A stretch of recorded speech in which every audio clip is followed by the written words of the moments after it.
Okay, ladies and gentlemen, welcome back. So there's a couple of things I want to say. This is after the big patch. I was waiting for it to come out before I continue playing again, right? Because a lot of things broke. So I am happy to announce that this is 1.03 and it's great. As you can see,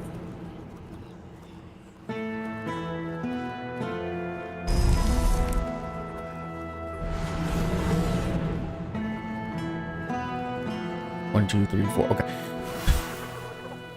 Summons now have like this weird thing on them to make them easier to see, and they no longer have collision. Yay! At least not with your main character.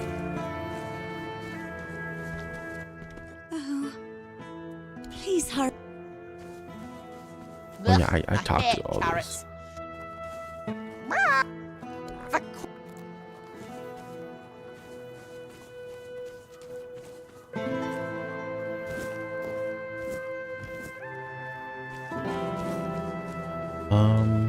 Let's go up and like see if any of the guards have things to say.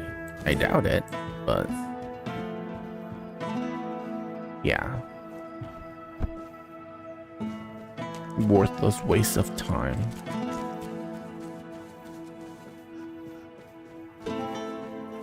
Oh, hi. New around here, huh? I'd offer you a job, but you don't look like someone who needs to count every coin. Besides, the folks here wouldn't let an outsider take their work. What are you doing here?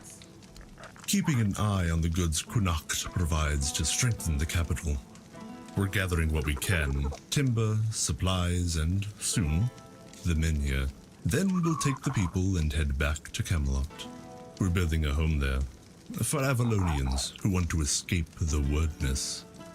It's getting worse by the day, I tell you. What if the people of Kunak won't go? Then they'll die, sooner rather than later.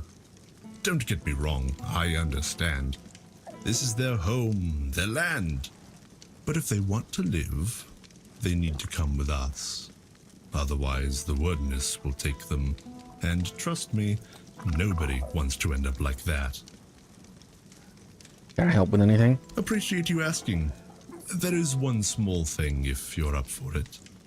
Since I can't leave my post and my friend Bryn needs these gauntlets right away, I need a courier. That's you. Don't worry, he'll pay you. Though if we're being fair, it should be my coin since I bought him this pair, but I'd rather he have them now than wait. Who's Bryn? Where can I find him? A friend of mine. He also guards workers nearby, under that old oak they call Merlin for some reason. People of Kunacht are a strange bunch. Poor guy's stuck there all day, and his workers are as talkative as mine, meaning not at all. He even helps them sometimes.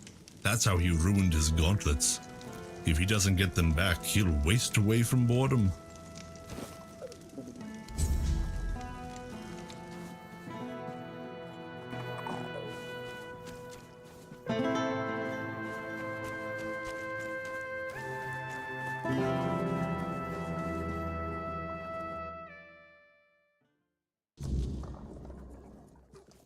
Hello there. It's nice to see a new face, especially from this side of the bars, if you know what I mean.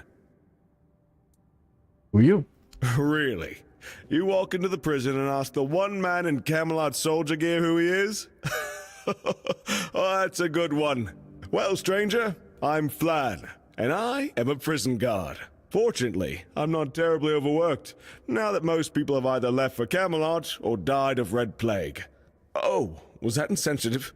My apologies. It's good you're not overlooked, though, isn't it?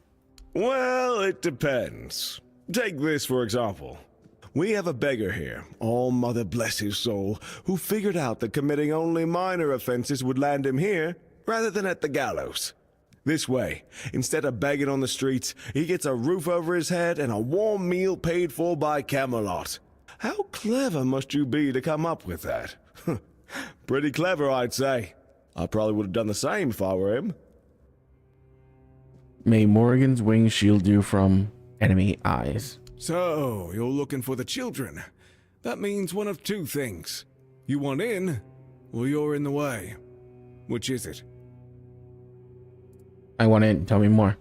See, that's the wrong answer. If you knew the words, you wouldn't need to ask. Means someone's feeding them to you, using you to clear the board. And that ends with your death.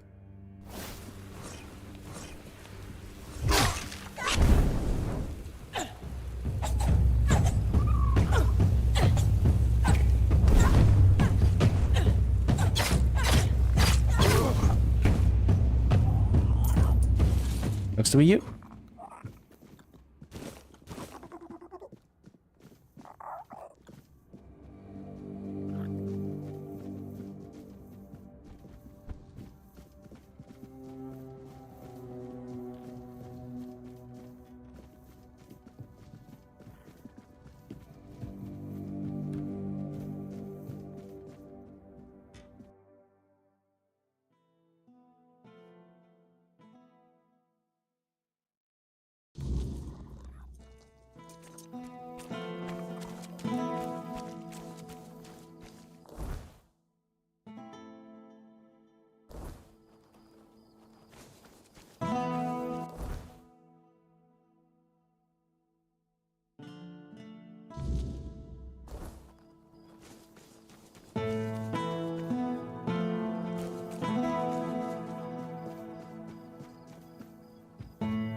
Ow.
O All-Mother, keeper of day and night, shelter us in your embrace. Oh, I hope I'm not bothering you. Not really. Who are you praying? My family. My daughter, her husband, and my grandson. We all used to live in this house together. Now, I don't even know whether they're still inside. If you were living together, then how can you not know?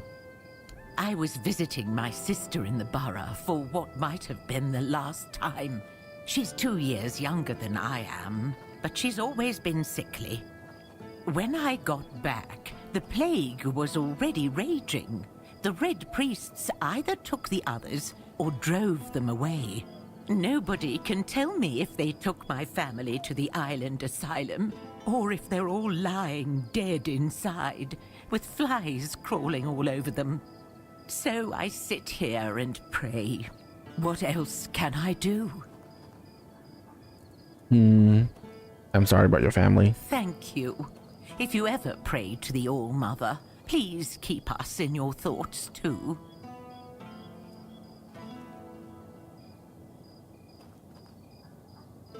I will do more than that. I will go inside and check if your loved ones are still there. Oh, but that's dangerous. You've got so much life ahead of you. Do you really want to risk it for an old woman you don't even know? Not only could you get sick, but if the Reds catch you, they'll hang you. Don't worry, I'm immune. Really? The All-Mother must have truly blessed you. All right. Thank you. Just be careful that the Red Priests don't catch you.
I went inside. Your family is there. I found the letters inside. Thank you.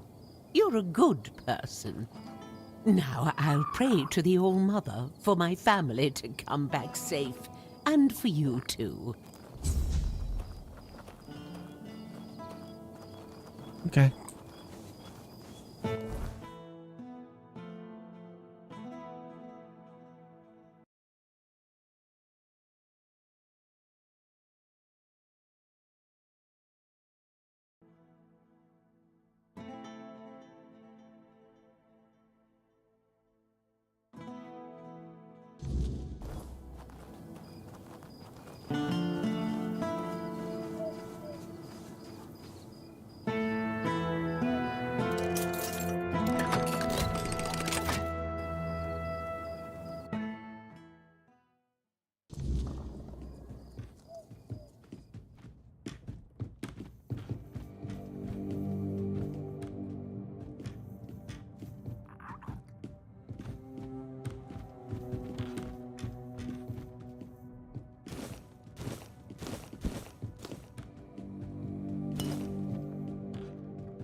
Help a soul out on your journey.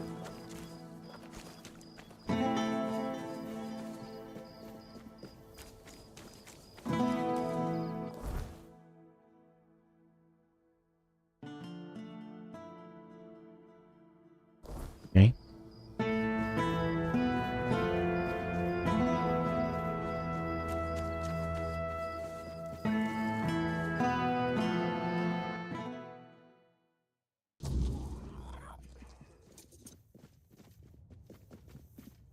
You doing okay?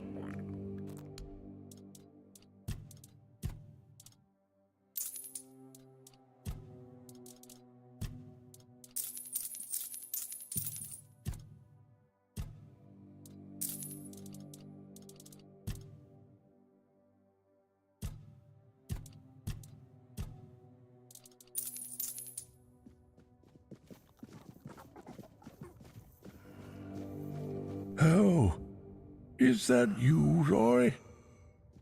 Have you finally come to visit your grandpa? Nope. I visited your home. Your family's gone. I won't listen to this drivel. One more lie, and you'll all regret it. Here's a letter for you. Anyone could write such nonsense. That's it. I've had enough of your scheming. Goodbye.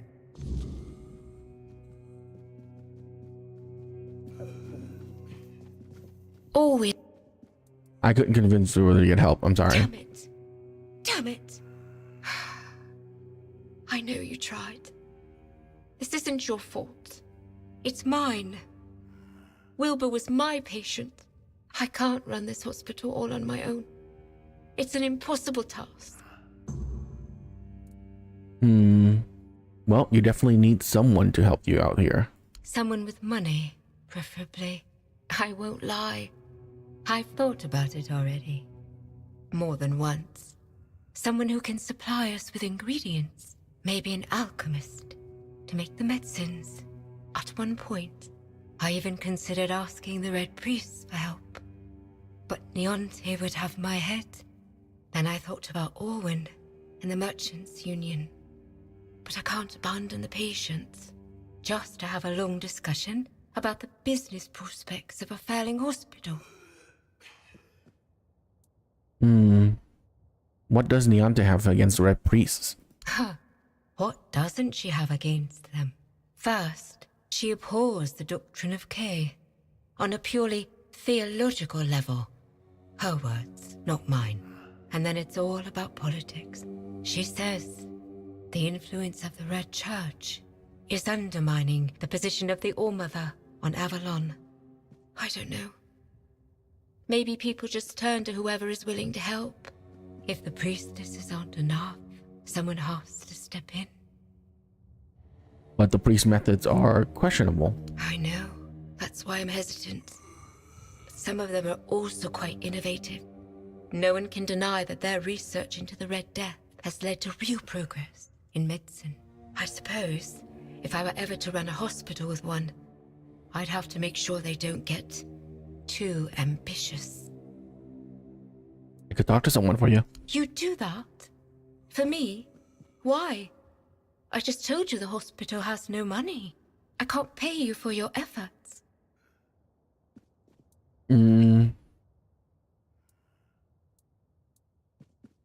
Well, when the hospital does have money, we could forge a partnership. I suppose. You come across a lot of rare ingredients on your travels. I'm sure we could use your help. Thank you. Even if it doesn't work out. Your offer means the world to me. I've been alone with this for so long. It's good to finally have some hope.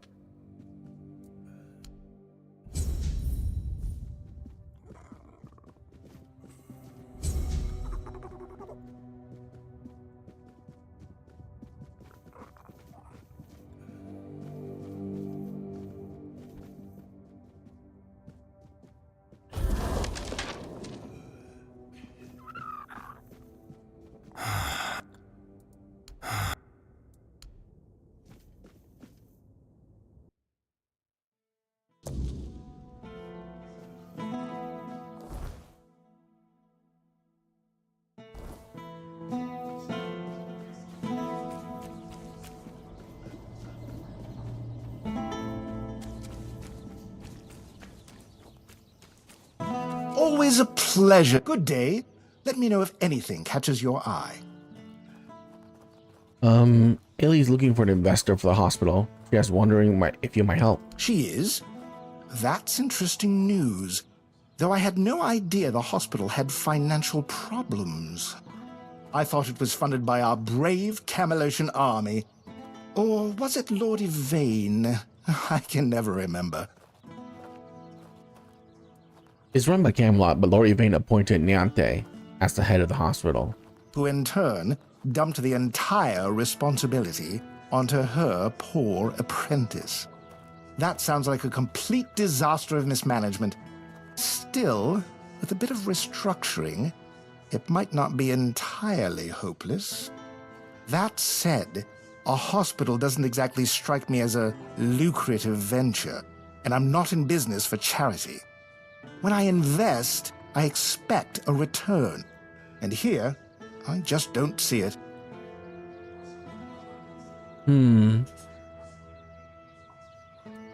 It's a hospital. People always need healers, and you could charge them for medicine. That's true.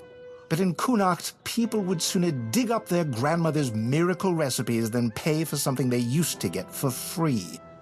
I need some concrete ideas.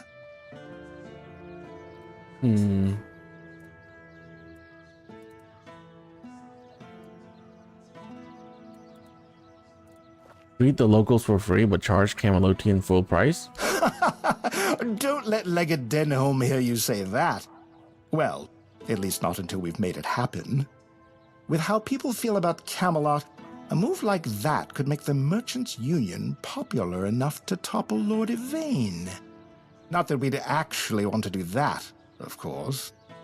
I can see you've put some thought into this.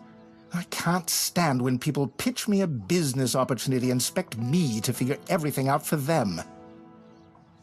Well, you'll invest? Not just me, I hope. We'll need backing from the rest of the Merchants' Union. Start with Bonksy and Osmond. Get them to join in. And talk to Erwin, since we'll need an alchemist. The more support we have, the better. I wasn't expecting company. Elixirs. Merchant Union wants to take patronage over the hospital in Kunak. And I assume you're here to hand me an invitation? Let's skip the pleasantries. Why would merchants take over the patronage of a hospital? And why should I have anything to do with it? The people of Kunak deserves a proper place that will truly serve them. Touching, but I'll have to disappoint you. I couldn't care less. The people of Connacht have always had a knack for entrusting their lives to magical scarecrows, like that men here looming over us. As you can see, wisdom isn't their strong suit. If you don't have a better argument, we might as well end this conversation now.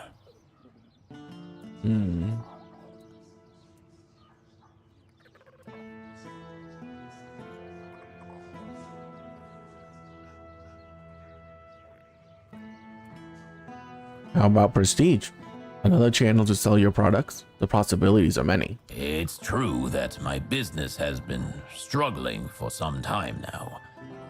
The priests are to blame. Ever since they started strutting around Connacht, people have been hesitant to use the services of alchemists, afraid of how the Red Church might react. Fine. You've got my attention, but you'll have to put in some effort. Are the Red Priests stirring people against alchemists? Not yet, but who knows what those rats will come up with next. They've already shown they're clever. Quarantining an entire district? Sure, why not? Carting people off to the island asylum? Absolutely. They're turning the Red Death into some incomprehensible nightmare, using methods far removed from anything scientific or rational. I wouldn't be surprised if they start meddling with my business soon enough. What do you want me to do? I've been having a serious problem with my supplies lately. The Red Church is hoarding every remotely valuable alchemical ingredient for themselves. Here's a list of items I particularly need. Come back when you have everything. Then I'll join this union, whatever that turns out to be. Now off with you. You've got plenty of work ahead.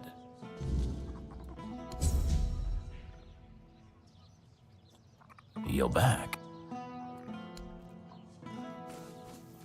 Always a pleasure to see you. Hello. Coming back to me, I see. You must have excellent taste.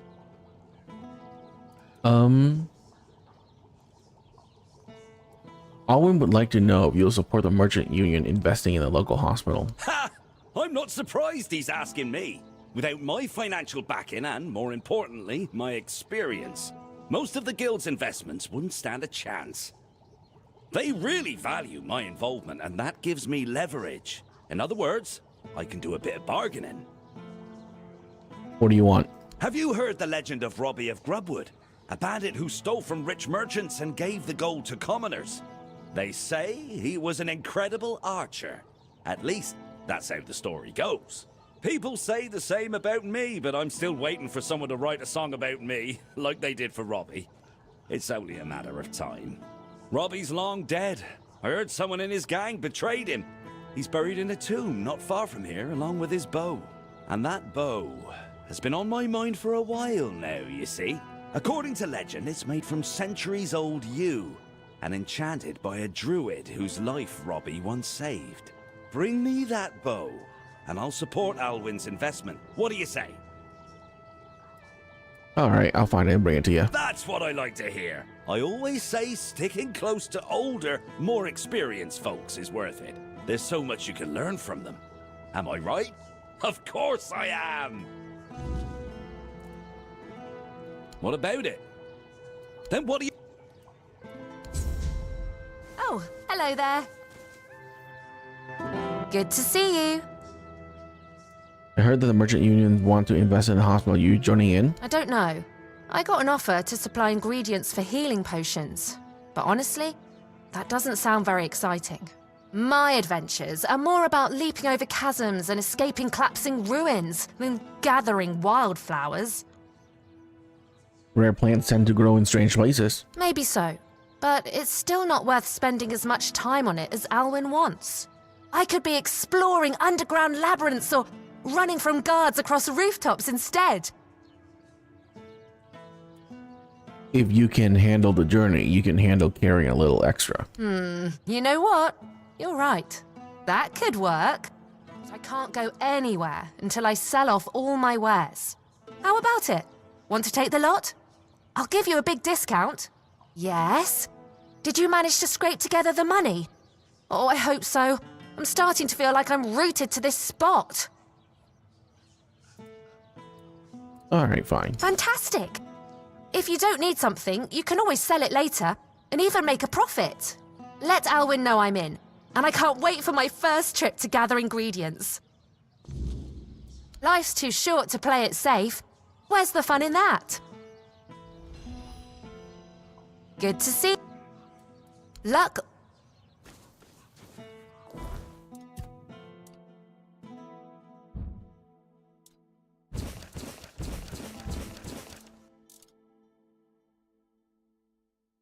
Athletics proficiencies by 20.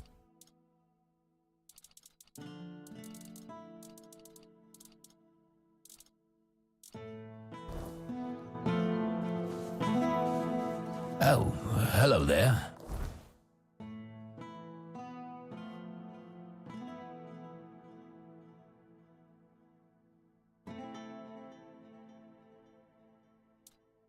The old shelter quest is still on there. It didn't fix it.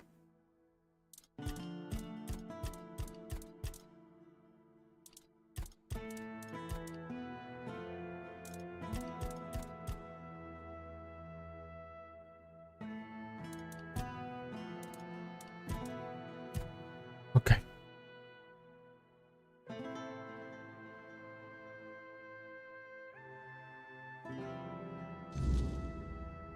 Blades in the shadow? Oh.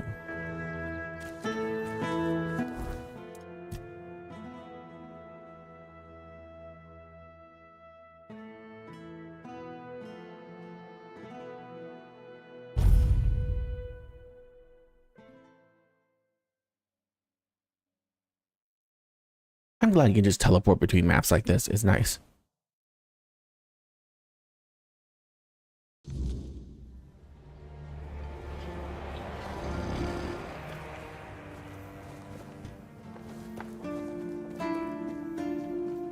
Sometimes it's nice to just... I met Arden Shadowblade. He's just a kid living with his father in the cottage. Oh, well, that changes things. I still think he shouldn't be writing about something as serious as armor smithing, but if he's just a kid, I guess I can cut him some slack. I have a letter from Arden for you. He'd like to correspond with you. A letter? Yeah, fine. Give it to me. I'll read it. Arden. Well, damn it. That kid seems really nice. I'll write back to him. I'll reply to all his letters. I feel foolish for ever wishing him ill. He's just a young guy fascinated by the craft. If I'd heard my teenage self rambling about blacksmithing, I'd smack myself over the head with a hammer. Thank you for finding him. Who knows? Maybe in a few years he'll grow into a really promising apprentice. Awesome.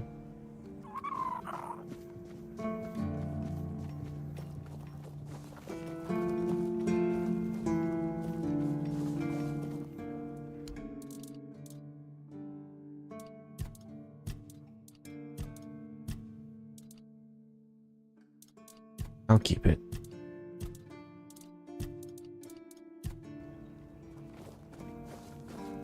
Oh, well, since I'm here, I might as well forge some armor. Upgrade. I am always going to use these swords, aren't I? Sharpening stone and meteoric ore. How are those? Do I need to make more? 73 and 50.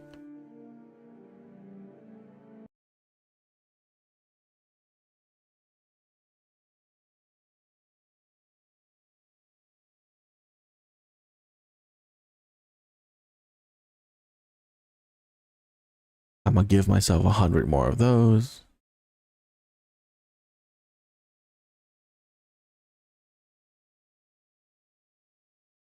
Give myself 100 more of those.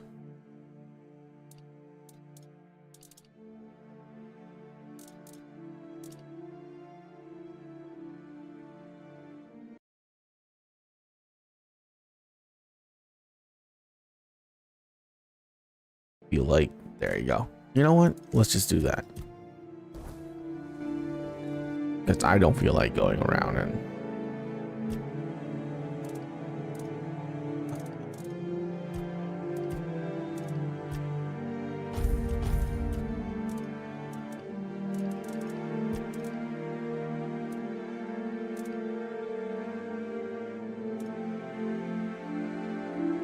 physical attack regenerate 15% damage. Oh no, that's bad.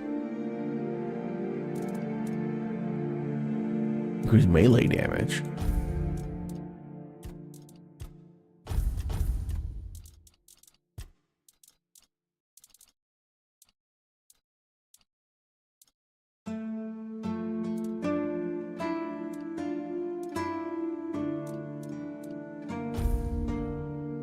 Okay.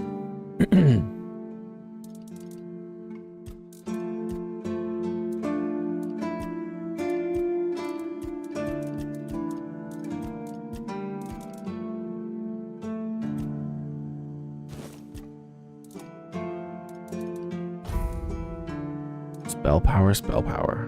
Okay. That's good.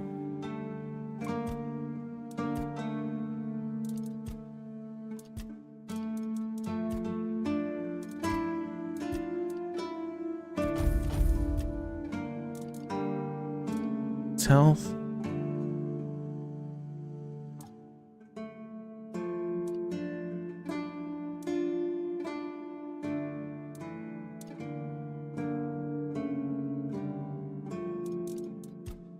I'm okay with that.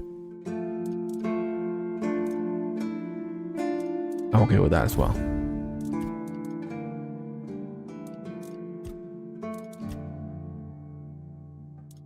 These gloves are probably never going to be replaced.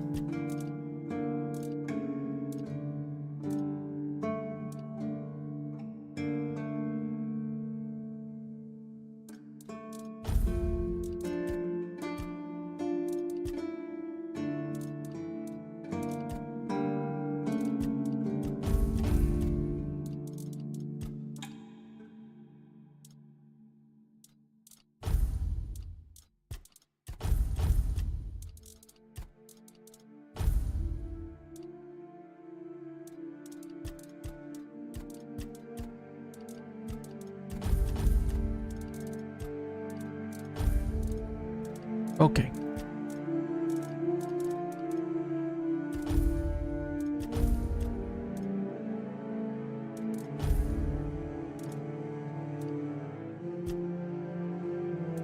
Is there anything in here that I care about?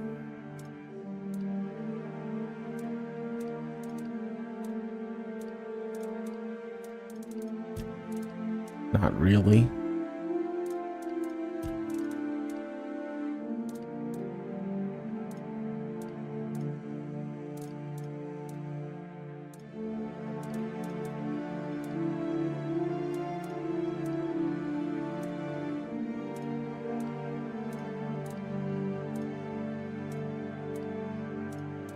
Okay. Upgrades it is. Oh my god, yes, leather. How could I forget about leather? Goodness. I probably need so much of it.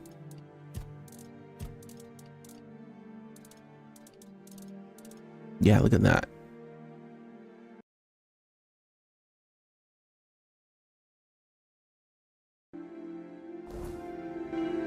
So hard to get leather. Get 9,000, 4,000, but this doesn't really upgrade anything.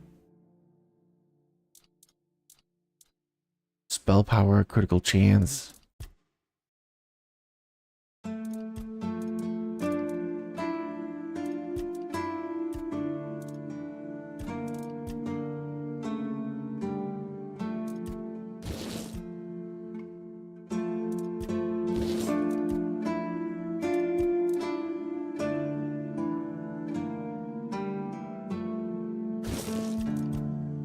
Oh my god, 11,000?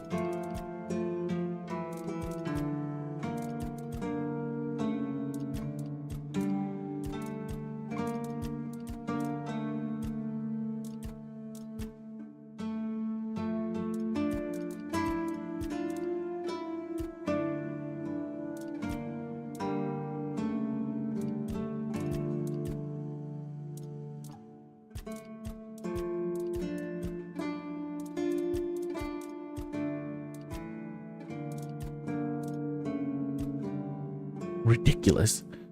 So much money.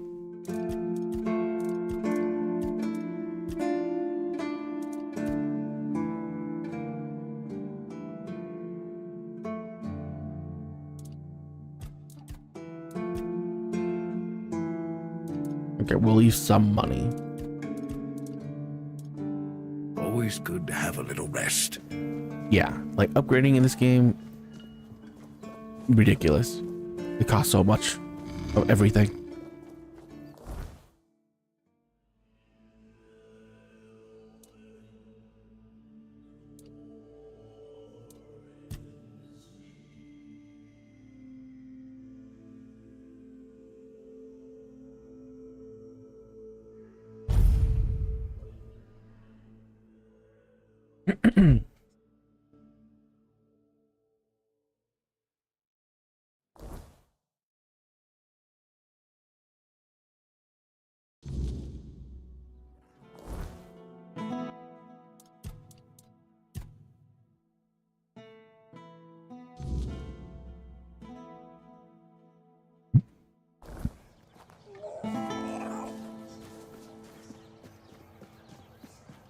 I need to go down.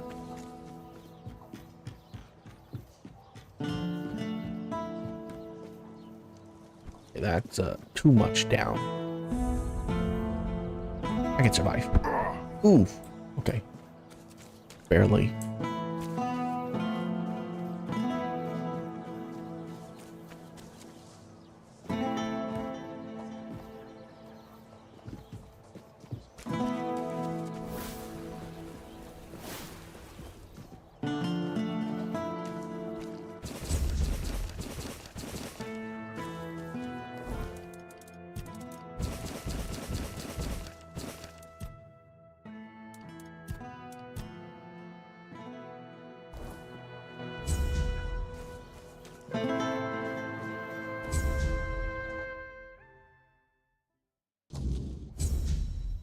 Thanks for the... That's really... Well, my name is...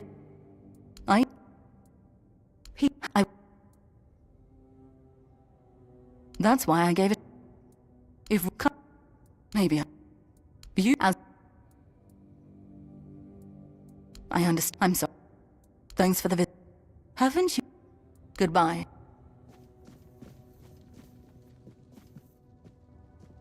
You just take this.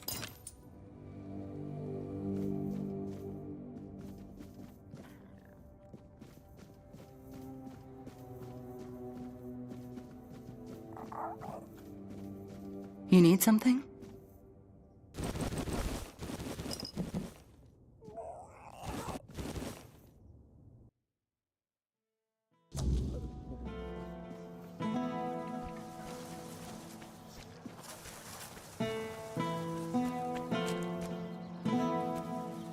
Oh, here's the grindstone. I can upgrade here now.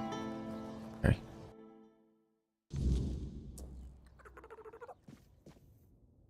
If nobody's working the anvil, then it means the forge is closed, and it will stay closed until Beor gets better.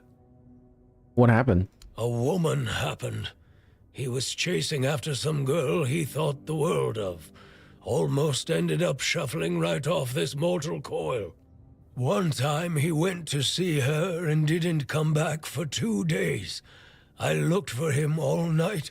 It was only in the morning that I found him. He was all the way on the outskirts of Kurnacht. Alive, but barely. Afterwards, he seemed to be getting better. Everything went back to normal. For a while, I could see that he was starting to struggle with swinging the hammer, until one day he just passed out completely. Now he just lies there, barely breathing. I have no idea how to help him. Nianti, Maggot, none of them know what's wrong with him either. I told him that it's no use chasing after a girl, that she'll come to him if she wants to. Stupid kid. I feel bad for him. And the girl, what happened? What do I care? Whatever happened there could have been her fault, so excuse me for not running to rescue her. I only know that she wasn't from here. Beor's wound wasn't caused by a mere boar, oh no. Hell knows what happened there. Do you know where he was attacked? He didn't want to tell me what actually happened. But I know that youngsters in love used to visit this one cave with a spring. It was all hogwash if you ask me. Maybe they went there and were attacked by weird beasts or something. I don't know. To be fair, I don't give a damn now, and I didn't then either. I only cared that Beor was alive.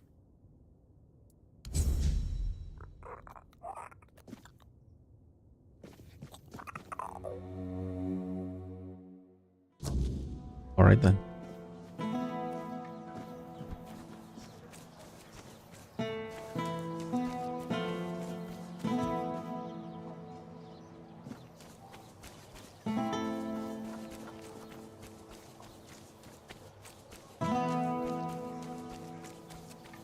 If you're here to chat, you've wasted a trip. Speak up or ship out. I've got things to sort. Well, are you standing there for a reason, or is the scenery here all that captivating? You have any jobs? Jobs? Check the notice board outside. There's always something that needs doing, and I don't have time to spell it all out. Can you read? Can you lift more than a feather? Then there's work for you. You don't seem too pleasant. Pleasant is for feasts and fair days, neither of which you'll find here. I'm here to keep us supplied and alive, not to make friends. If you need coddling, you've come to the wrong place.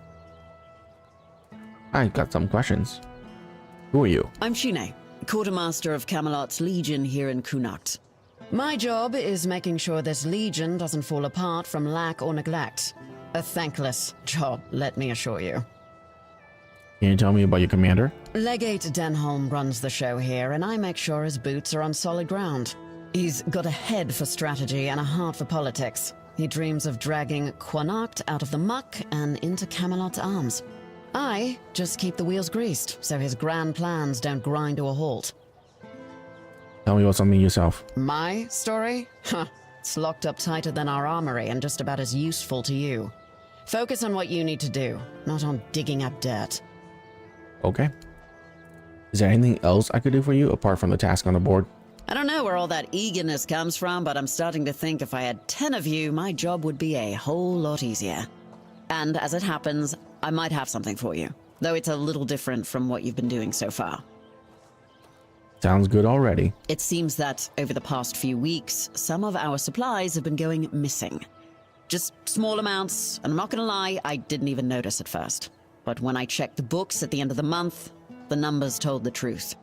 Someone's been stealing the Legion supplies, and I won't stand for it. What kind of supplies are you missing? At first, it was mostly just food, so I figured it must be rats and set up some traps. But not only did the traps turn up empty, the next time I checked, a hammer, a saw, and a couple of knives were missing too. I don't know about you, but I've never heard of a rat that can chew through iron. Do you have any suspects? I thought I did. One of the lads, Percy, volunteered to guard the supplies. Seemed like a decent enough guy, but, well, I guess I was wrong. The next day, Percy was gone, and with him, even more of the supplies. His mates swear he'd never do that. They say that the army was his entire life, but I find it hard to believe. The problem is, the thefts haven't stopped, so I'm guessing he had some accomplices. Where do you keep the supplies? In the storefront nearby. Maybe you'll find something, because I am all out of ideas. About the bounties. Here are the claws. Aye, these are bear claws indeed. You've got a knack for this. Or just plain luck. Either way, these will do nicely. Good, now maybe I can actually secure those tents properly.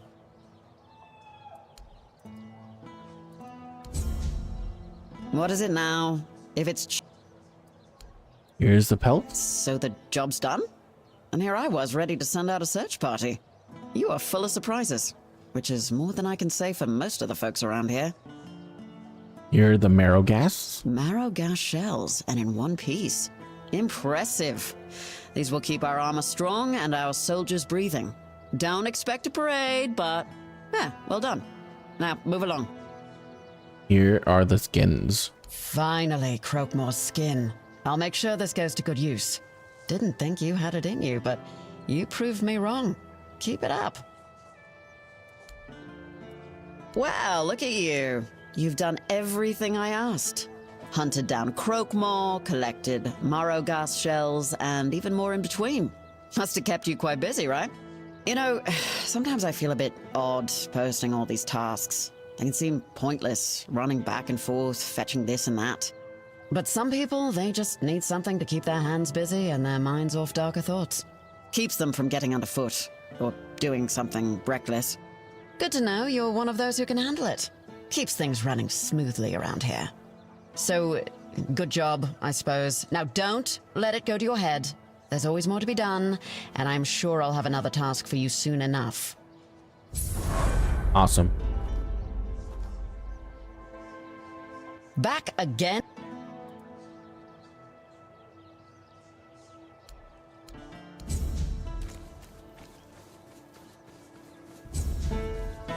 Okay, nothing.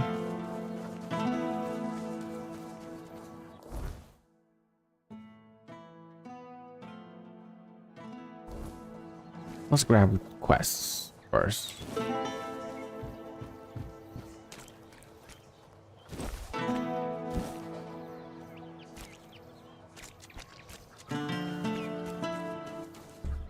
Open up, Furkit. We know you're in there. Get lost! You've taken everything from me. I won't give you anything else. Stop whining and open up. We've got to talk.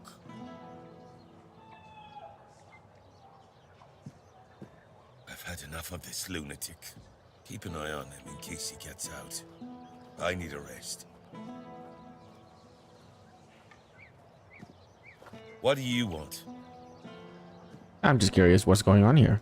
then go be curious somewhere else. We have our orders. Open up, Furkit! Not a chance! Perhaps I could try talking to him. What happened? No, you could not, because it isn't your job. But if you really must know, yesterday one of our warehouses caught fire because of one of Furkit's inventions. Denham ordered us to investigate, but how are we supposed to do that if we can't question the suspect? Come on, Furkit! I don't have all day! I don't care! Leave me alone!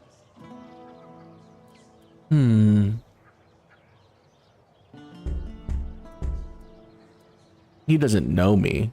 He's sooner to talk to me than any of you. I don't know you either. Why should I trust you with such a delicate task? Forget it. Unless Denham says otherwise, we'll keep at it until he relents. Furkit! Get lost!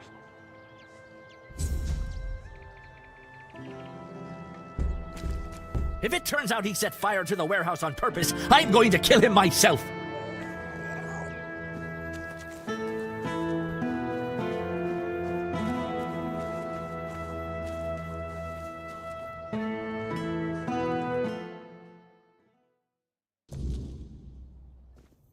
Well, look who it is.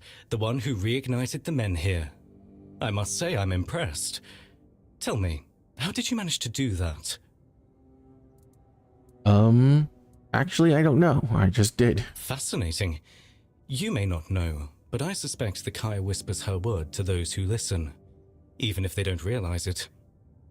Tell me, would you like to help further? The people of Kunakt are in need, and someone like you could make all the difference. What needs to be done? The fields of Kunakt are dying, their lifeblood drained by the creeping weirdness. If the crops fail, the people starve, and starving people are restless people. That cannot happen. Properly placed, they can shield the farmlands long enough for a harvest to be salvaged. It's not the perfect solution, but it's a start. And if the people see that the priests care for their well-being, they'll be more inclined to trust us. I need someone capable to handle this. Someone like you. Bird lanterns? You've seen them around, no doubt. They're simple enough in appearance, but the knowledge to craft them isn't as common as you'd think. Unfortunately, I don't have the recipe myself. If I did, this wouldn't be an issue. You'll need to find someone who knows the craft, someone familiar with the weirdness or the old ways. But be cautious. Those who keep such knowledge don't part with it easily. Secrets, after all, are a kind of power. But I'm sure you'll manage. You've done the impossible before. Who would have even such knowledge? A druid would be ideal, of course. They hold the deepest ties to the old ways, and to the secrets of the weirdness. Here they have Maggot, but I wouldn't count on him if I were you. But there may be others who might help.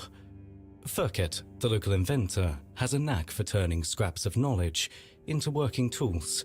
If not him, perhaps someone who deals in druidic artifacts. Collectors sometimes know more than they let on.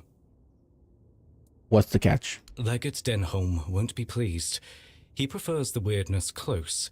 It makes travel to Camelot faster. But this isn't about his ambitions. It's about the people of Kunakt and what they need to survive. Help me do this, and you'll have not only my gratitude, but the gratitude of every farmer whose fields we save. So, my Menhir Whisperer, what say you? Will you lend a hand and help the people of Kunakt?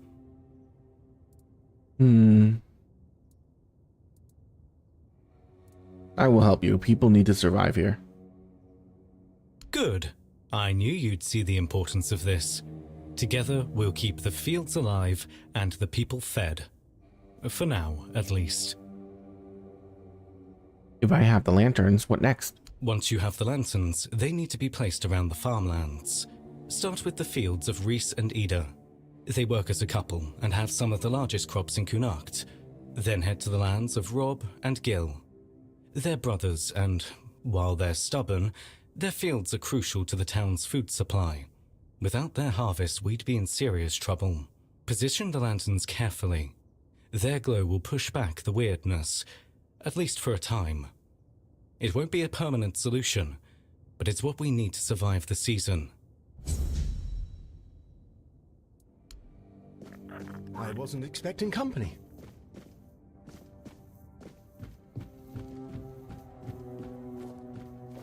Ah, you must be the one I've heard so much about. A curious figure. Navigating the shadows of Connacht. Solving problems where others stumble. Allow me to introduce myself.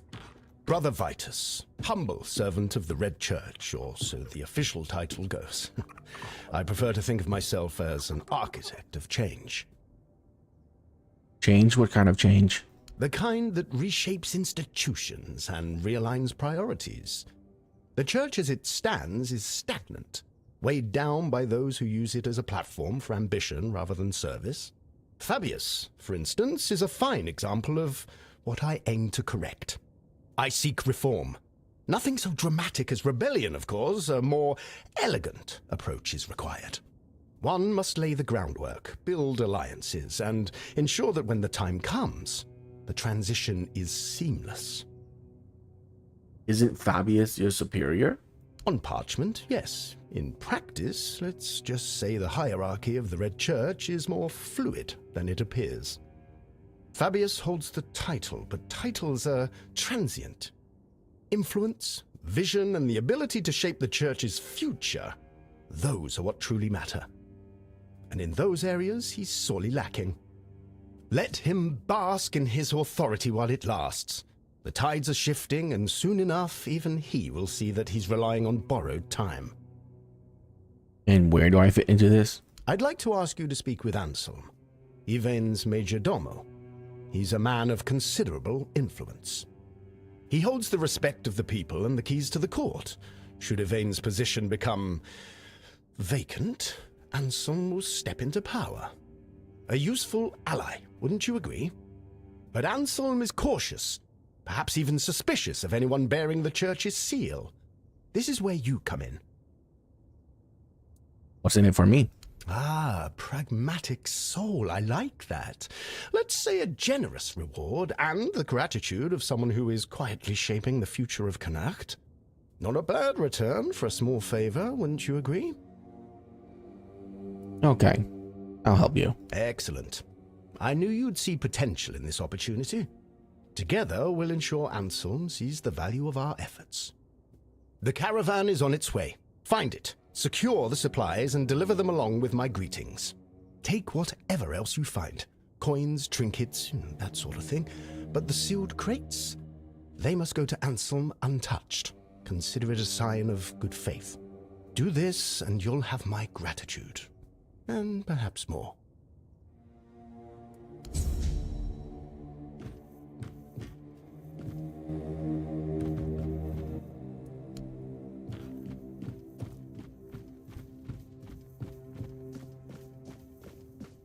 Oh, it's you.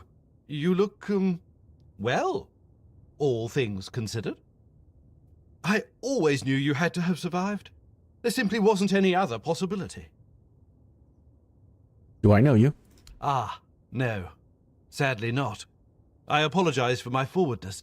It's just, I've read so much about you. I feel as though we've known each other for ages. I've spent hours poring over the drawings of your vascular system. Enough that I'm fairly certain I could recreate them from memory. Oh, I'm so glad you're here now. If there's anything you need, please let me know. I'd be happy to help. Are you one of the rep priests who experimented on me? Oh, no. That honor fell to others. I was merely a silent admirer. Though I have to say, I do think they were rather heavy-handed with you. I've heard no one had much faith in you. But that doesn't excuse carelessness, don't you think? You know why they did this to me? Why, indeed. I have my suspicions, but nothing I can say for certain. Not yet, at least. You left so suddenly. Your case was in chaos. Incomplete notes, no one willing to talk. It was all very frustrating. That said, I do know a few things about what happened to you. And, more importantly, about the people who allowed it to happen. I'd need to dig through my notes, though. In the meantime, there's something I'd like you to help me with. What do you want? Straight to the point, I see. Oh, I do like you. You've got a sharp mind, and I'm really glad they didn't break it by accident. I need items touched by the weirdness. It's a personal fascination of mine. The way the weirdness reshapes even the most ordinary things is incredible. It can take something entirely mundane, like, well, you, for example, and turn it into something extraordinary and unrecognizable. Bring me a few of these items, and by then, I should be ready to share what I know about the experiments. Now, is there anything else? Who are the people you mentioned? Those who arranged your escape from the island asylum were also the ones responsible for your capture. Everything that was done to you was at their behest. I don't know much more. They've always been incredibly secretive. Honestly, I was more focused on the results than on who was behind it all. But then they took you away, before anyone could achieve anything meaningful. Are you saying I was captured because I was special? I don't think so. From everything I've seen, you were just supposed to be ordinary Avalon rabble, but with the potential to become something more.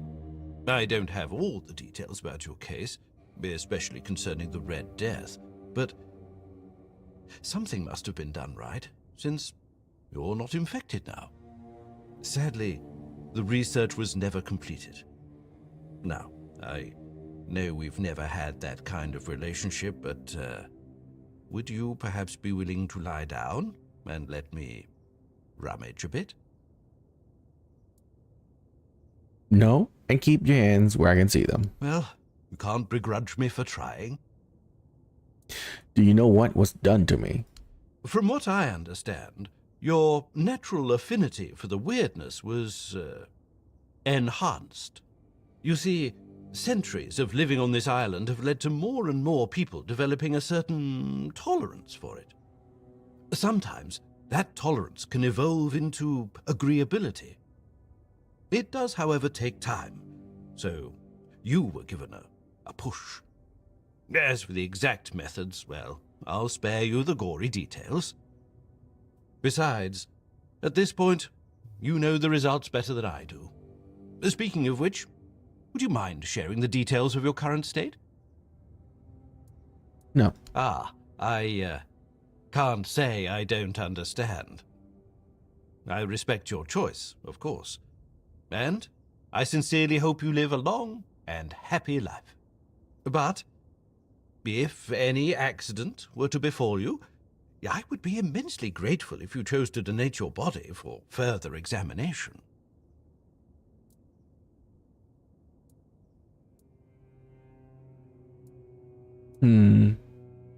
Perhaps you simply don't know everything. Oh, I know I don't. But I can recognize futility when I see it. Here. Such inconspicuous little things. Did you know that cleansing them in the weirdness-repelling fire reveals their true nature? They may still appear to be mere banalities, and yet they become more.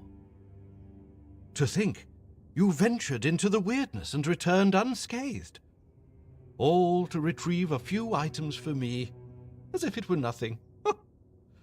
You've become a true marvel. You said you could tell me what you know about the experiments. Yes, of course.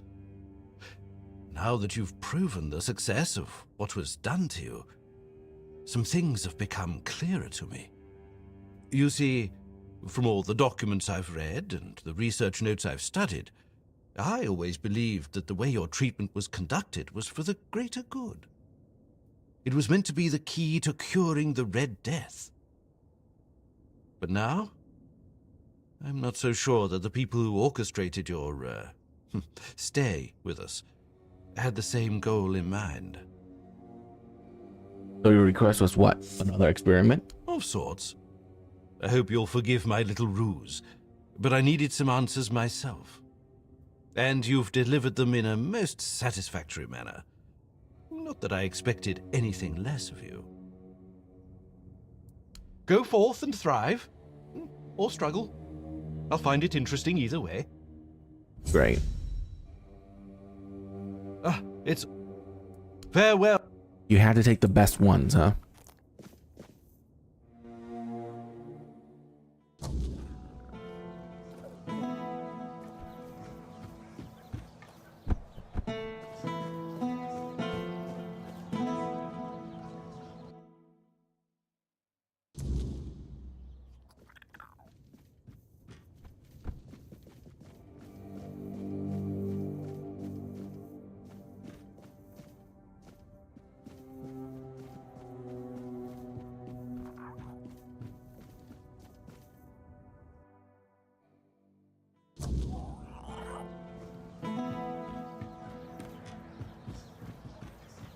Who is it?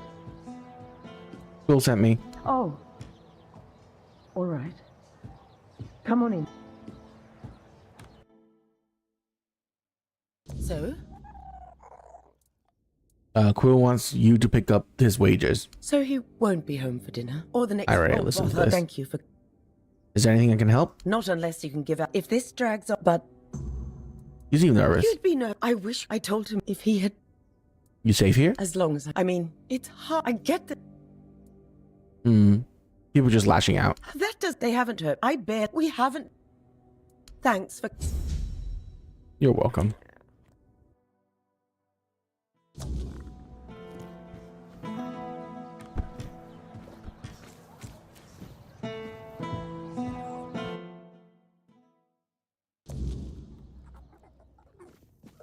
Watch over us, now and in the hour of darkness. Oh, by the All-Mother.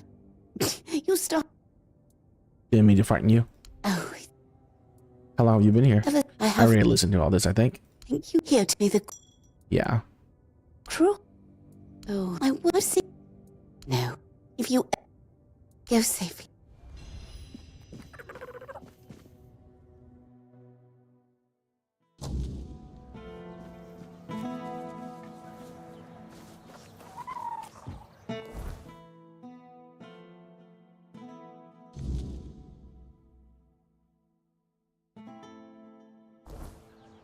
Let's figure out these stolen supplies.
I don't know what they want me to do.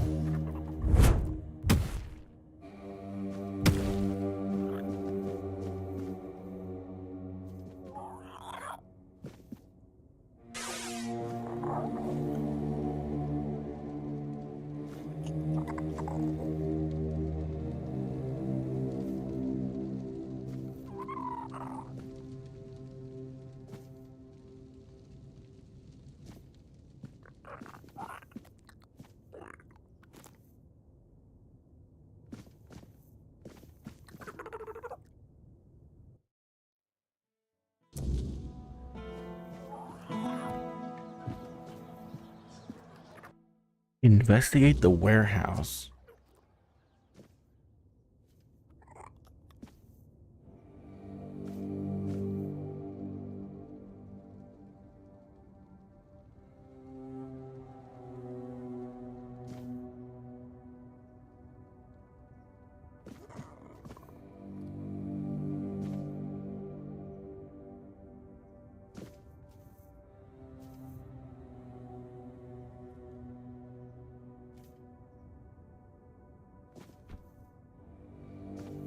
Well, we're looking it up because this is stupid.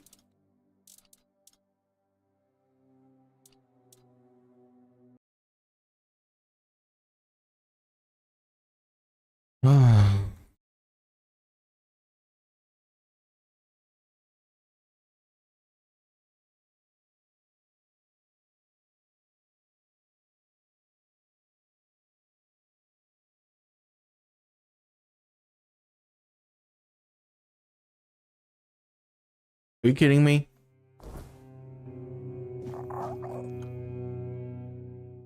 I have to be at midnight. This is ridiculously stupid.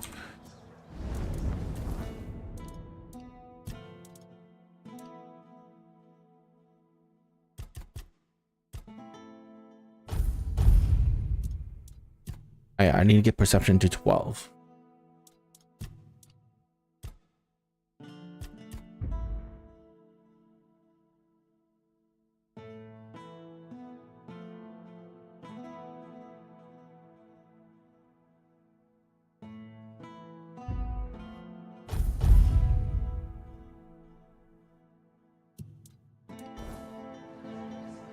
Hey, I can talk to you again. Hey, dude.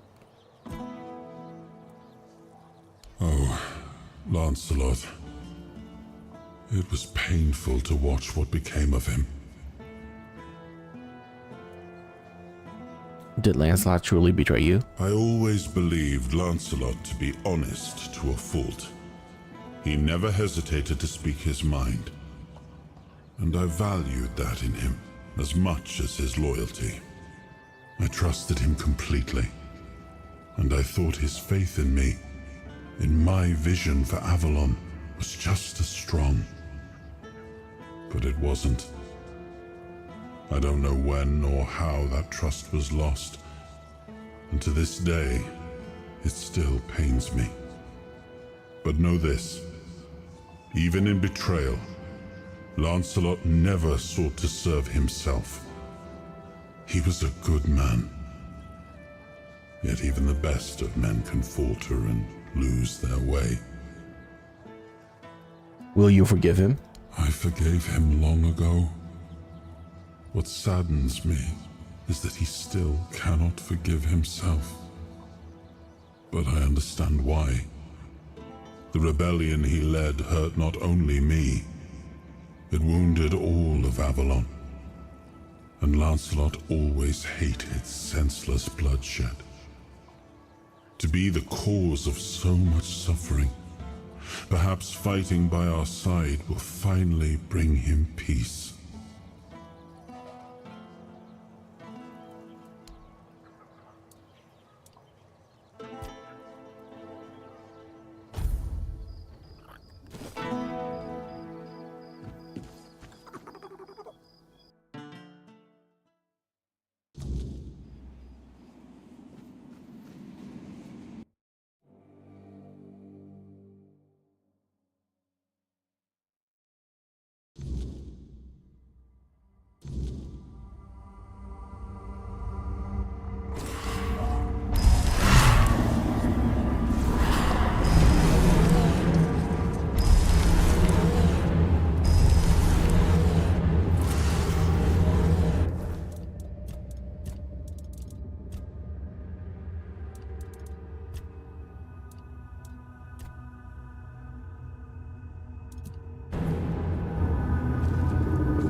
Who are you? What are you doing here? Oh, gods. Please don't tell me they sent you after me. Doesn't sound like you're too eager to get out of here. Of course I am. But it's impossible. I've searched every inch of this place. And there's no way out. Things still fall in from time to time. But that opening only works one way. So, I'm sorry, my friend. But we are well and truly stuck here. At least there's food. But if they move the supplies, we're done for. If there's a way in, there's a way out. I'll find it. I don't envy you your hope. I know what it's like to lose it. But, go ahead. I remember what it felt like to have something to do.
Stupid Faye.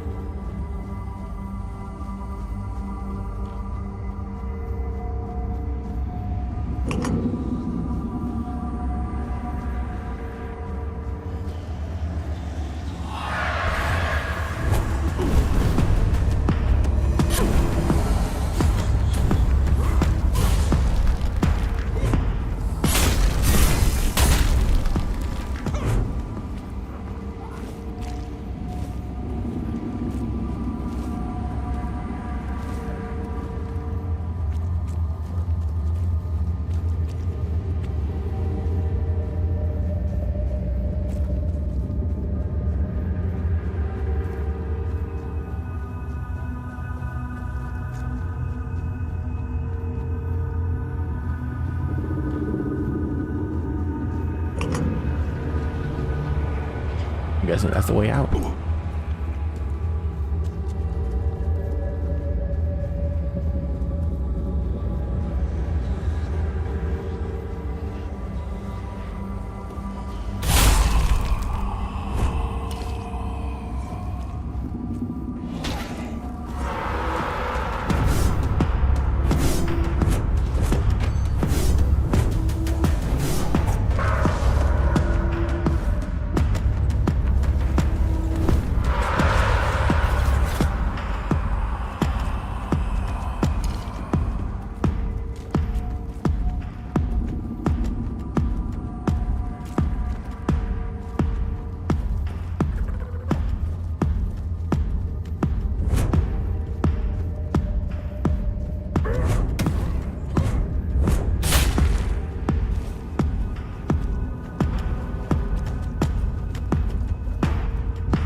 Yo, I found a way out. You want to leave? agenda? No. Okay.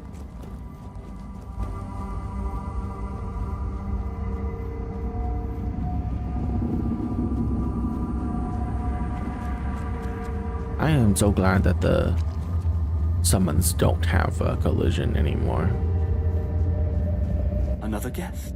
My, how word must have spread. I didn't think there were still fools eager to walk in the shadow of my throne.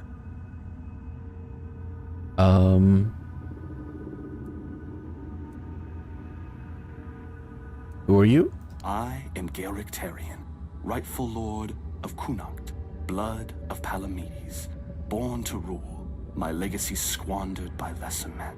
And yet, here I sit, not in a hall of marble, but in this realm of broken things. Why are you here now? Because I made a mistake. A single, miscalculated mistake. I toyed with the wrong woman. I thought she was just another pawn in my game, a trinket to be used and discarded. But she was no trinket.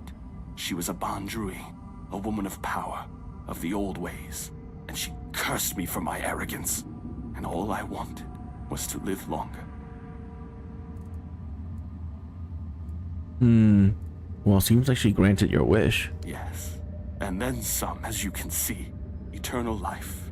Sounds like a gift, doesn't it? But no, I was not given life. Only existence.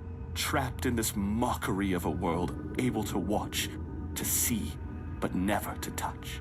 I have seen my house crumble. I have seen weak men take what was once mine, and I have seen it all from behind a veil I can never tear. What is this place? This is a prison, woven from the fabric of the weirdness itself. Only those with true mastery over the old ways, druids, Bandrui, could tear a hole in reality and trap something within it. A realm that both is and is not. A perfect, unbreakable cage. For me, it is damnation. A place where time does not move, where the world unfolds just beyond my reach. A theater where I may watch but never step upon the stage. And worst of it all, it is boring. No conquests, no feasts, no pleasure, no purpose. Just an eternity of watching lesser men fumble through history. Somehow I found my way in here. So, did the Camelotian soldier I was searching for. And the veil between worlds is thinning. The weirdness does not break easily. Only when the fabric of reality itself begins to fray. My prison and your world should never touch. And yet, here you stand. It seems the world outside is shifting, twisting in ways it was never meant to. And when that happens, things bleed together. A tale like this should not exist. And yet somehow, you've slipped through. Whether that's for good or ill, I suppose we'll find out soon enough. Lord Yvain is the ruler of Connacht now. Yes, I know. You think this prison blinds me? No. I see the world. I watch my bloodline waste what was once carved in iron and fear. And Yvain, he is the true downfall of House Tarian. A soft-bellied fawn, too weak to hold the reins, too fearful to demand what is his by right. He is not my heir. He is the ghost of a great house, waiting to fade.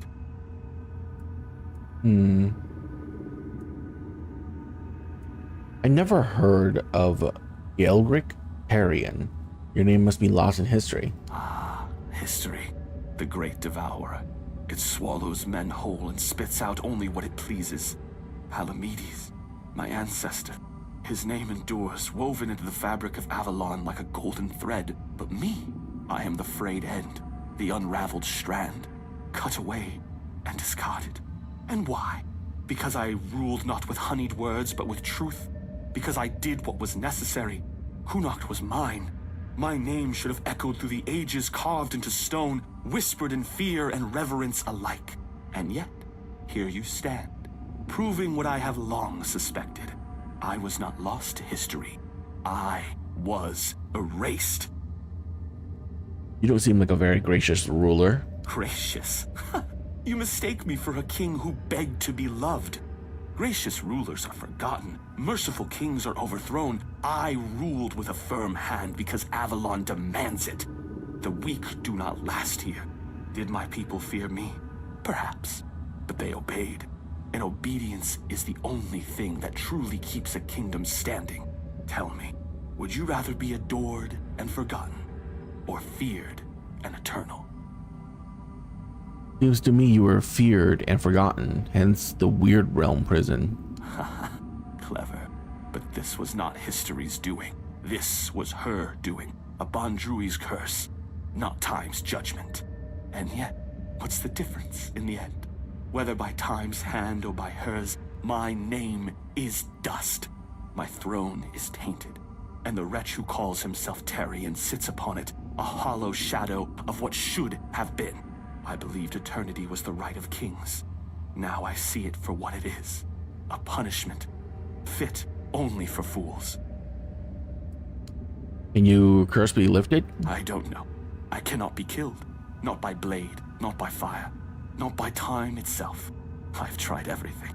More times than I care to count. So unless you hold power equal to the one who cursed me, I wouldn't bother reaching for your weapon.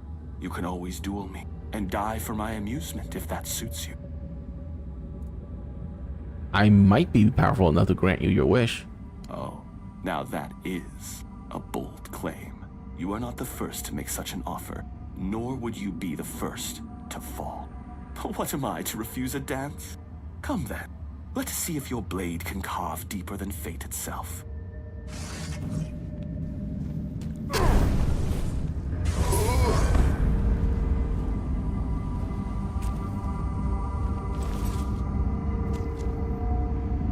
Awesome.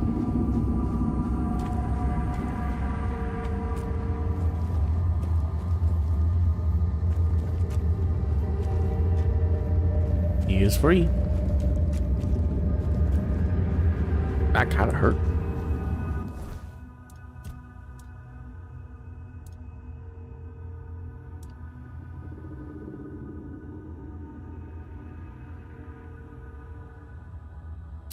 Oh, that's pretty cool.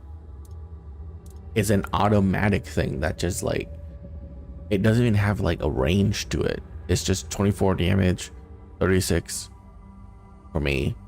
And then it just fires off waves that deals 50% damage. Not as good as my swords, let me tell you that. Like, these swords are so OP. I don't know how anyone would ever switch them out. Like, if you're using both of them and dual wielding, they do 110% damage. It's insane.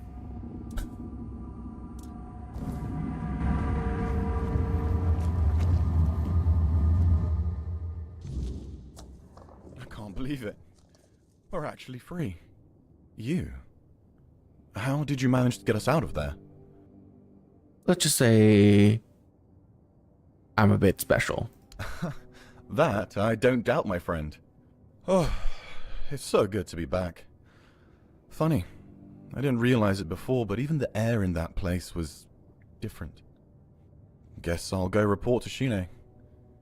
Honestly, I'm glad you were there with me. She'd never believe me otherwise.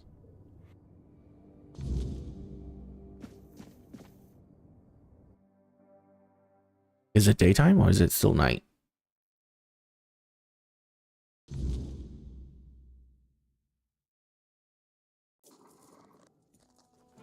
Still nighttime.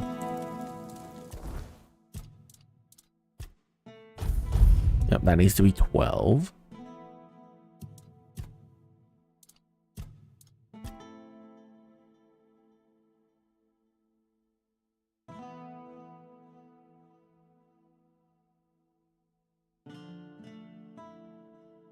We don't need any of that. Unarmed, two-handed, one-handed general. Melee damage. When below 30, increased melee damage.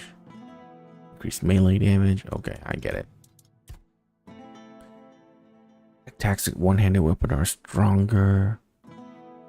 Heavy attacks while wielding two weapon cost less stamina. Fighting two weapon different types. Okay, that's not gonna happen. The same type. Increase attack speed. Blocking while dual wielding. Block 10% more damage. The question is, do I really want to go into melee?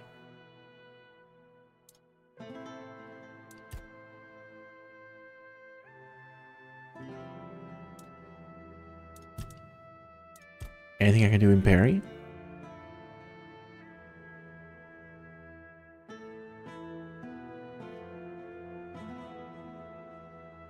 Parrying increased lifesteal. Not bad. I could go attack speed actually. That benefits both melee and magic.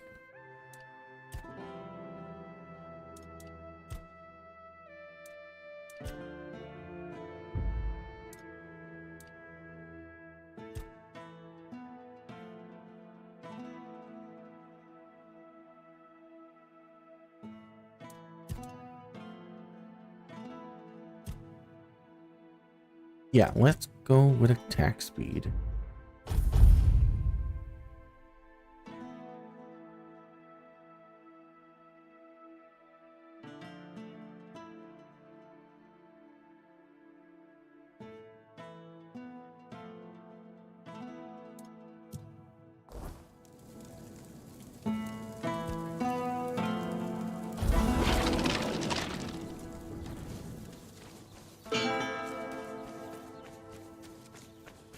You're here.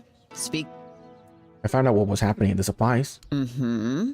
Percy tried to spin me some wild story about falling into another realm. I didn't toss him straight into a cell, only because he swore you could back him up. So, what did you find?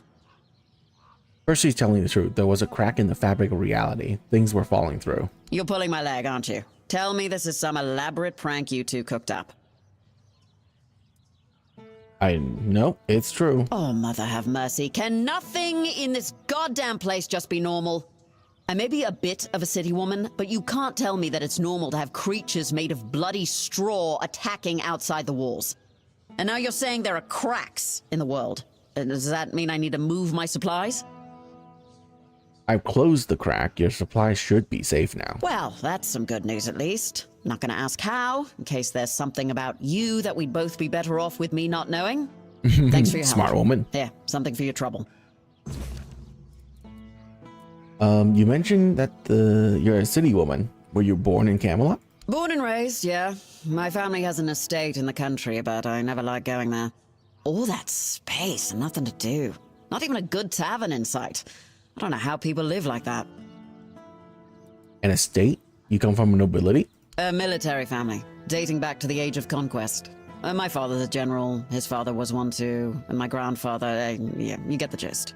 Technically we're nobility, but I've never felt like it. And I'm no good in ballrooms. Joining up seemed only logical. There don't seem to be many women among the Camelot troops. There aren't. It's a tough life, you know? Most women aren't built for it. Well, at least you can't say Kunak is boring. That I can't, but what passes for entertainment here just makes me want to leave this shithole and never look back. Can't wait for the order to march out. Do you have any other interesting tasks? There might be something, but look, it's got to stay between us, right? Sure thing. I'm listening. What's the task? Well, one of our warehouses burned down recently. Completely down to the ground. When I checked what was left, I found a trapdoor. It must have been hidden under the floorboards because I never saw it before. Problem is, it's sealed shut and the lock looks ancient. Denholm told me to leave it alone, but it's been bugging me ever since.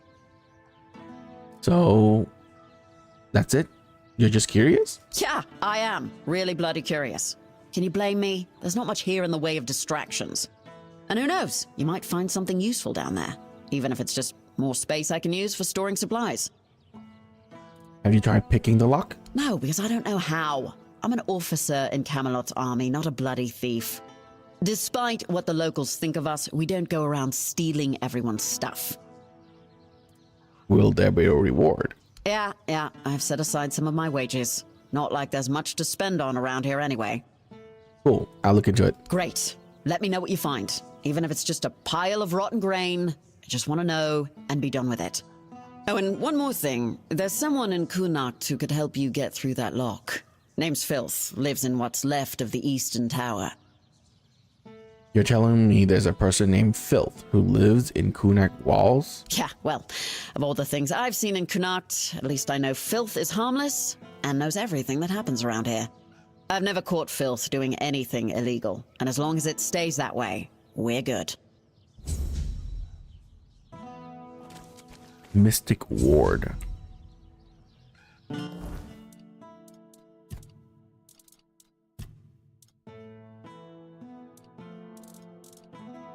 Wait, we got another thunderstorm? We got double thunder. No. I had that one equipped. Okay.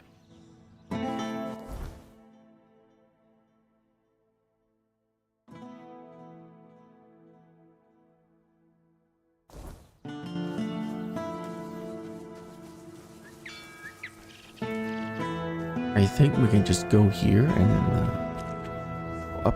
Yeah.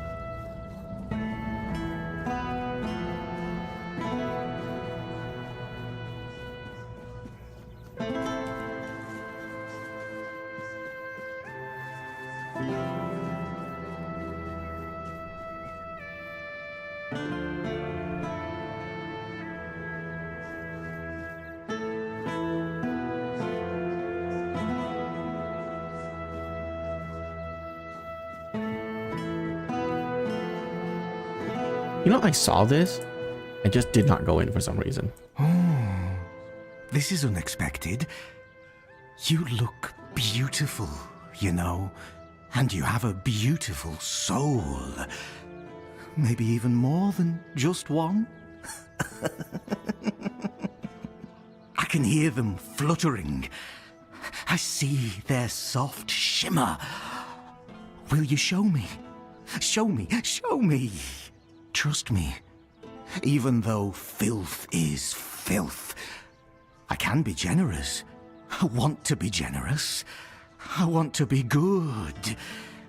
And you should feel special. That could happen. What are you talking about? Souls, trinkets, all those that belonged to others, but are now yours. Because you dared to reach for them. For you. A blessing of sophistication. Or perhaps splendor. For those who have had something taken away. A blessing of absence. Even lack can be worth experiencing. Deeply and intensely. So souls are coins. Coins, items. Items become coins. They gain a soul. A man who is a scavenger, whether he's filth or not, also possesses a soul. Strong, shimmering, fluttering. A soul that yearns. Who are you? Nothing more than a mongrel. Filth. Yet I could just as well be a lord, reigning over the streets of Kuanacht. But no, that would be too much. The streets belong to everyone, along with their mud, sorrow, and cold. Filth. What a peculiar name. Where did it come from? Filth. Both a name and a title. One cannot forget about titles. There were people who made filth aware of my own filthiness. Good people. People who showed me the right way. Let it feel special and beautiful. Dine's enemy. Do you know something about the locked trap door in a destroyed warehouse? Ah, the gateway to the hidden beggar's kingdom. To open it, you'll need a royal scepter. A truly fancy old key, which, lucky for you, I happen to possess. I haven't been there for quite some time. I'll lend you my key, but only if you promise to retrieve something that was left behind for me. What is it? A curious cube. It has symbols and moves, and it tinkles delightfully. Very interesting and amusing. The first time I was there, I was too afraid to bring it to the surface. Didn't want others to look at it. But now, I want to have it here. Here. Take the key. Bring the cube to me. Make me feel nice. Where do you get the key? The secret of a scavenger. Asked, he doesn't tell, and at no guess does he nod. What a dull world we'd live in if people shared all their secrets. Am I right, my dear? You'll give me such a valuable key just like that? Oh, of course not. I have my own interest in this. I hope you haven't forgotten about that already. Besides, would you really take a borrowed gift with no intention of returning it? Shattering the fragile beggar's trust I've placed in you? No, you wouldn't do that, would you? You know very well that such things only bring about rather unpleasant outcomes. Oh, one more thing. If you have anything that once belonged to someone else, I'll gladly take care of it. Your offense? First and foremost, I am filth. And filth is at your service. Heavy souls don't rest so heavy on filth. Guards don't see filth. Their eyes glaze over when they look in filth's direction.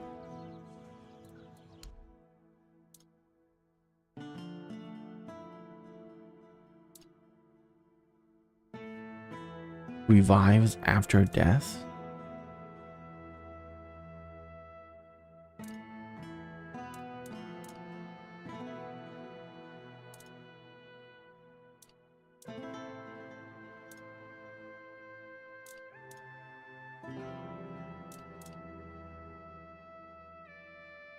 Oh my gosh. Increase movement speed multiplier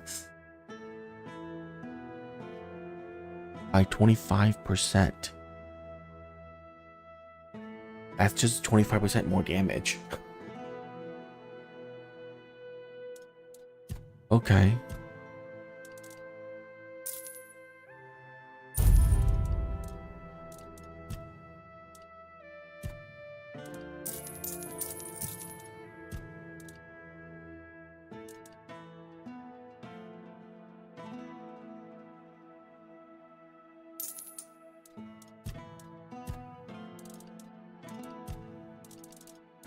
Give me that.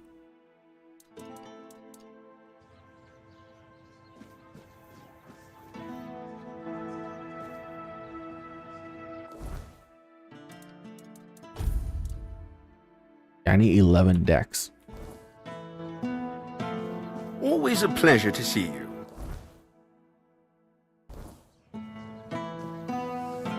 You've done more than you know.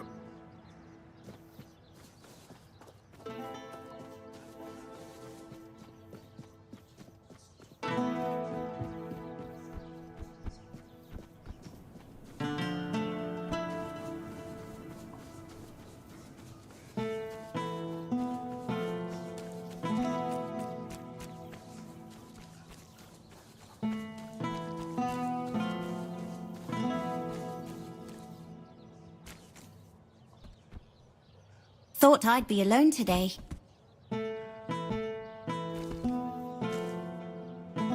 Okay.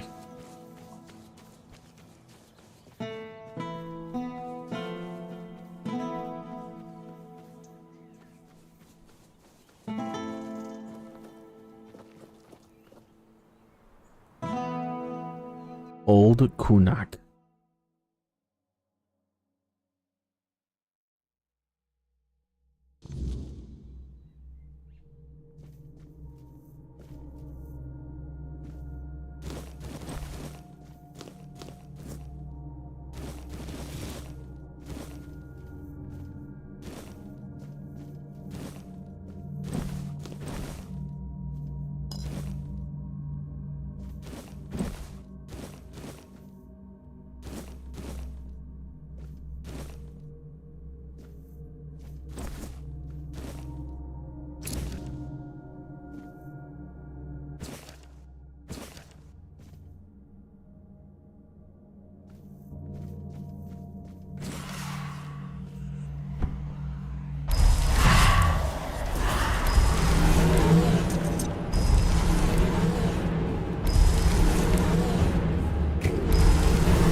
And that's 100% the way out.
Hmm.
That's the way out.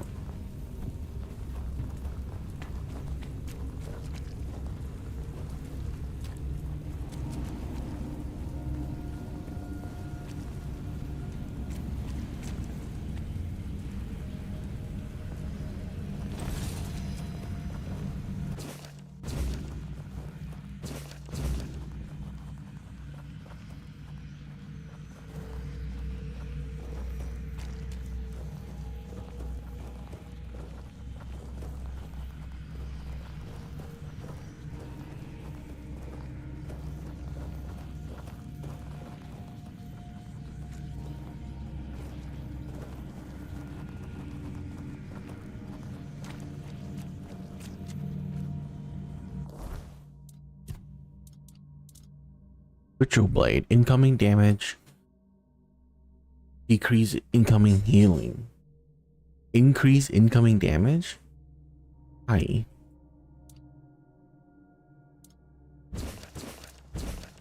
No, seriously, why?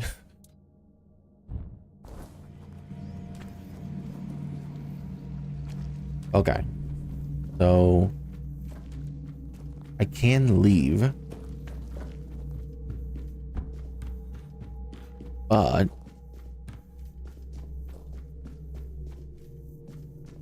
what about right here?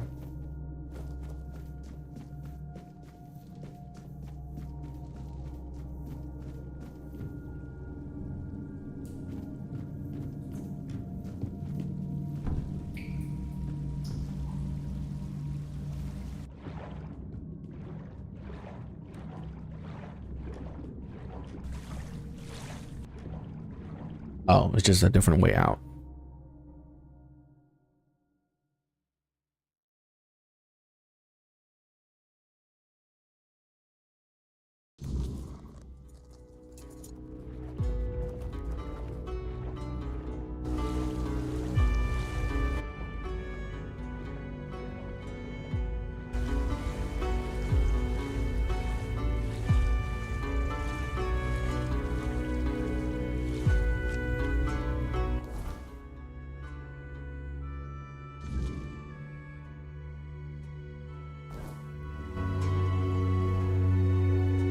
We're just gonna need to get up there, okay?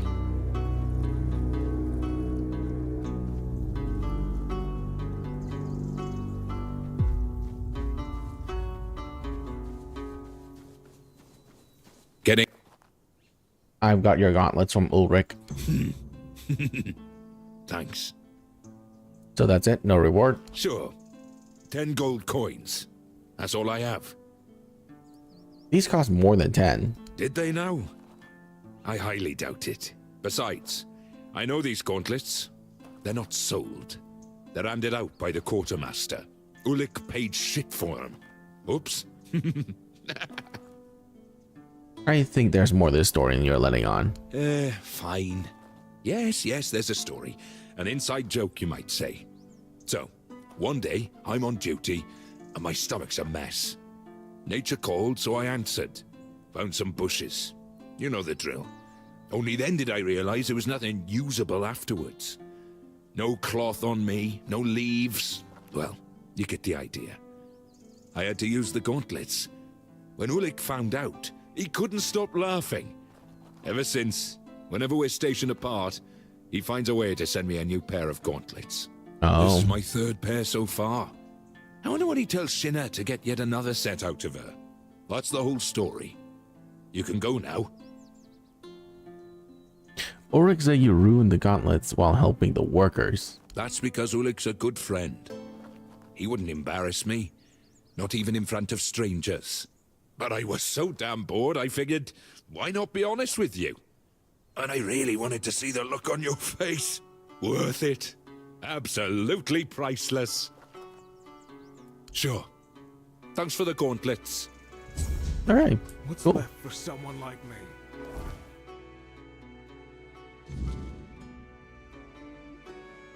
Claw me, claw thee. Okay.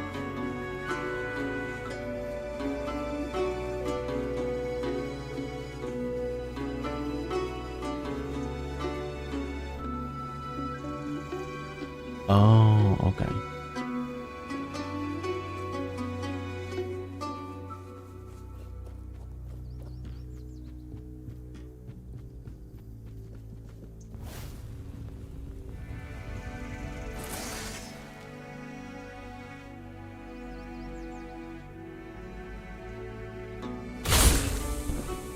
disturbed my peace. Show me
Oh, there it is.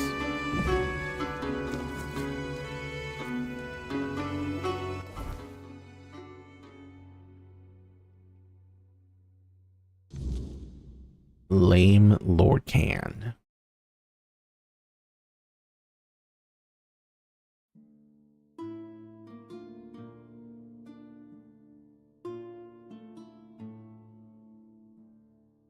The first men? Is that in a different area? Oh yeah, it's in the Forlorn Swords.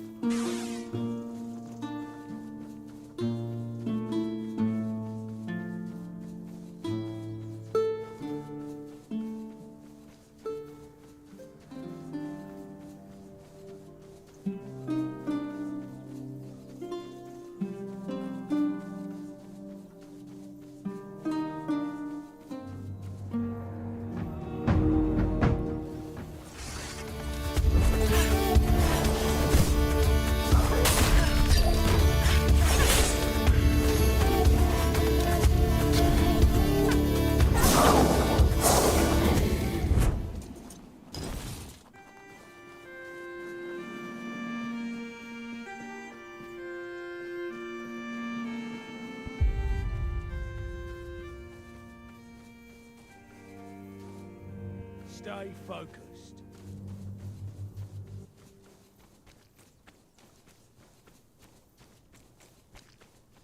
Remain vigilant. I'm not scared of you!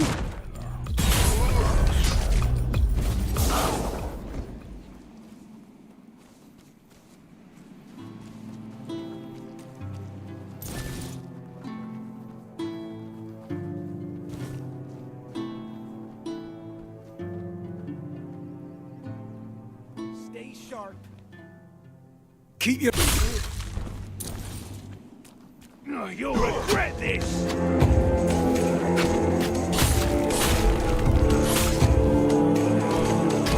Is that supposed to be?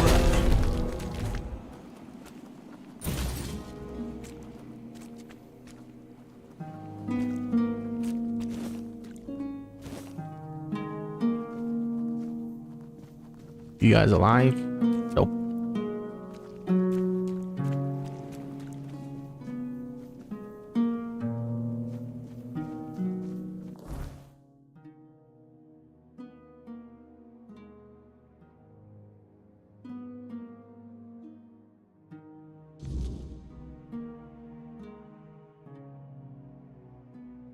Change of heart?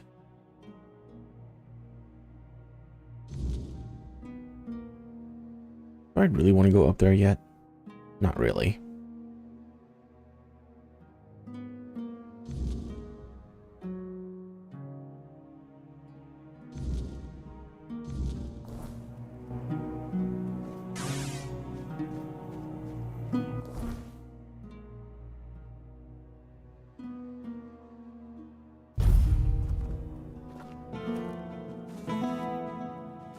Oh, hello there. Hello. What about... Then what do you...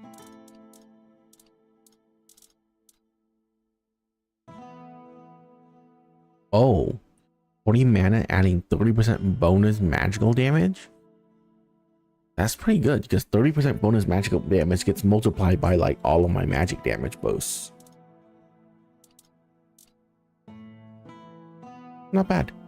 Not gonna buy it, but not bad.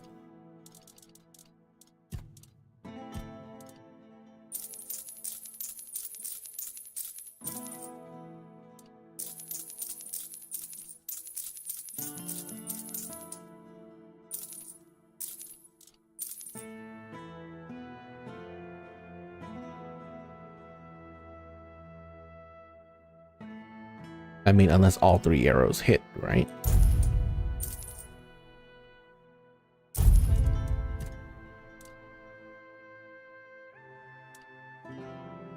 I don't really care about that.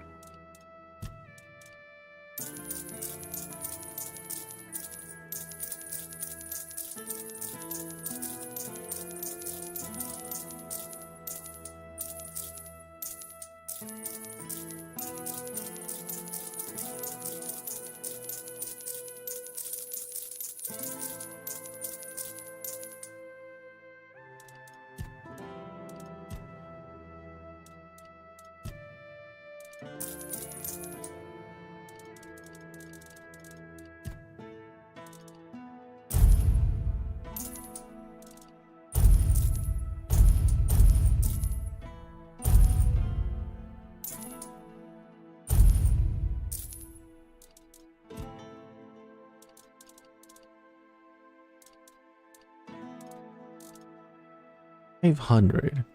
Why?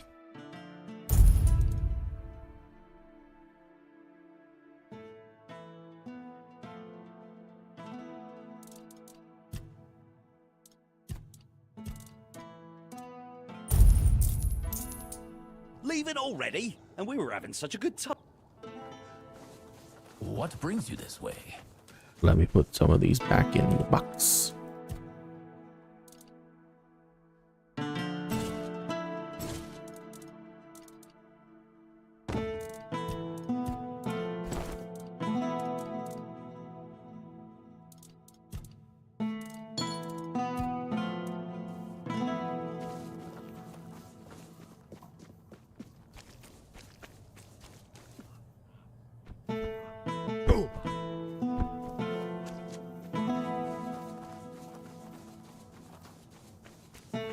What is it now? If it's chat... I managed to open the trapdoor. And? What was inside? Don't leave me hanging. It was Kunak, just older. You mean the old street level? Bloody hell, I didn't think this place had anything like that. I figured it was just a complete shithole. But this, oh, this is fascinating. Damn, now I wish I'd gone with you. Did you find anything else down there? I also found some scrolls written in Nimue about Merlin and the local Menhir. Ah, damn. Definitely not thrilled about that. Best you bring them to Denholm. He'll take care of it. Here's your reward, and thank you for doing this for me. You're good people. I hope you know that.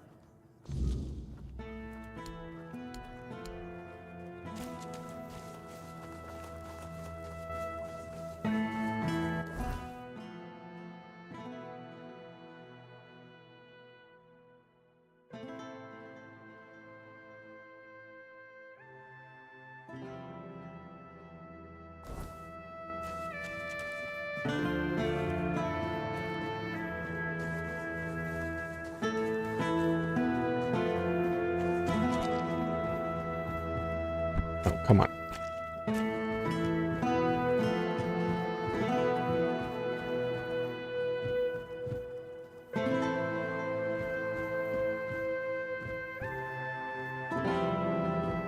Oh, an adventure? I think... because to the out... Dessert supply... You don't... And Camelot, and I won't... You're here!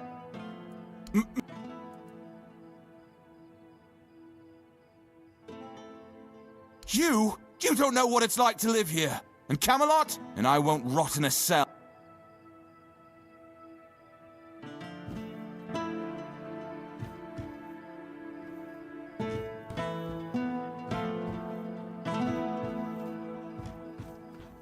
Okay.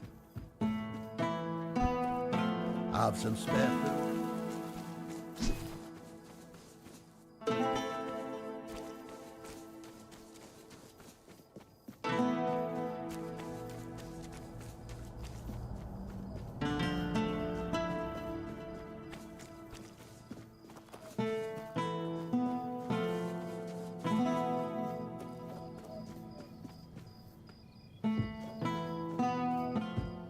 Here's your cube. Ah, there it is.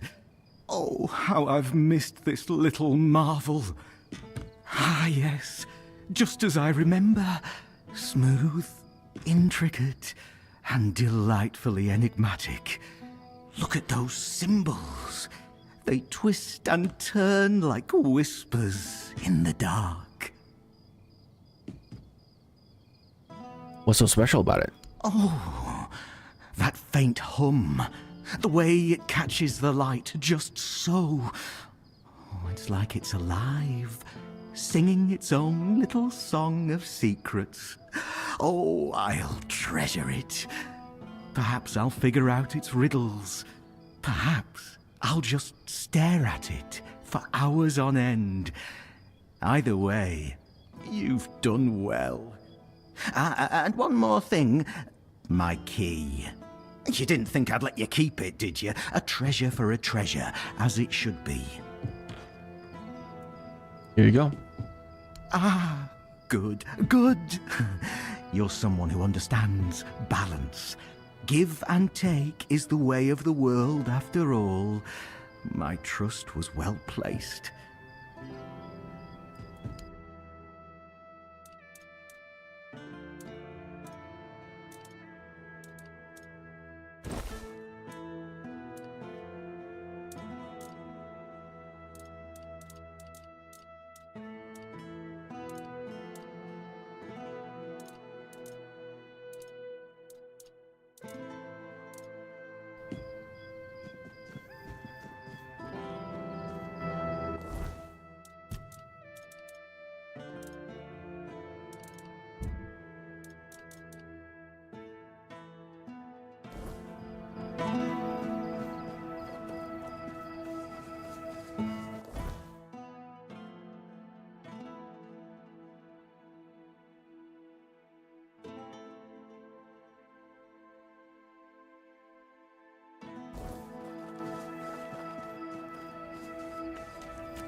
Have some spare food or coin? Have you seen that Islay? She wouldn't be half bad if it weren't for that eye of hers.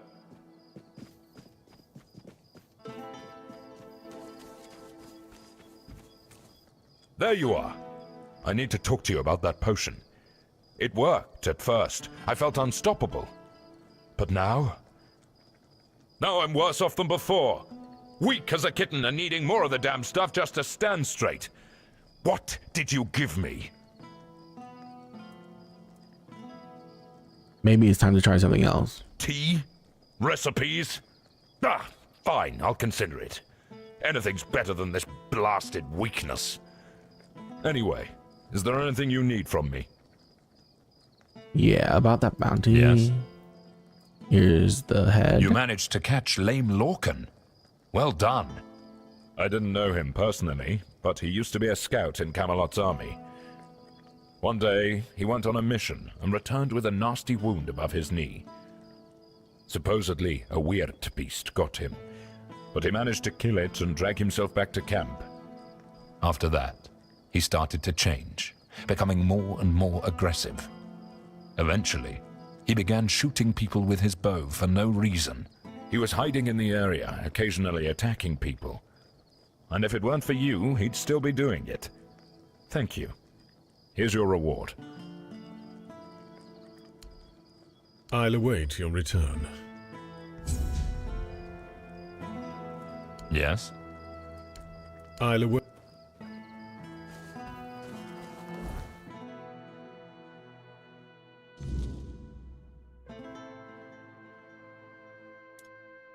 Okay, I think we're gonna start exploring down here. So cross this bridge and head on over, right?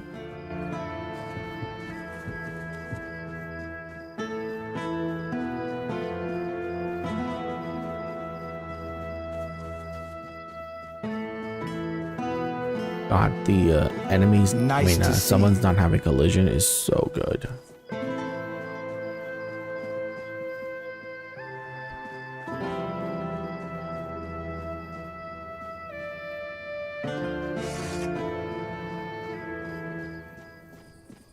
The hell?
Seems to be broken.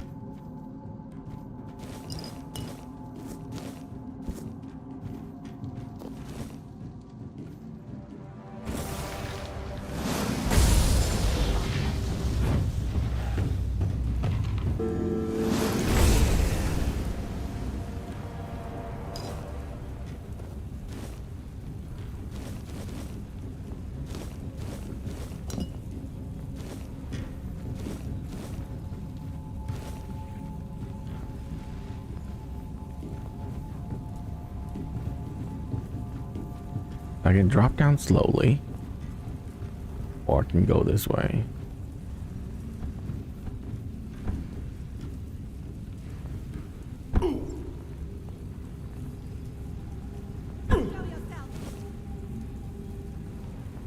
Warden's runestone?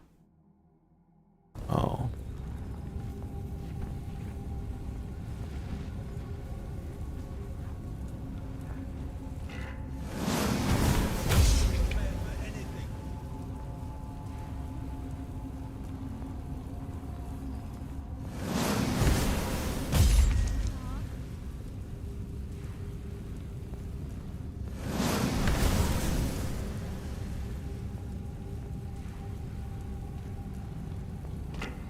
Something's not right.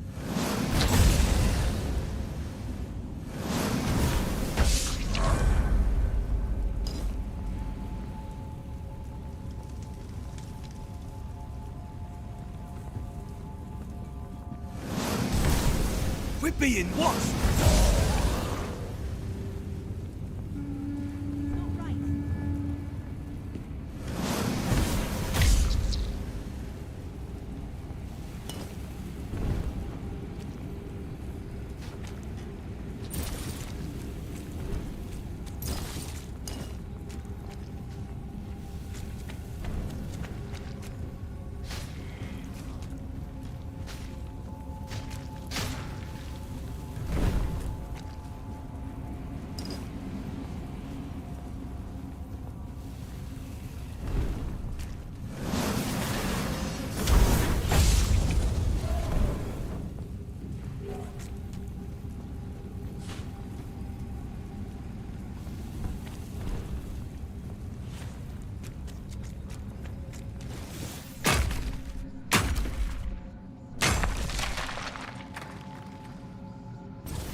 Whispering Stone.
Someone hear me. I'm here. Please help me. I don't know how much longer I can hold on. They don't want me to let go. Wait. They say you must leave. That I belong to them now. Who are they? They're here. And they will stay. They really want me to join them. Hold on, I'll find a way to free you. It might be too late already.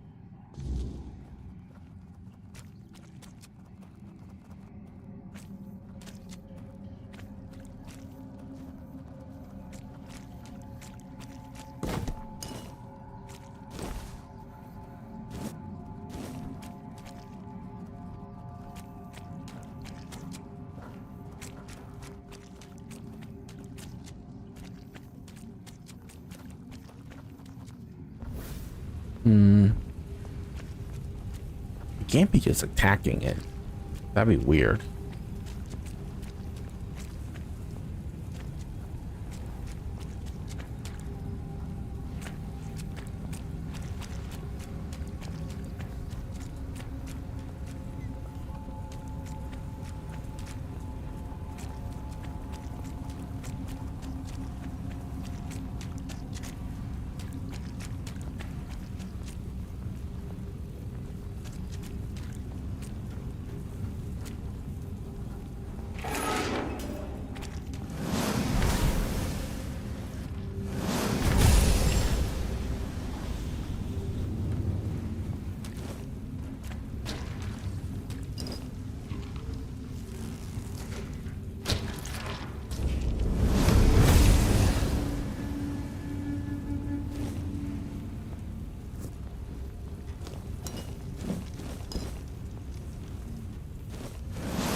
They made the summons better, not like stats wise, but like AI wise, and I can see the difference.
Oh.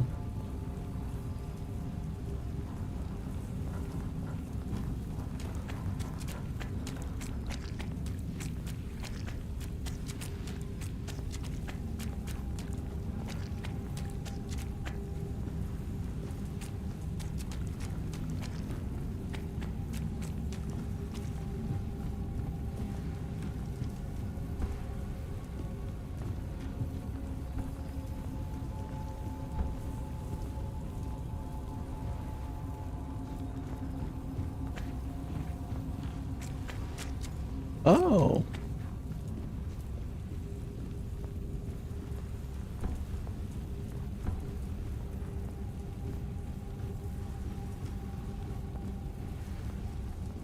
I'm gonna walk and kill myself. I'm gonna bring the elevator back down.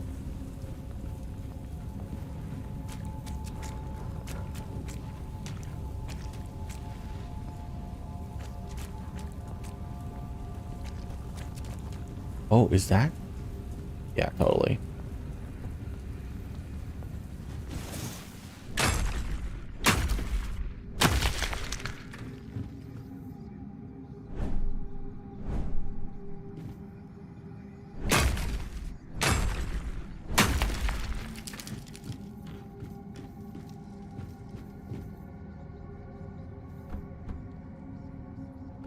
Okay, we're cheating to get up there. All right.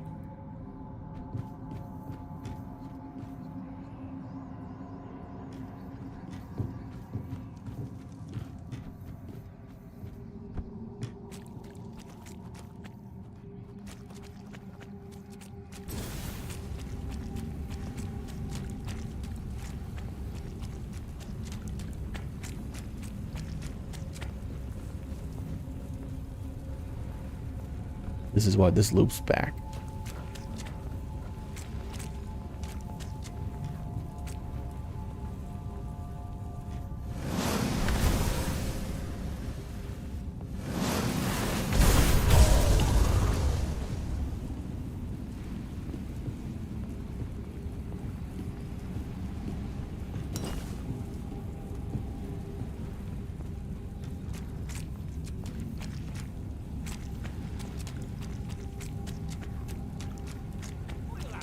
a pike!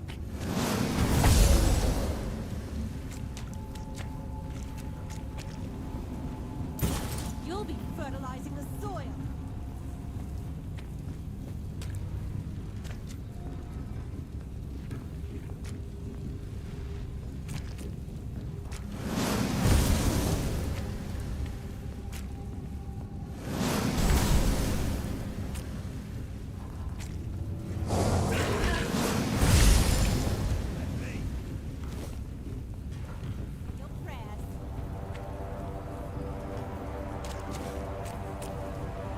I will bleed you!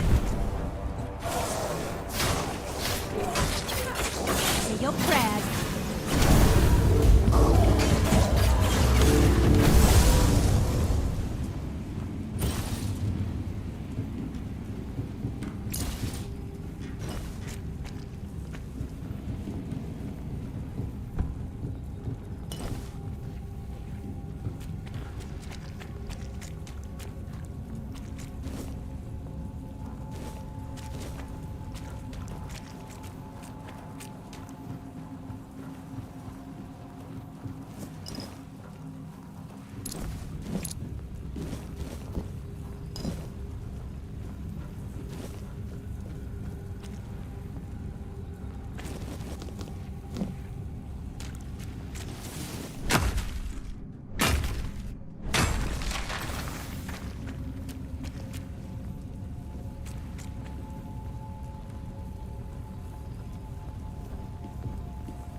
Oh.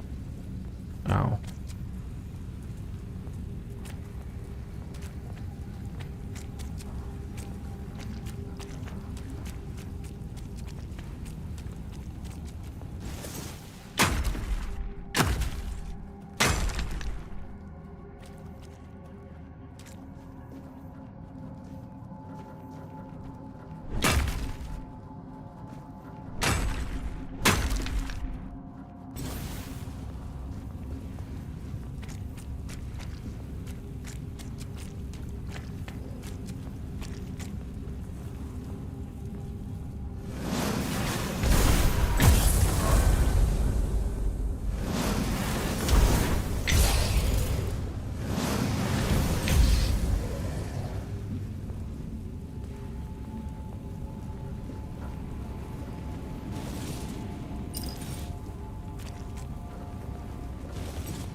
If I'd known it would end up like this, I never would have gone in there alone.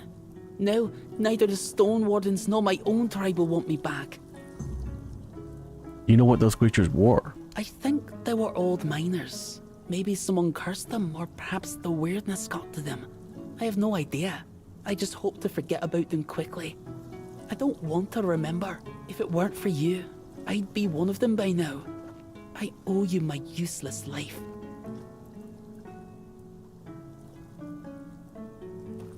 What were you trying to prove going in there on your own? I I wasn't a skilled enough hunter to stay with my tribe, and not a good enough miner for the Stone Wardens. There's nothing left for me. And if I'm not a Dalrita, then who am I? You could be your own person. You can choose what you want to do. Freedom, huh? That's a pretty foreign concept for us, Dalrita. You know, we're used to knowing what to do and who we're doing it for. And now, I'm just supposed to make my own decisions. Don't answer that. I'm just talking to myself. It's not worth talking to me. Even I'm sick of it.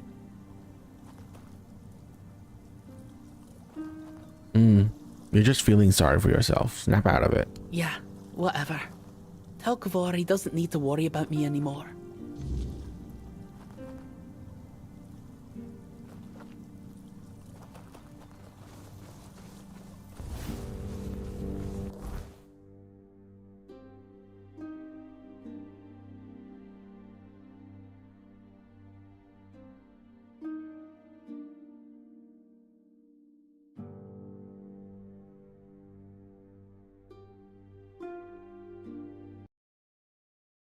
Okay.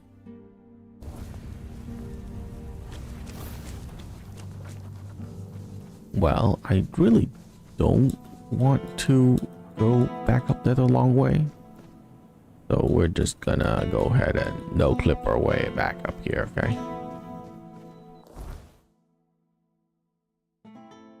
And we're just gonna head over here as well.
Can you guys leave my summons alone?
I remember this.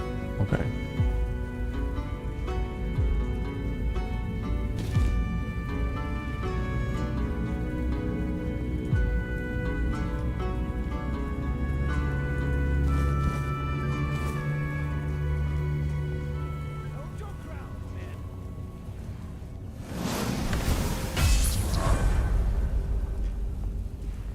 Renard. Get destroyed.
Another winter's crone?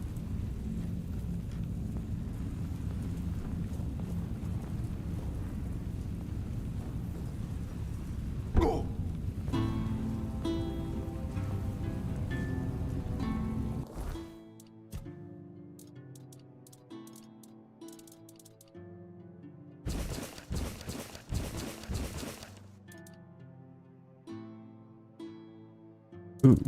Harsh by killing, that's bad.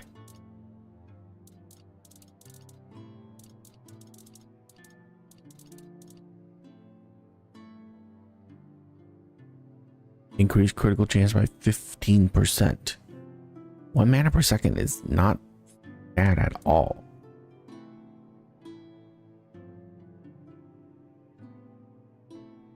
Huh.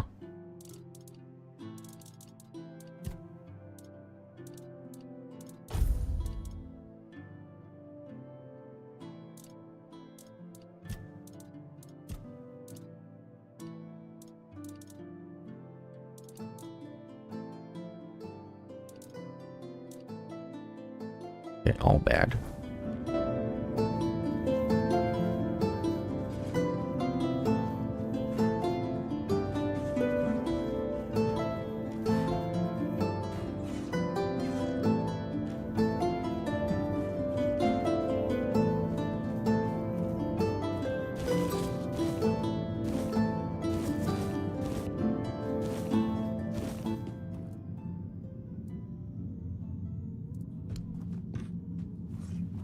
These.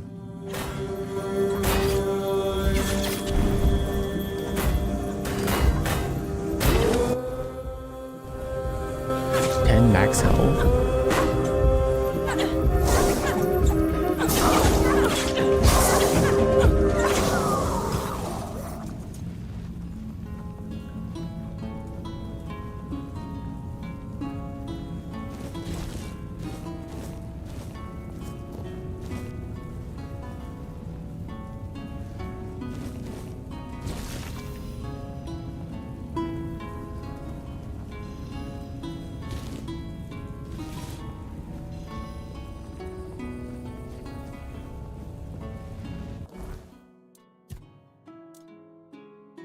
Frost Needle. Interesting. Increased magical crit chance. Oh, went below. Never mind. Increase attack speed.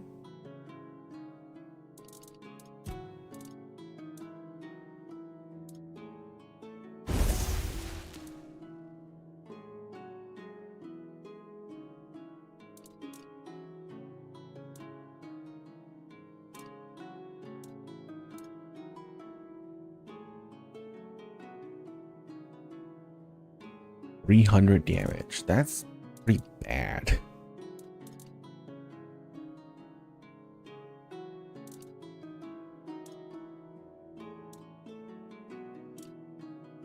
Is it fast though?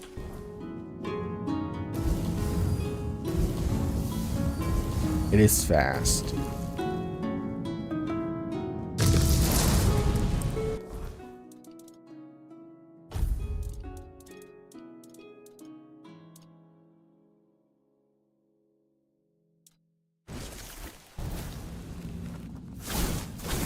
Oh, right. That's a shotgun. Definitely don't need that.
Okay, the fact that this has nothing up there is weird.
A 1.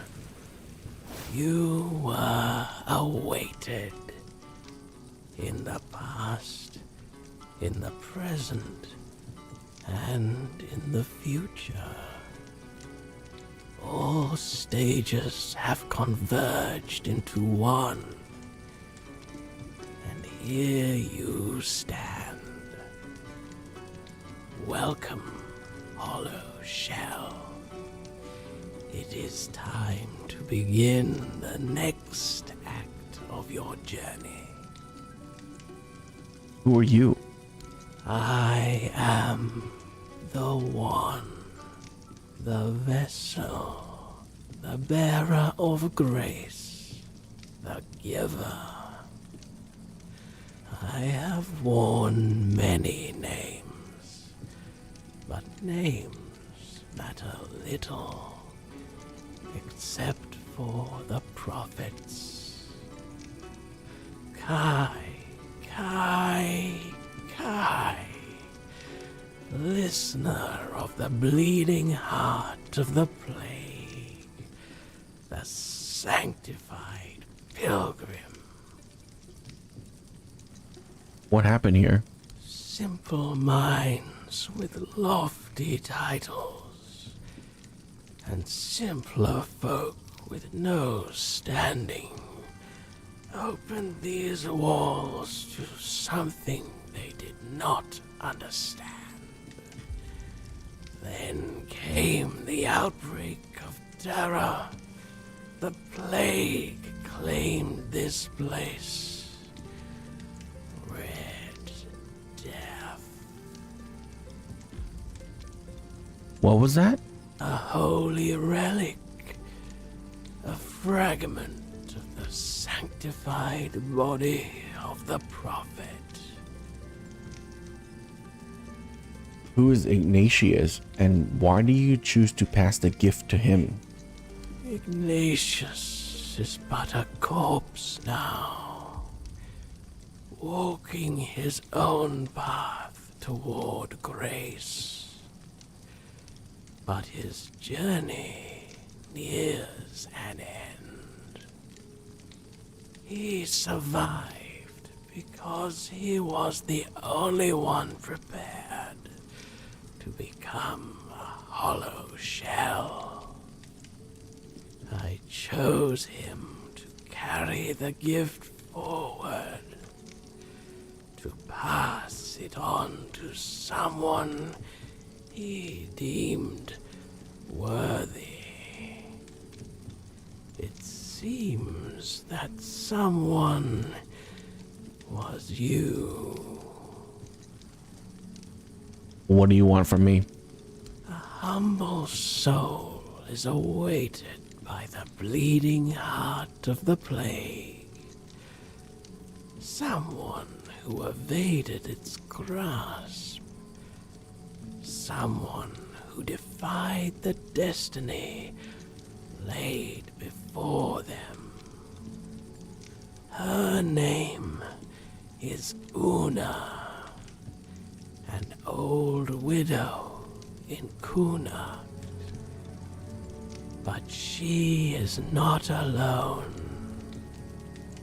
There is another, one whose choice led you here.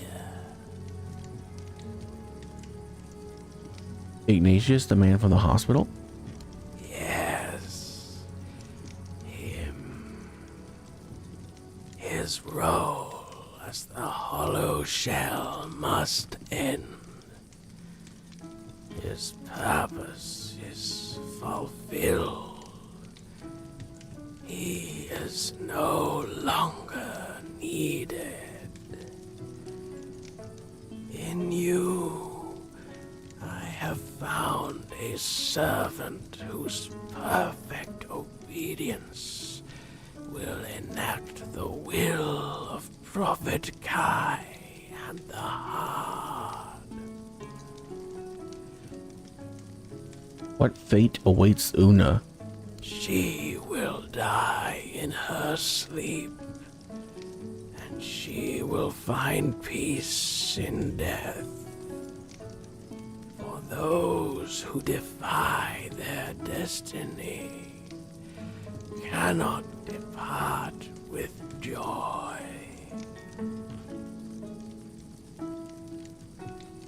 Why do I have to do this?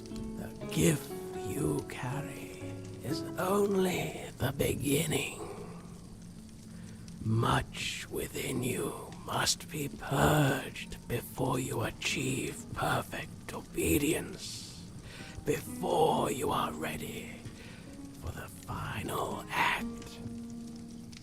Now, receive the mark of the plague.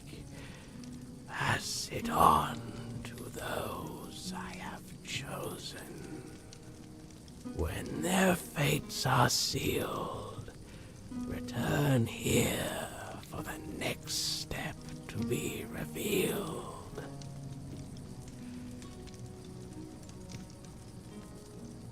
Okay. I know.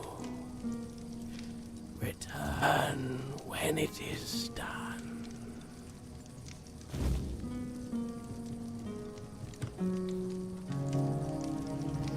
Mark of the Plague.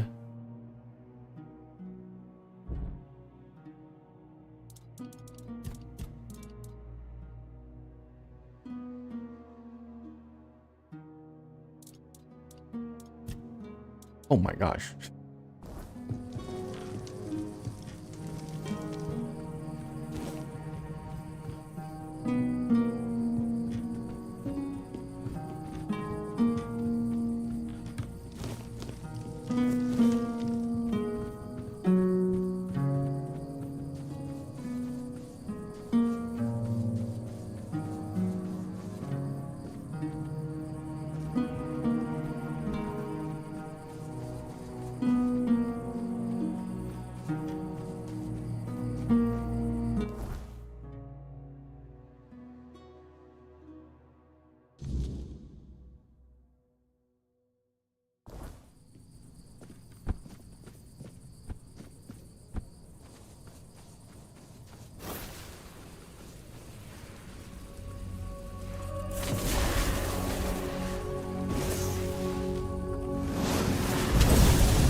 Just get max health. Cool. See, and that is why I do not sell notes, because of that very reason right there.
Oh.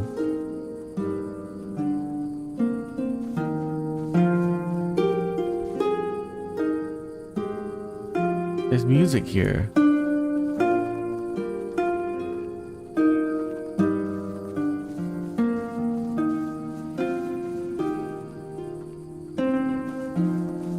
That's awesome.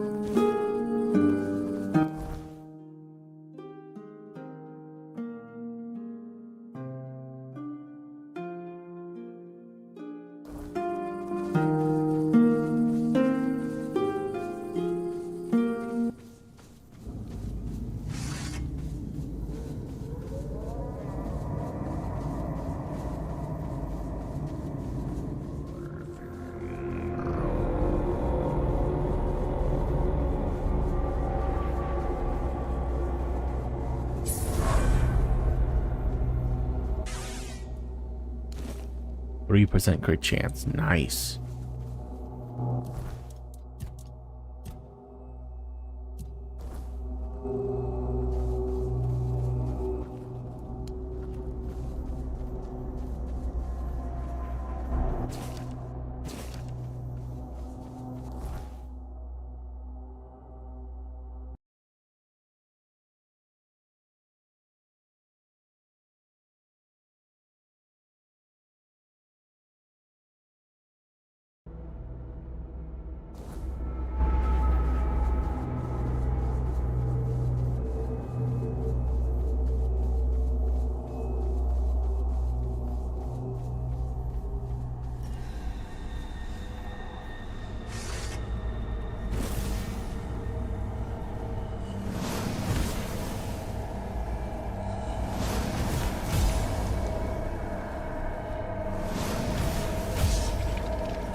Lots of meteorite around here.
Unak Waterworks?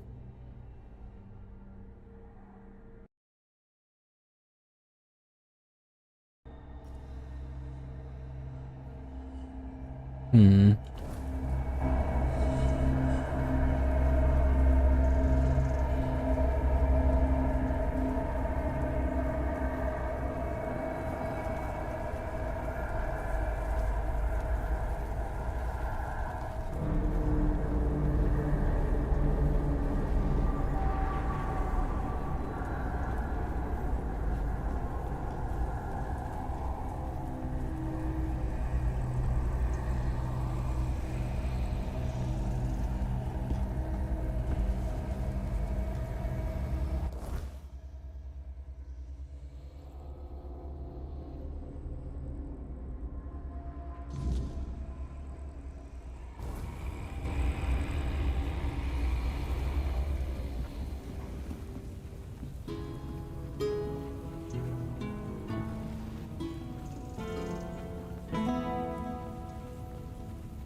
Wake me, and I'll break you.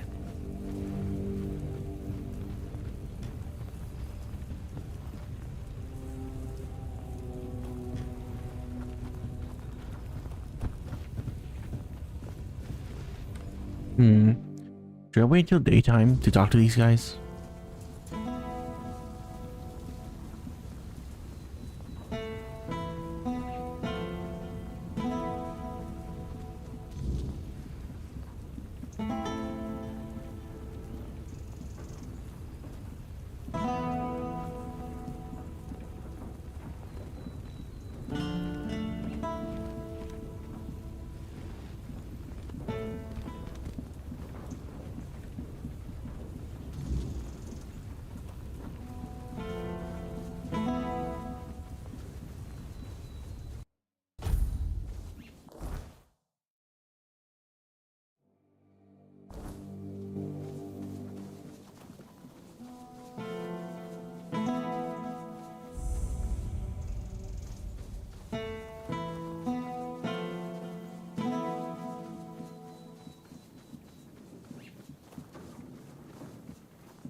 Evening, traveler. Wouldn't wander out there if I were you. Nights are getting darker, and the weirdness seems to creep closer every cursed night. What's so dangerous out there? Are you really that out of the loop? Monsters. The kind that don't fancy staying put in old drunkards' tales. And they're getting bolder, coming closer to the fields. Why don't you leave? Go to the city. These stubborn soil kissers here won't budge, clinging to their rotten roots like it's all golden. And someone's got to keep the night's teeth from their doors. So, here I stand.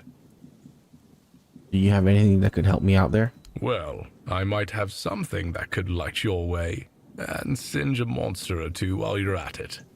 Fire arrows. These beasts hate fire even more than I hate my posting. For a few coins, they're all yours. Helps me sleep easier knowing I'm peddling more than just warnings. Oh, pretty cool.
I think Umbral Shroud is pretty good.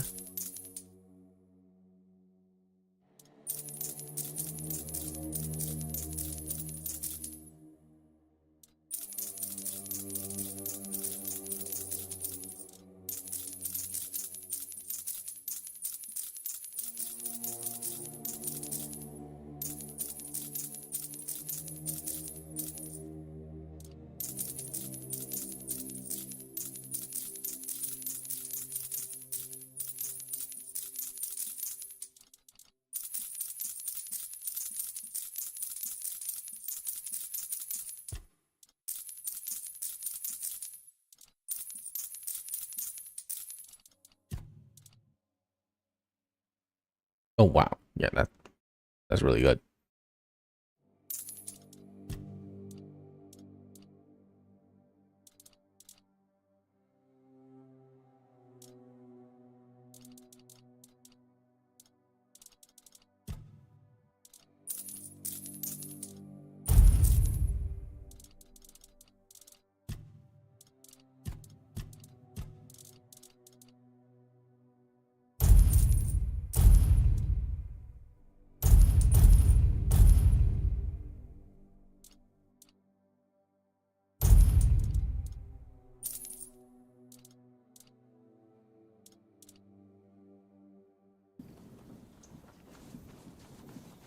Just another Hey there, traveler. Better not go much further tonight. Strange things tend to assail our lands with the wilderness on the rise.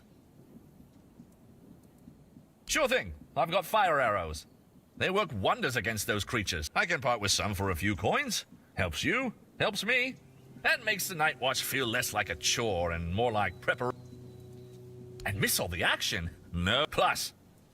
Oh, it's quite the lineup out there. They are more than...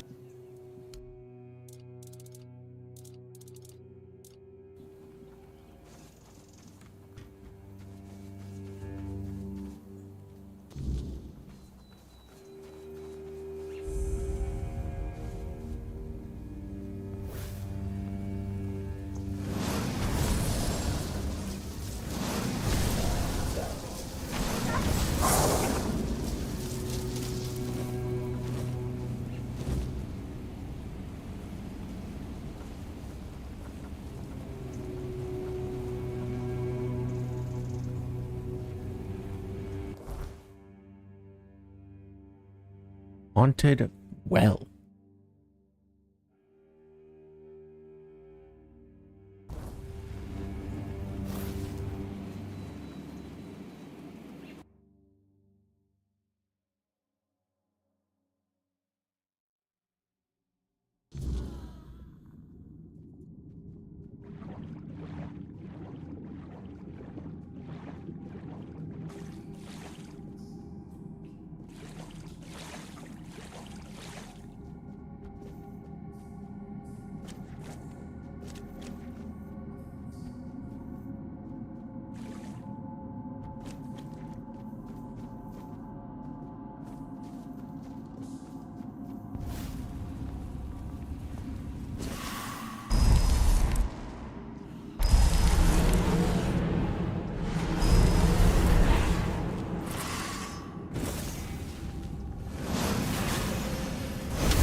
Increase casting speed by 74%.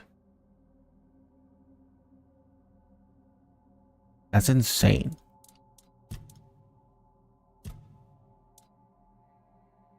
That might be better than this. 20% damage?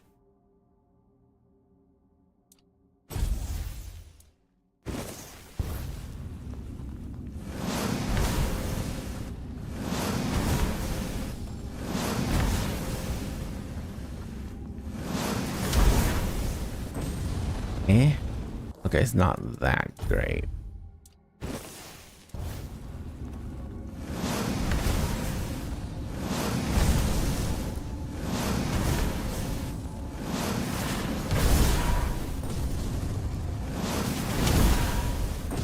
Yeah, it's just I can't tell the difference. Like, you would think 74% is like pretty obvious, but I cannot tell the difference.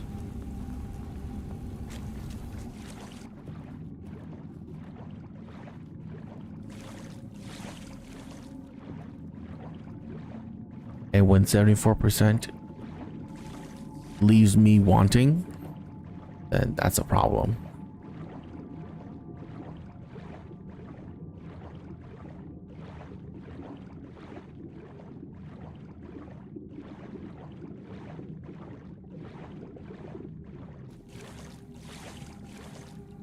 Okay, why didn't I have an oxygen meter there?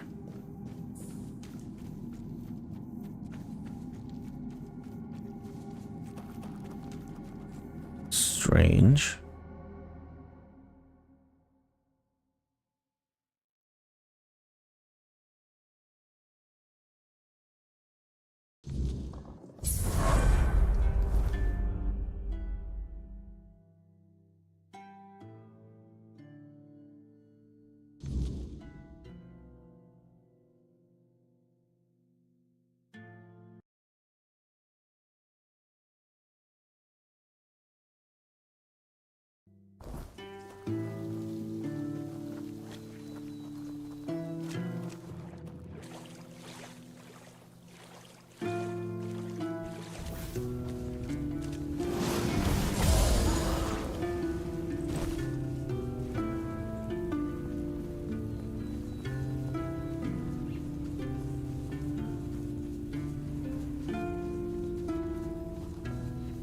Prepare for battle.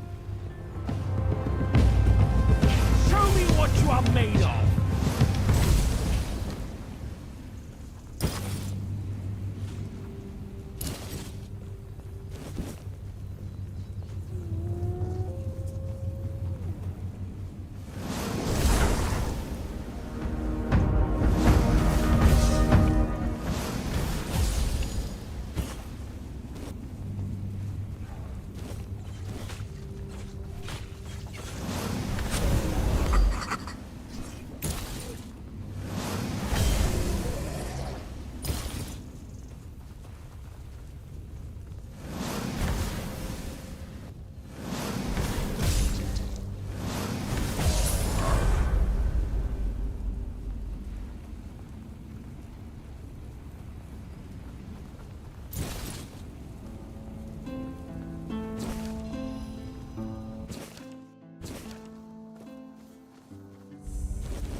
Baal, is that you?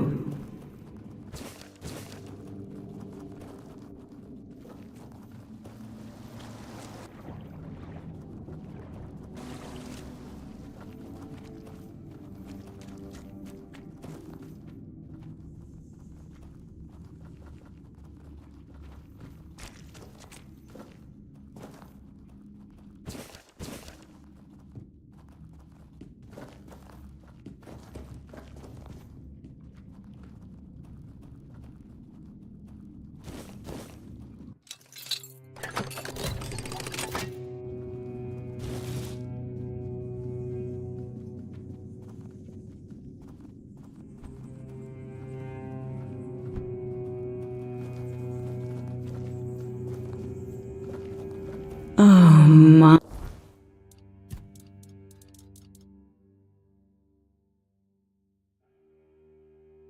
Encumbrance limit?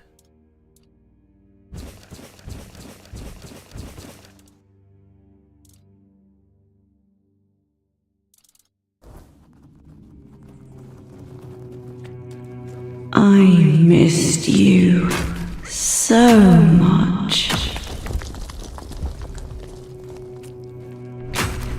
You are very loud.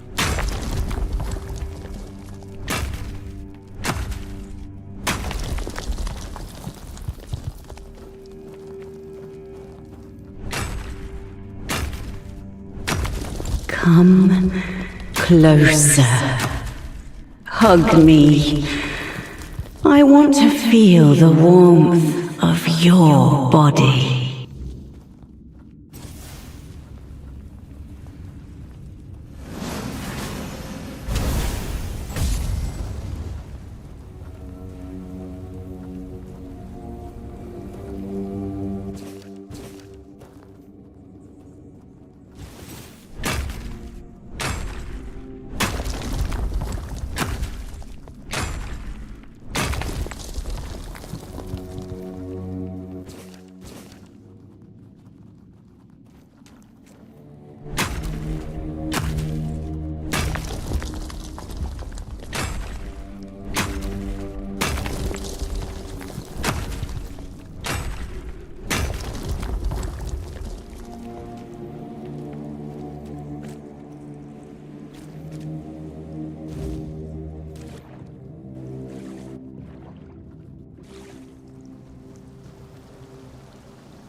You know what?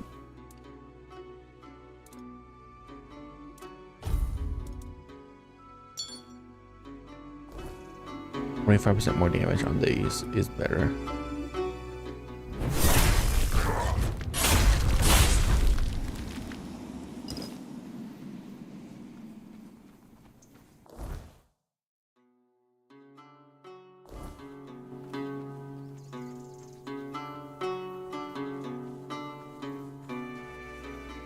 Being watched. I'll take him down, big clouds.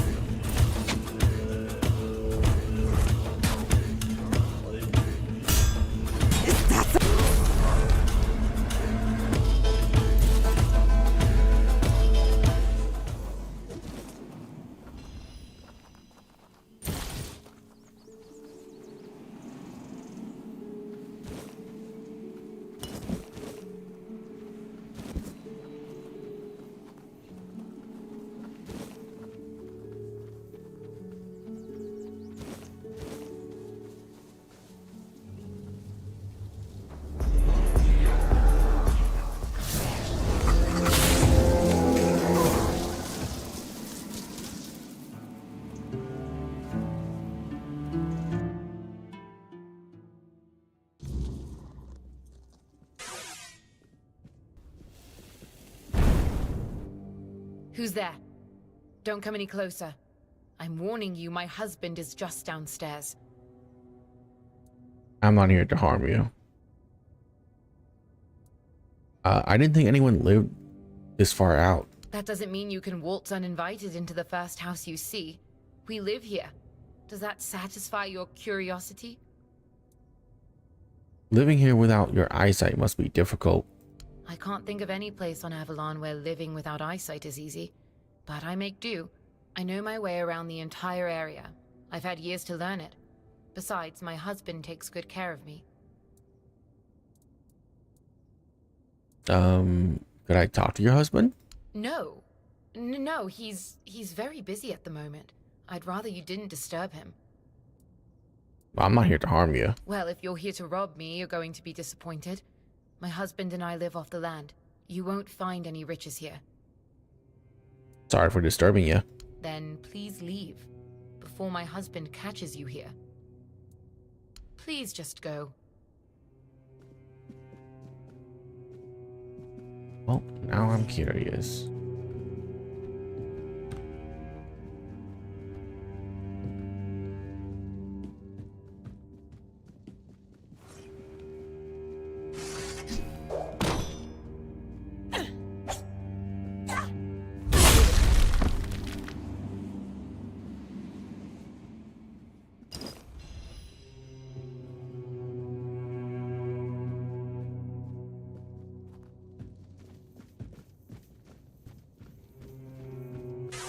Oh no. What have you done? What have you done? You monster! You killed my husband! I'm not a monster, but I did just kill one. You're welcome. Gods, you're heartless. What kind of monster would bring me fresh berries every day for our morning porridge? My husband was kind, gentle, and caring. And you expect me to thank you for killing him? You're sick. There really was a monster. I guess it must have been impersonating your husband. He wasn't impersonating anyone. That was my husband. I'm blind, not stupid. I know who lives in my house.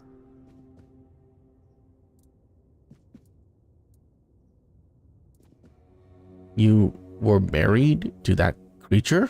He's not a creature. Don't call him that. He was my beloved. The answer to my prayers. When he showed up, it felt like the gods had finally decided to right the wrong they committed by putting Broden in my path. I finally had a husband who never touched me in a way I didn't want, who never beat me so hard I couldn't get up from the floor. Someone who cherished and cared for me, and whom I could cherish and care for in return. For the first time in my life, I was happy to be a wife. And you took that from me. Who is Broden? Someone I'd rather not think about right now. But by the gods, he would have loved this. Making me feel helpless and miserable was his favorite pastime. Well, I'm sorry. Is there anything I can do? You could give me a hand with the funeral. Just take his remains and place them on the stone altar nearby.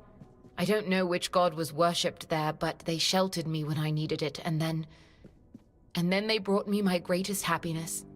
I need to see to the flowers and proper offerings, and I just need to be alone for a while.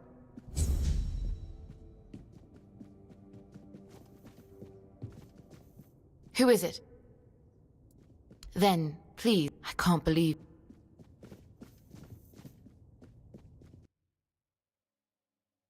Sorry. My bad.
up a battle.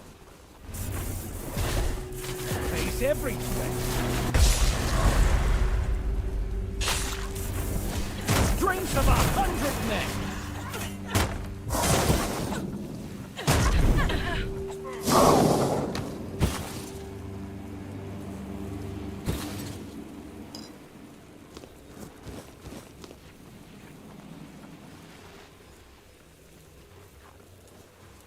We're just gonna jump back up here.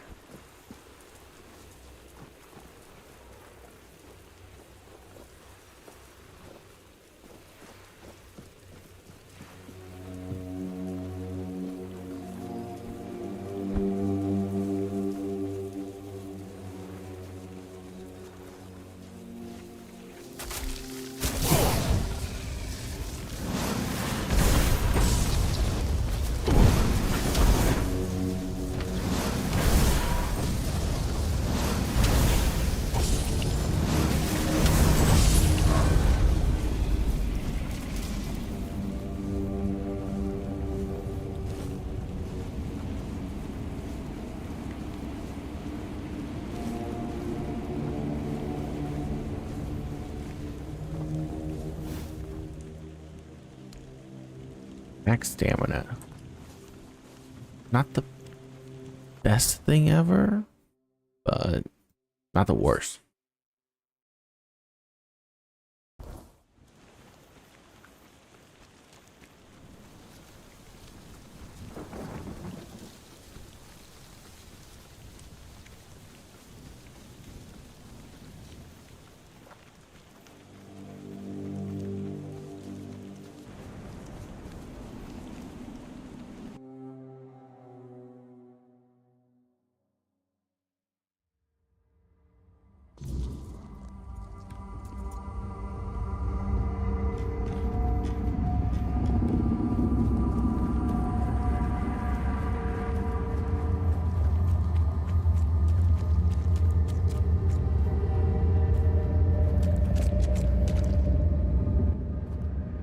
Finally, someone showed up.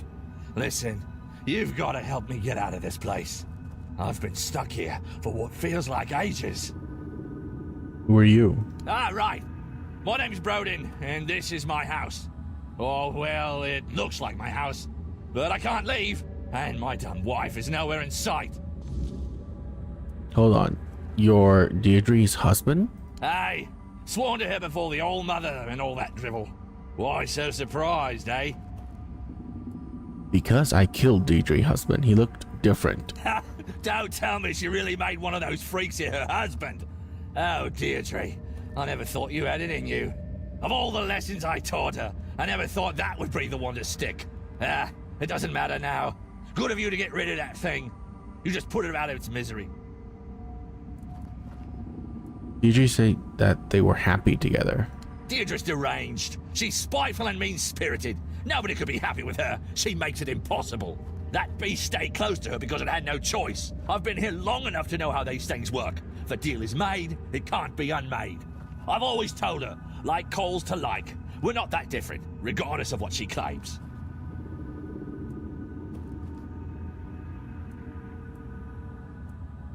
She never mentioned a deal. Of course she didn't. She always loved playing the victim. The poor little abused blind girl. Exchanging her rightful husband for a beast slave probably doesn't seem as appealing as the fantastic love story she's concocted in her mind. How do you end up here? I'm sure my loving wife had something to do with that. You see, one evening I went out to get some wood and saw a strange light. All of a sudden, a creature attacked me. I tried to fight it off, but I just can't remember what happened next. I must have passed out. When I woke up, I was here. According to them, I cannot leave. Ever. But now that you're here, and that thing that attacked me is back there as well, you could try killing it, and then we'd both be free. Why don't you kill it yourself? Because I can't. I can't touch them, I can't do anything to them, yet they can do anything to me. It amuses them. They like to torment me. They tease me with promises of freedom, only to yank it away at the last moment. Please, you've got to help me. What about Deirdre? What about her? She's still my lawfully wedded wife. I vowed before the gods to take care of her, and I will. just as I always have. I'm not sure. What's there to think about? Yeah, I'm not without faults, but who is? Not my wife, that's for sure. I don't deserve this shit.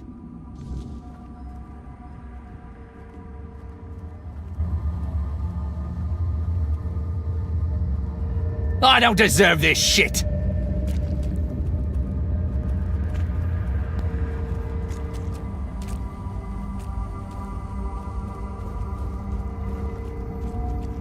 Here. Take. What do I do with this? Give. I love it. You want me to give it to Deidre? Yes. Give. Now go. Hurry.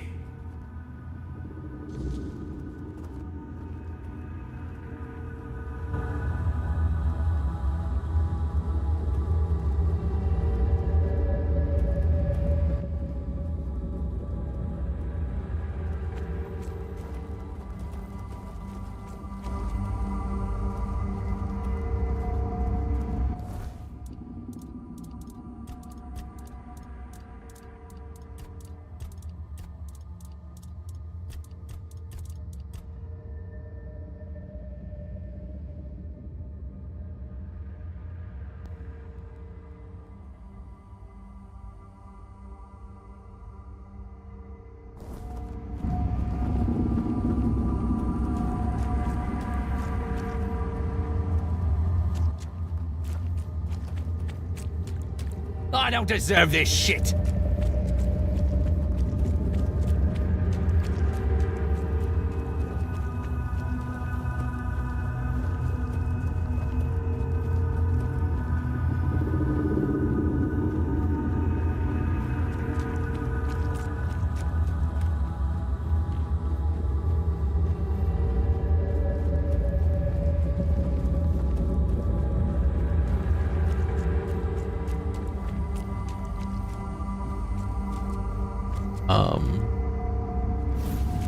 Do I just kill the one I don't want?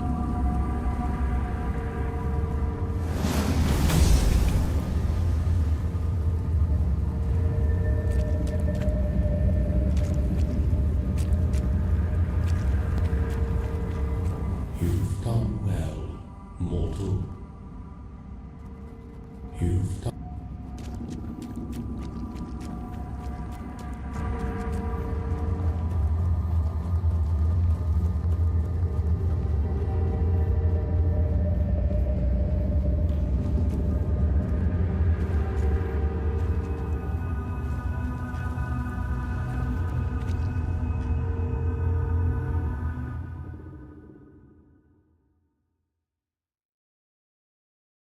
I don't know about this.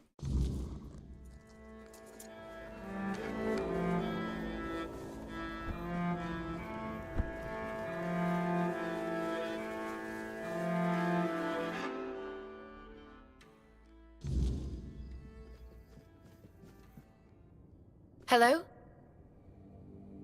You never told me you made a deal with the Fae. A deal? What deal? What in the world are you talking about? I went into their realm. Broden was there. Broden? What does he have to do with anything? And what realm? I have no idea what you're talking about.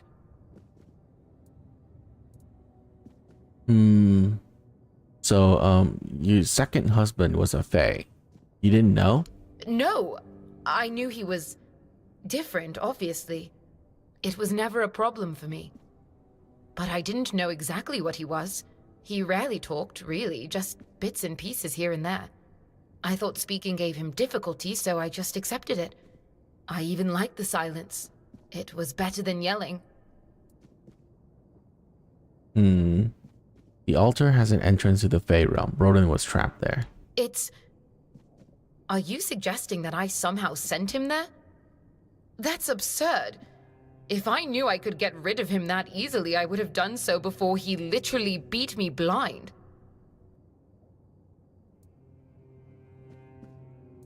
That's what do you pray for at the altar? Anything. Everything. At first, I prayed to the gods to tell me how to be a better wife, to explain to me what I was doing wrong so he would stop beating me. Then I prayed for someone to save me, to take me away from here. And then there were nights when I prayed for a swift death. The last time before Broden disappeared, Gods, I remember now. I asked them to take him away from me forever and give me a better husband.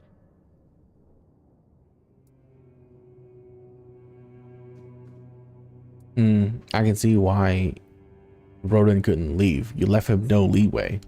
What do you mean? What happened there?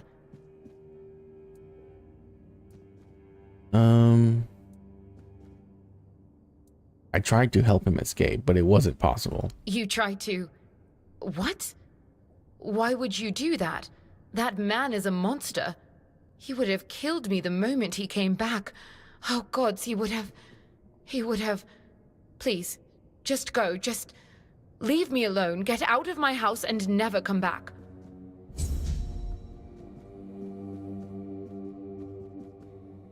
Please, don't... What? No.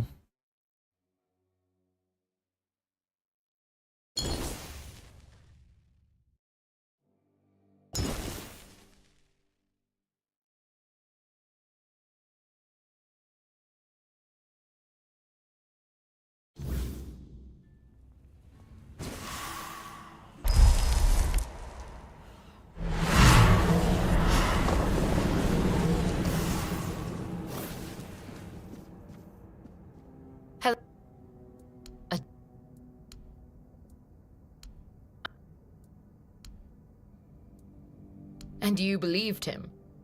I don't blame... We got married when I was barely of age. He fed my family so many beautiful lies that I believed him too. He promised... that the last... Not intentionally, but if Broden can rot in that place, just...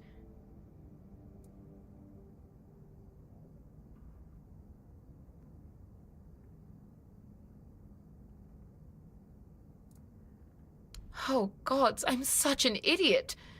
I truly believed he loved me in his own way and that we were happy. I'm no better than Bodin, am I? If what you're saying is true, then at least he's free from me forever. What do you mean? I can tell you're lying. Oh, that's good. At least I don't have to worry about him ever coming. He would never have forgiven me for what I did, even unknowingly. He would have just killed me. No, I don't know. I have a sister. Wait. Take this. I got this ring from Broden. I kept it because... I don't even know. I guess I don't need to worry. Now please leave. What? Please.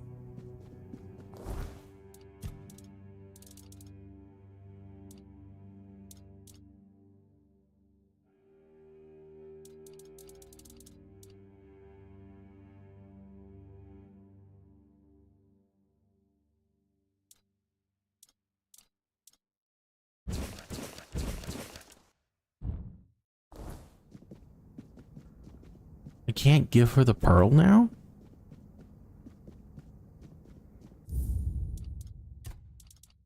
Well, reload one more time, I suppose.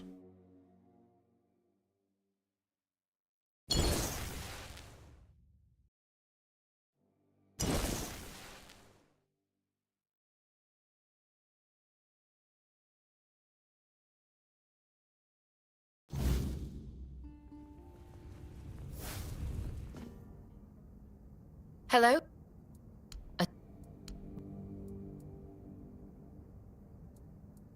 But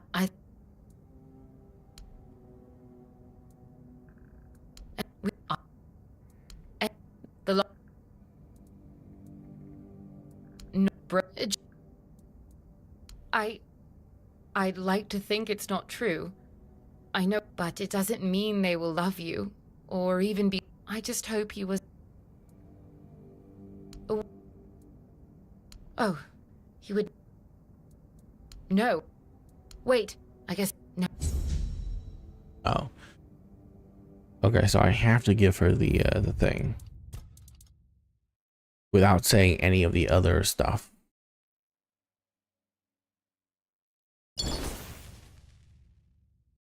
Yeah, I want to give her the pearl.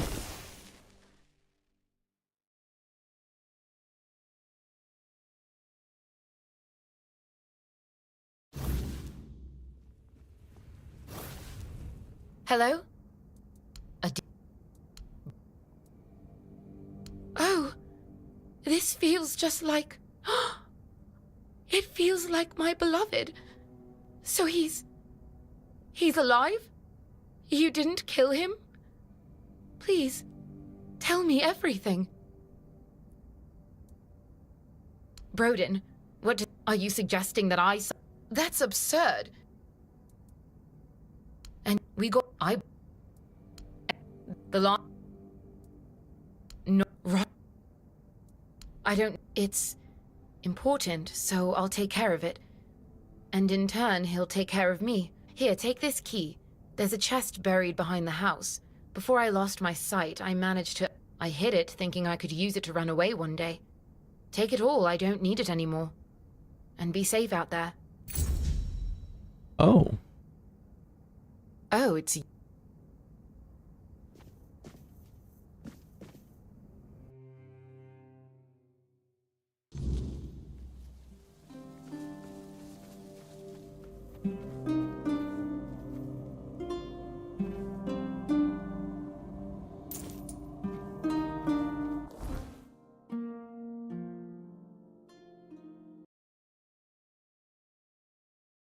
Yeah, there's like something there.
It's almost nighttime again.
Oh, hi.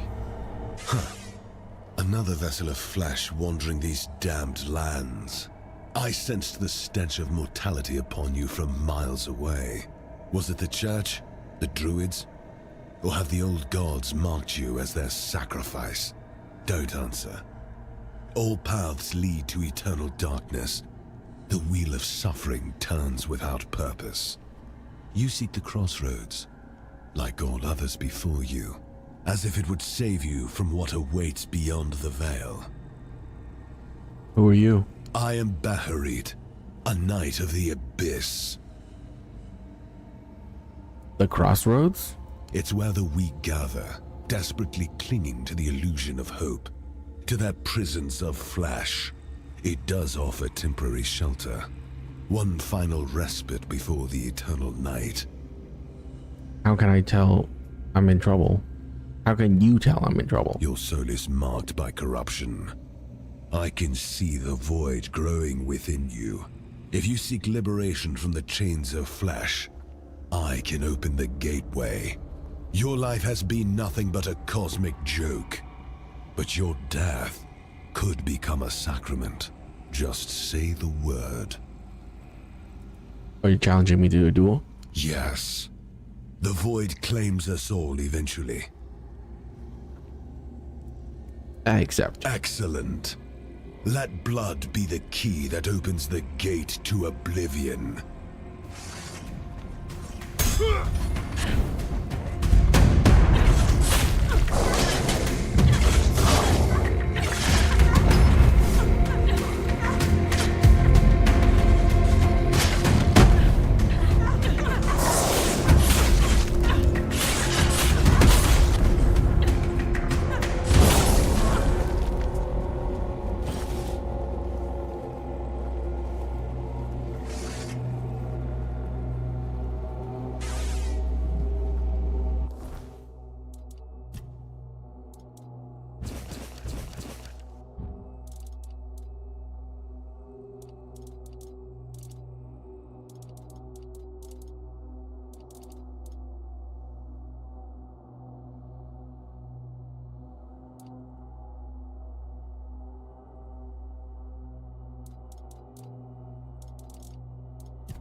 Oh my gosh, that's so much.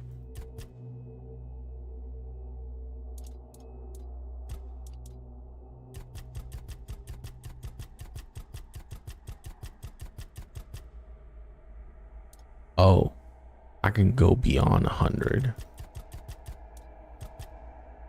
Let's go 99.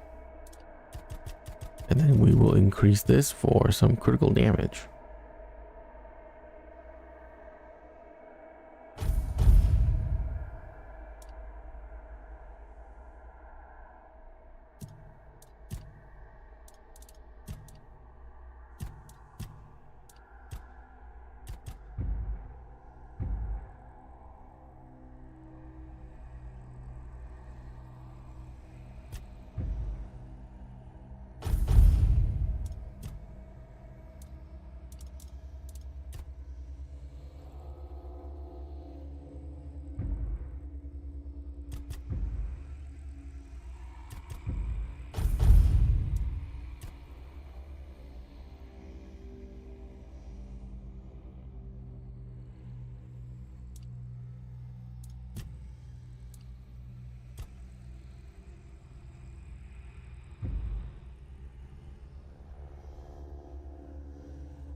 Hmm.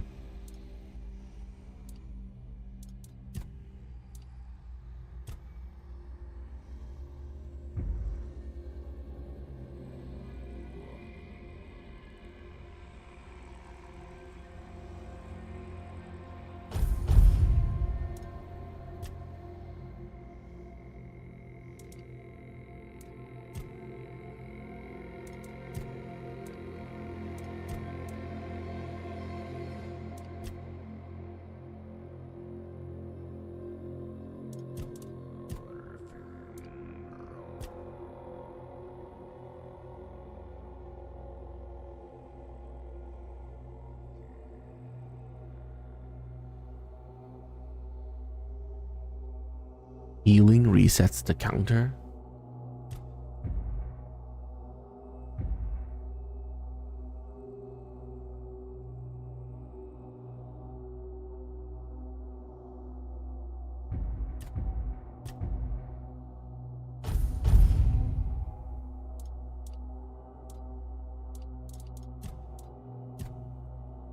Eventually, I'm gonna run out of things to put points into.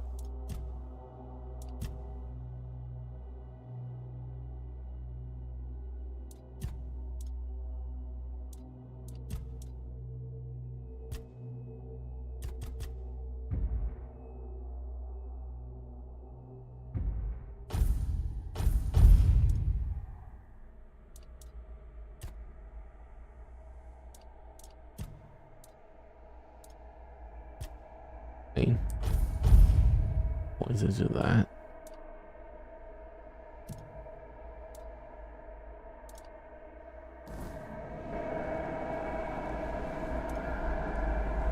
Bring your lost pet back. Oh.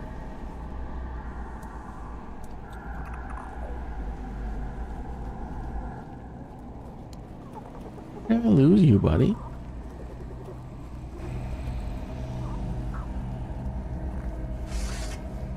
Weird.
I found a belt buckle on a corpse.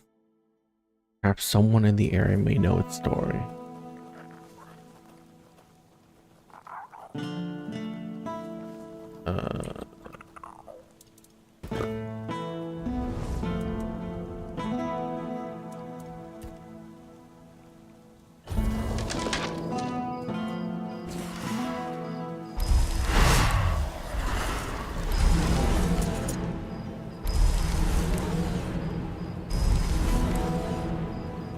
Okay.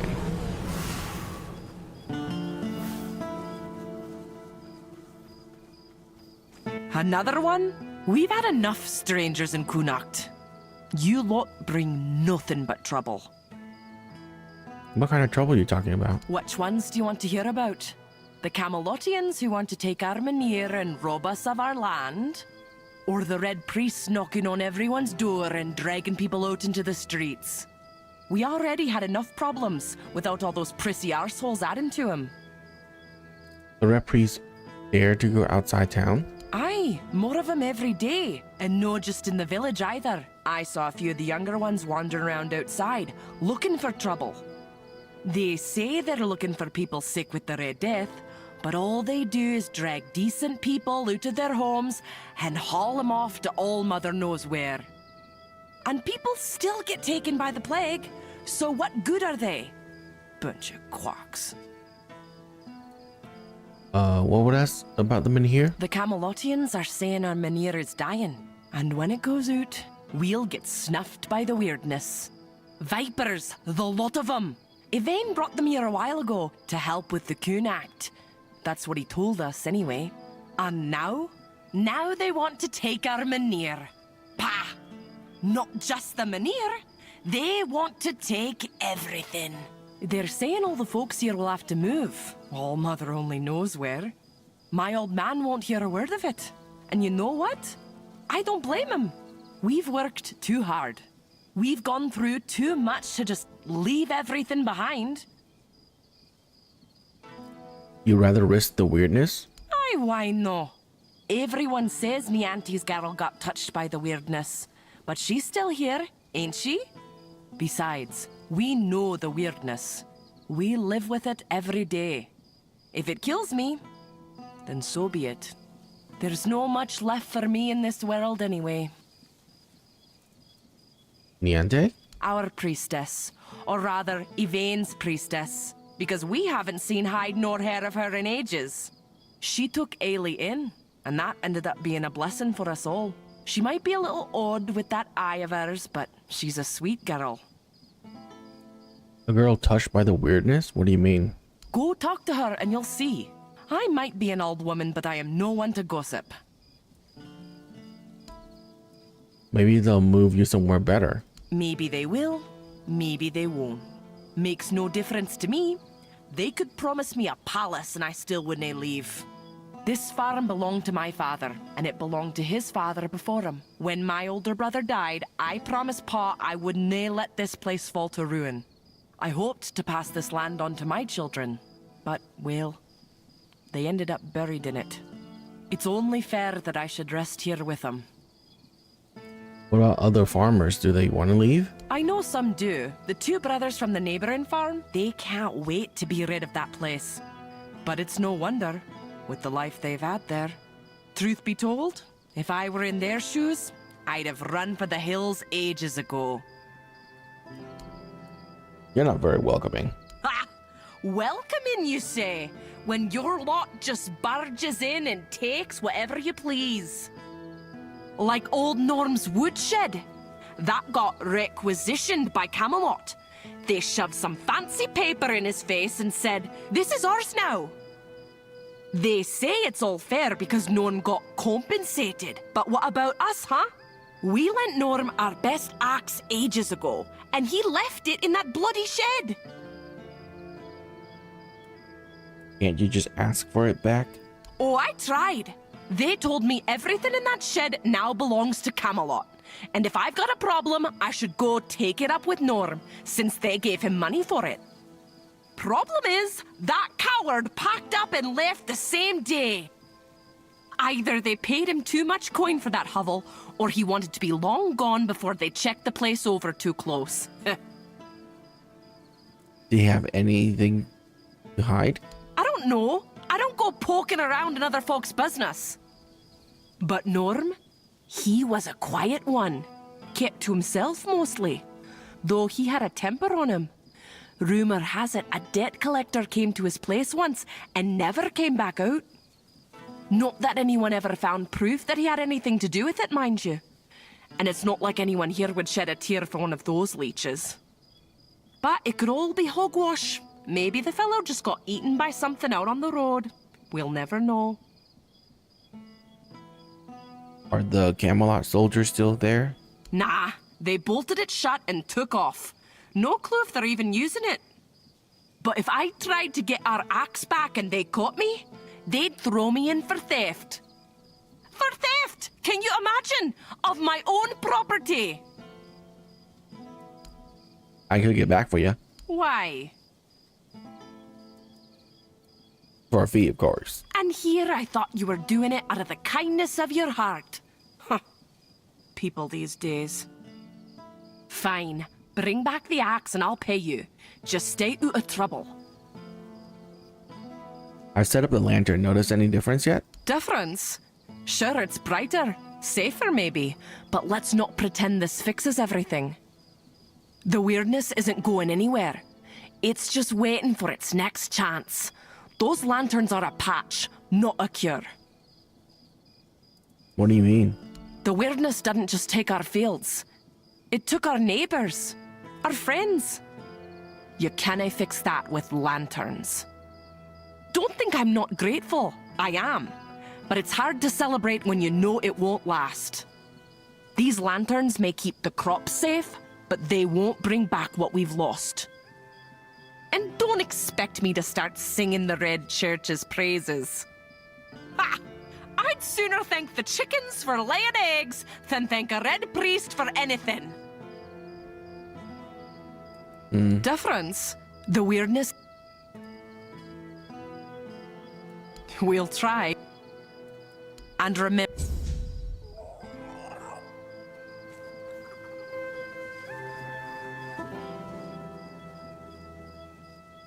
Well, if you want to buy eggs, go talk to the missus. Though consider yourself warned. You eat them at your own peril. Why would eating egg put me in peril? No need to worry. The missus told me to say that to anyone asking after the eggs.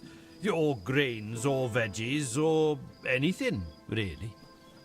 So they know not to come crying if they find ears growing in unmentionable places. Not that it happens very often. Just, you know, what you see is what you get. Is there something wrong with the food here? Nothing wrong. Well, not at the moment. We'll see how the next crop comes in. It's been a bit hit and miss lately. The wheat was a nice surprise because, you know, it's the wrong season and we were worried about the glowing. But it turned out to be perfectly good wheat. On the other hand, the turnips were not so good.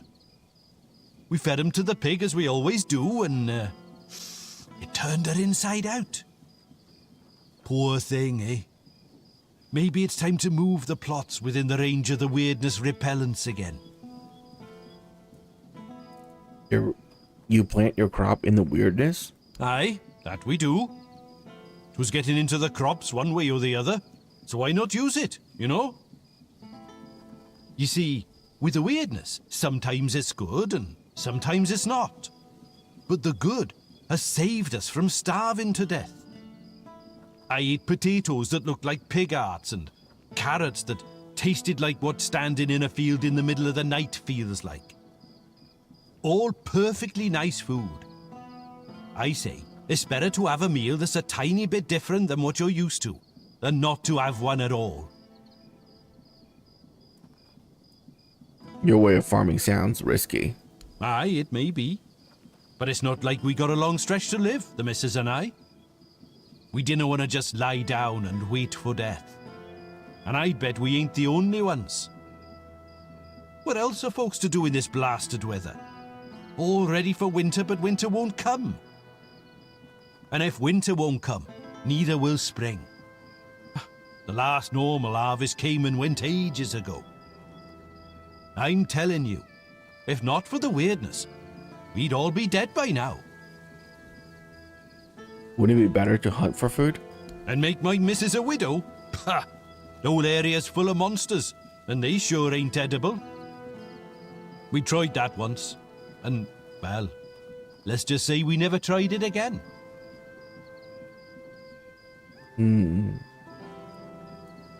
Or maybe it's time to move away from the weirdness, somewhere safe? I see. You're with those Camelotians who want to run us out.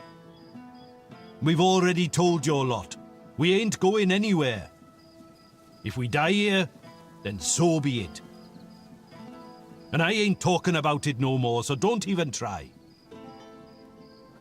Well, I put up some wind lanterns. How did the thing look? Well, I'll be damned. They actually work. Fields look almost normal now. Do you think the lantern will help you with crops? They'll help, sure. Keep the worst of the weirdness at bay. At least for now. That's more than we've had in years.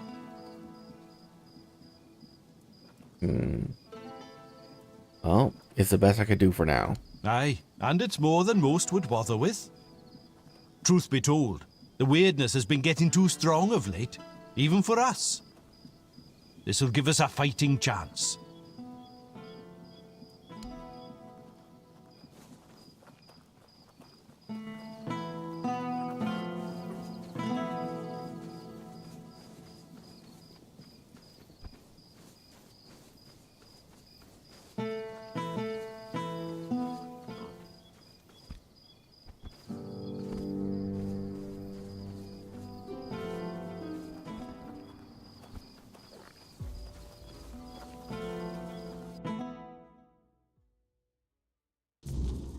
Come on.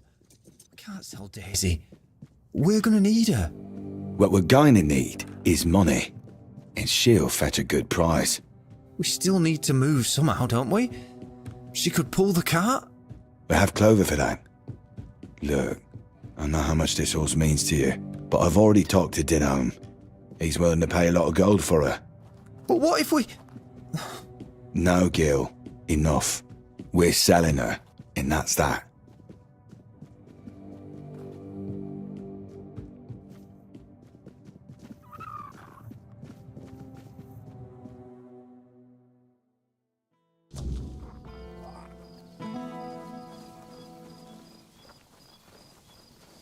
If you're interested in buying a horse, look somewhere else. This one's spoken for. She'll be going all the way to Camelot. Someone from Camelot want to buy your horse? Aye. Man's name is Denholm. Seems important. Lots of men with him. They're here for the minute. You're leaving Kunak? Haven't you heard? They're moving everyone. Something to do with that men here of ours. Don't really care either way. As long as they keep their promises and give us a better place to live.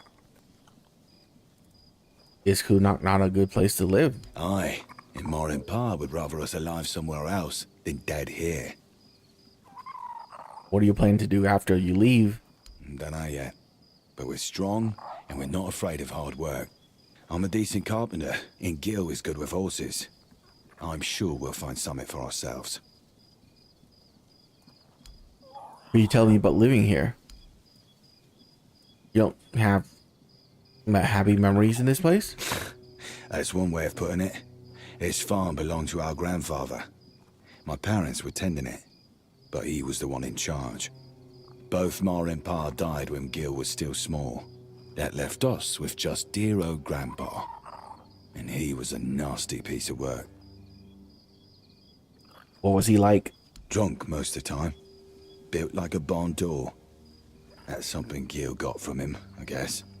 He liked beating me to a pulp and telling me I was worthless. I remember he had this belt with a heavy iron buckle, shaped like a horse's head. He got it for his service as the master of horses at Warrior's Fair. Man, that one hit hard. Shame the old codger took it with him to his grave. I wish I could have kept it. So when I'd see some lowlife beating their kid, I could use it on them just like Grandpa taught me. This buckle? What? Where the hell did you get that? A weird beast? So what does that mean? Grandpa got drunk, fell into the well, and got turned into a monster? Ha! That would have been rich. But strange. Gil swore that he saw him walking into the woods. Maybe Gil knows more than he lets on. Why? Do you think he saw something and was afraid to tell me? Maybe. He was acting a little strange, but... I was in bad shape that day, so I didn't care either way. I don't think we've ever talked about it afterwards. No matter. As long as the old fart's dead, I don't care how it happened.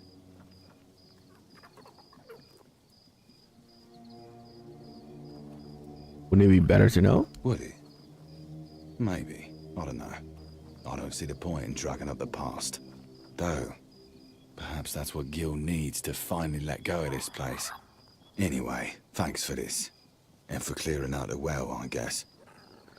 We don't have much, but I hope this will be enough for your trouble.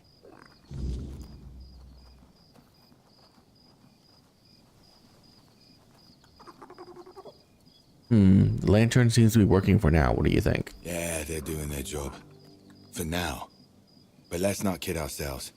This is a delay, not a solution. We've got time to think, and that's about it.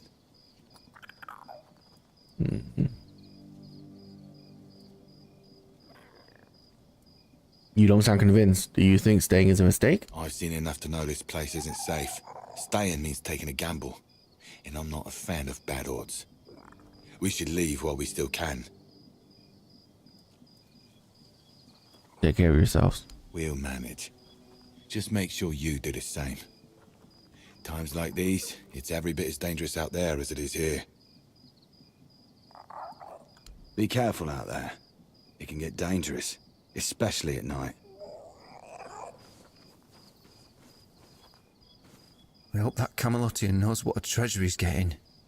Daisy's not just any horse. She's the best one he'll ever have. You really love horses, don't you? I guess. I've spent a lot of time with them. Rob would always send me to the stables when I was getting underfoot. He'd say, "Gil, you go to the stables and don't you show your face again until I tell you."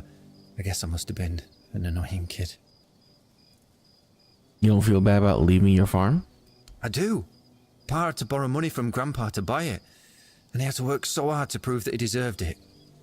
After he and Ma passed away, Rob kept on working, and I did my best to help. Grandpa was, well, I don't know.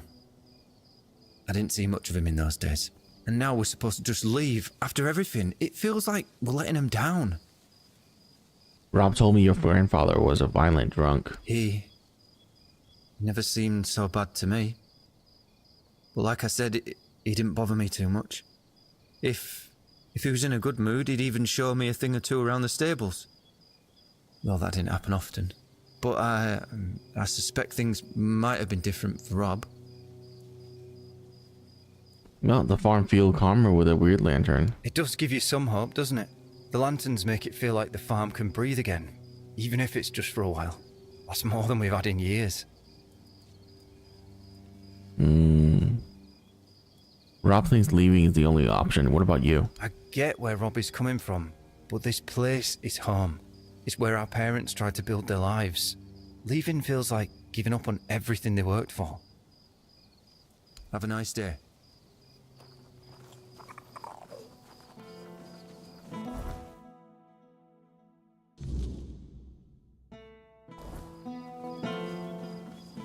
Grasping at straws.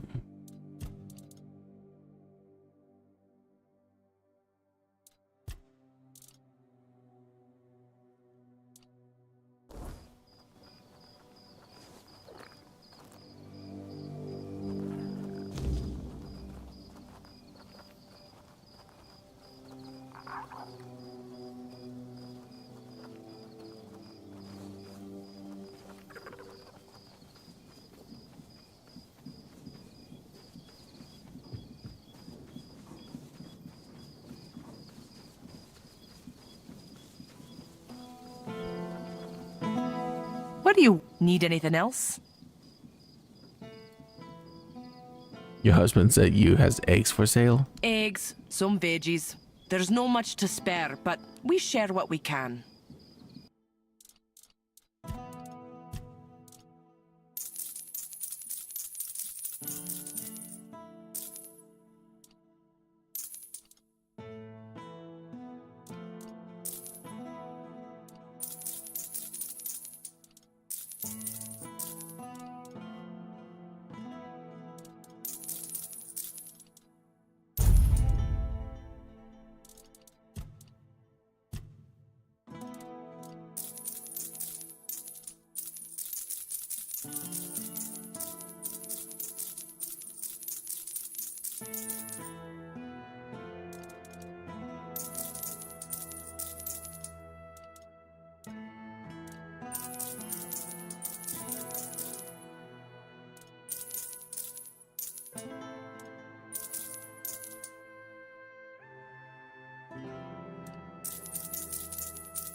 Found your eggs. Ah!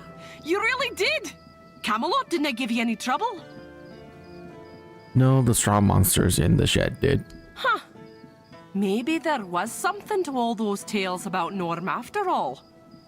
He always seemed so polite. Helped my Reese figure out the best way to grow wheat outside the repellers. It just goes to show you never really know your neighbors, eh? Well, here's the payment I promised, and some freshly picked veggies, too. Different. The weirdness isn't going anywhere. The weirdness doesn't just take our field. You can't. Don't these and ah! Wait.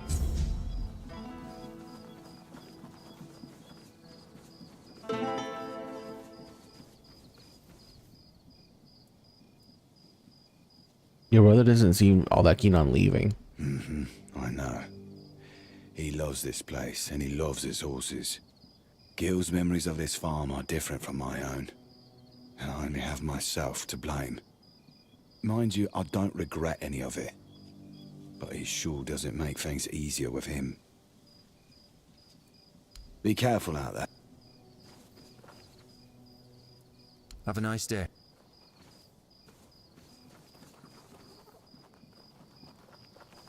I don't want to buy the horse. I already have a horse that I don't use.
The creature from the mine nearly got your man. I knew that place was cursed.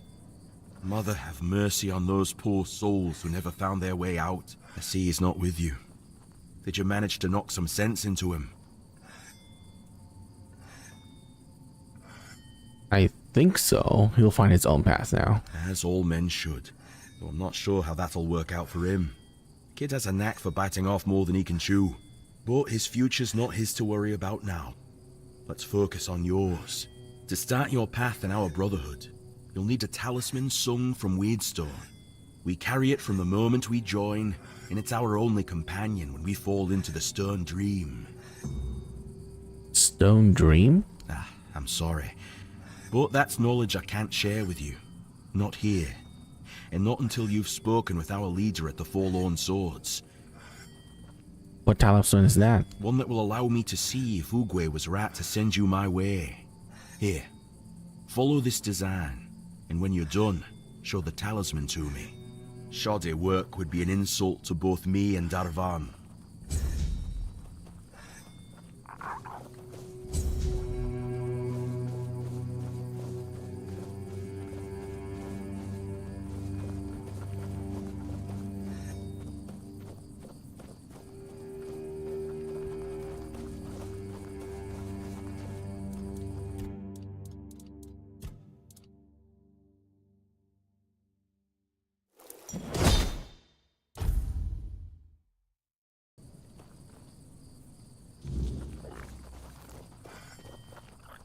Here. Well, I'll be damned. Next time I see Oogway, I might even hold off on punching him in the face. Sending you here was a rare gift from him. He knows how grateful I am for every new pair of hands skilled in our craft. Take the talisman to Darvan at the Ulfer tribe. He'll know I sent you. But, well, don't get your hopes up. What do you mean? Even if Darvan sees your skill, you're still not Dalrida. We've never taken an outsider, and I doubt that'll change anytime soon. But for what it's worth, I'd gladly call myself your brother. Though I don't know if there's anything you can do to make it true. Well, if anyone could do it, it'll be me. I like your spirit. Good luck then. May Mother guide you through the dark.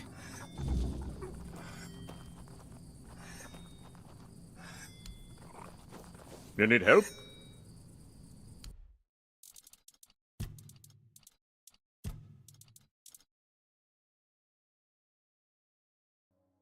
Ooh. Okay. Never mind.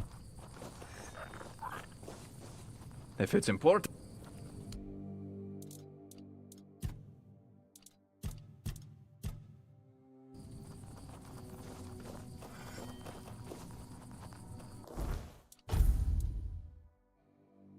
Oh. 11 decks. Right.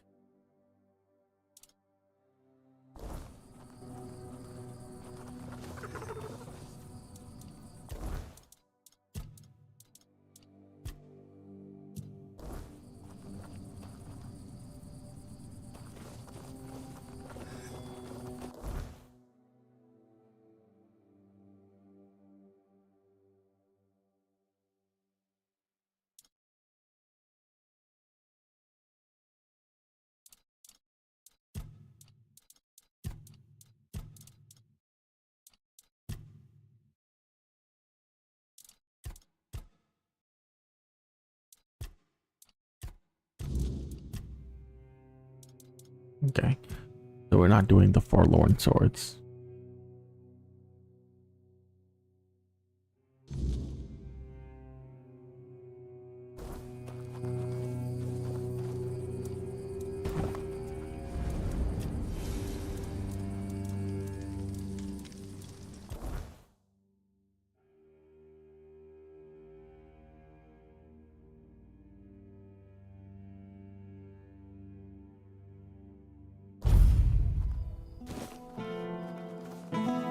Nice to see you.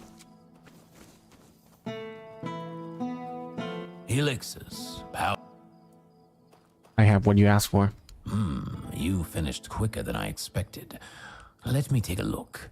Daffodil and Mandrake. Not the finest batches I've ever seen, but they'll do. As for the Straw Child skulls, exquisite. Truly an excellent selection. My congratulations. Ah, and the Phase Blood. A rare one. Perfect. It seems that's everything. As promised, I'll join the Merchants Union in that investment and lend my resources to the hospital. I must say, it's satisfying to know the Red Priests won't get their claws on it.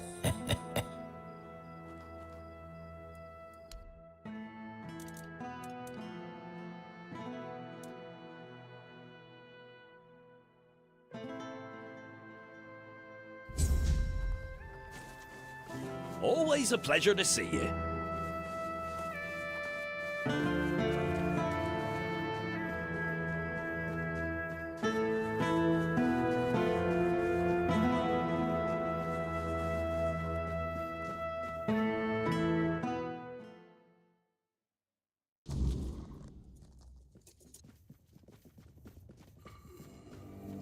Do you hear it? The silence. The one has instructed me to pass this on to you. This mark. No. But I don't understand. I was told to wait. An empty shell. Just as it was said. Why are you doing this to me? Why, when I gave you such a wondrous gift?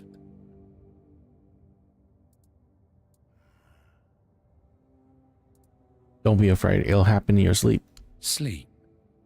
Yes. That will be a good way to die. All that remains is to believe that the final act will bring peace. That I will hear the true word, feel the warmth of the prophet. Go now. Let me think.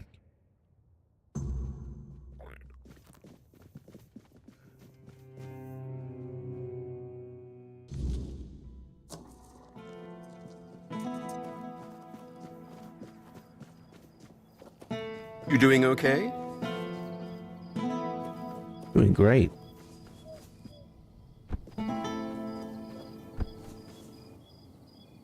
Kuna. I've been sent to deliver this to you. The plague's mark. So, it has come for me at last. I always knew it would.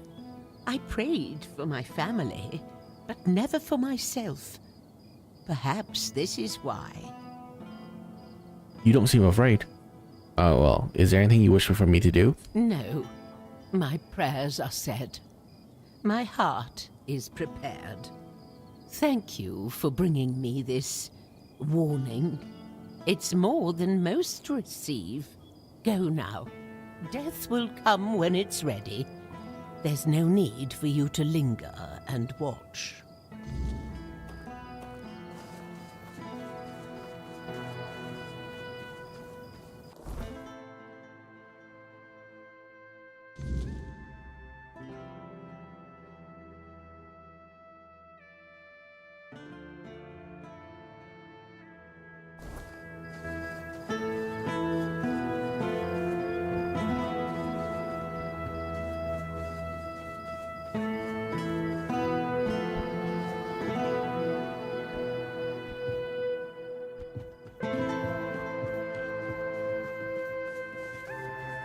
Have some spare food or coin?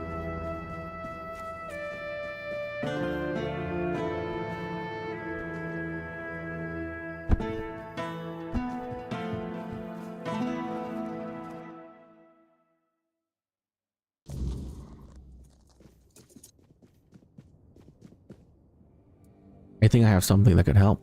Really? Well, if this can put Beor back on his feet.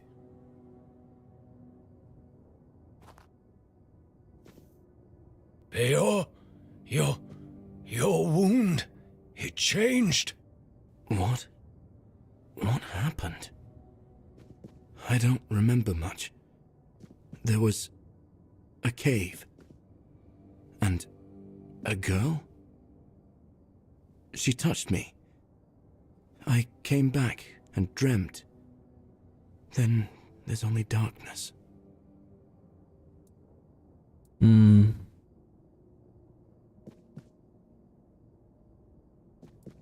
That girl stole your heart. Literally. That's right. And what did I always tell you about chasing after women, huh?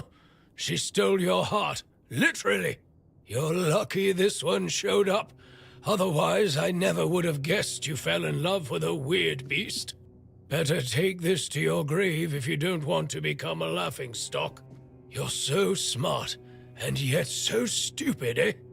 Well, get up now, whelp. Enough lazing about. You can take it easy today, but tomorrow you're back in the forge first thing in the morning. You've got a lot to catch up on. I'm sorry. And you, thank you. I'd thank the All-Mother for sending you at the last minute, but I don't want to owe her a thing. So, I'm thanking you. Finally, we can get back to work. I missed it. If you ever need a smith, you can come to me. All right, back to work.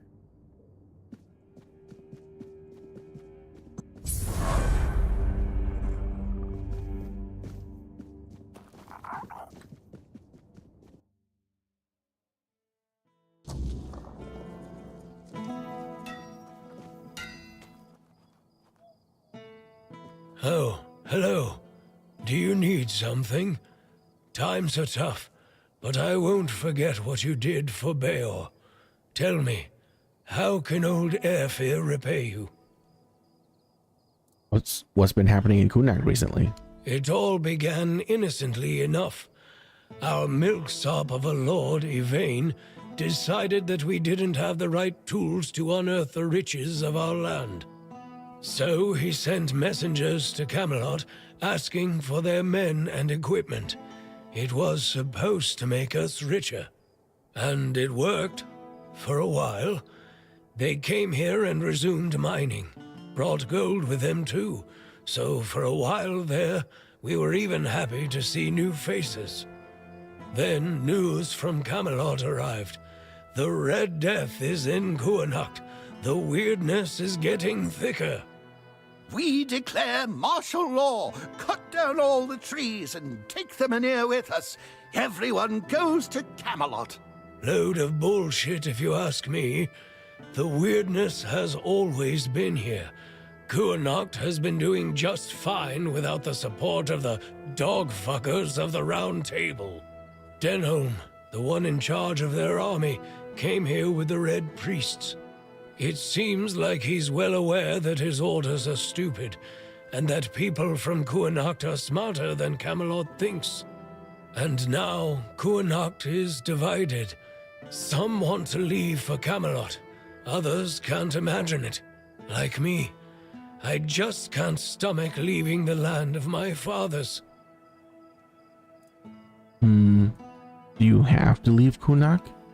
Camelot says we do. I think we don't, even after the moronic theft of trees. Lord Milksop, of course, doesn't know what to do. If he supports the people, he'll lose his dealings with Camelot. If he leaves for Camelot, he'll become just another arse-kissing sponger princeling no one gives a toss about, and the court is already full of those. Here, at least, he's somebody. Or he can become somebody if he makes the right choices. The man here is dying, that's true. More and more weirdness creeps into our homes at night. Soon, the flame will no longer be enough. I don't know what would need to happen for everyone to stay in Kuanacht. The truth is, we can only survive if we keep together, either here or there. Tell me more about Lord Yvain. His family has a grand past. I have the utmost respect for their legacy. The Tarians made Kuanacht strong. They carried on the legacy of Palamedes, King Arthur's advisor. Our lord, though, don't get me started. Yvain is a coward. He lets Camelot get away with anything. Well, for now. I've heard rumors that he's been trying, in his own pathetic way, to delay making some crucial decisions. Who knows? Perhaps our lordling will finally grow a pair and make use of them for the good of his subjects. Though, if you ask me, the only thing that could save him would be the quest for the Holy Grail. Why do you hate the Red Priest so much? I have my reasons. I don't trust the bastards because they've already been here once. They took a few people for what they called a routine examination, promising that our loved ones would return safe and sound in no time. Ah, damn it all. Would you believe me if I told you that not all of them even had the symptoms of the Red Death? Nobody came back, not a single soul. From that moment on, I've sworn to do everything in my power to make life miserable for those scarlet dogs. Your loved ones? Did you lose someone too? I don't really want to talk about it, but look, I had a wife. She was a beautiful woman, and I'm pretty sure that she was with child when they took her away. She would chat with Nianti. She hadn't bled for 3 months, and she would have eaten all the crops from Reese's field if she could. My Katrin. They took her away. She caught a cold, and they put her on a transport to the island asylum. I never saw her again. That's all I can tell you. I don't want to think about it anymore. Let the past stay in the past. Katrin Gizzard? I know what happened to her. You... what? How?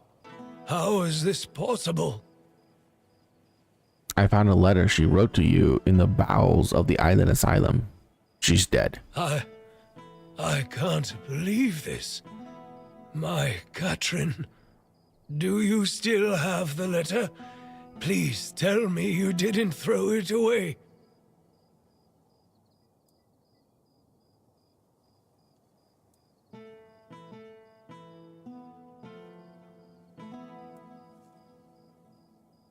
I lost it in a storm.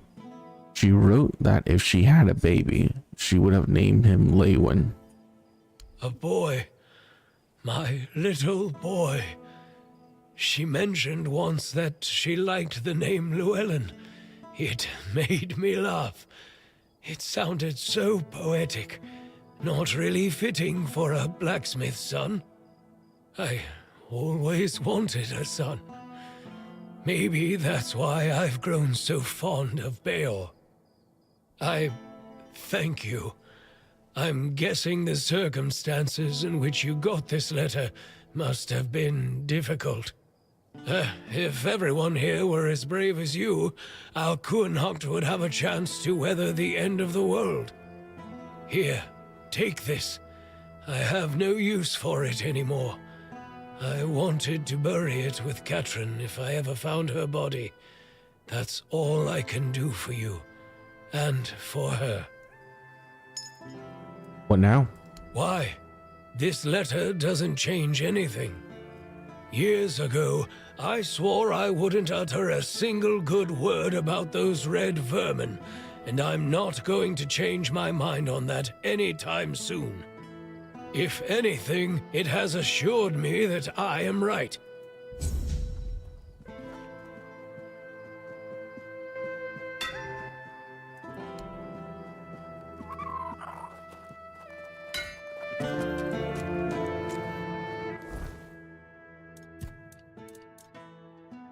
Oh, 20. Okay.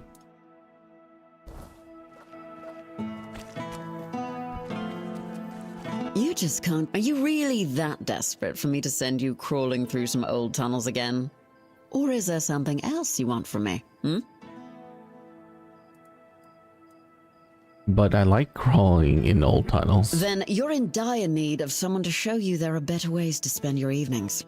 Why don't you meet me in my tent after I finish up here?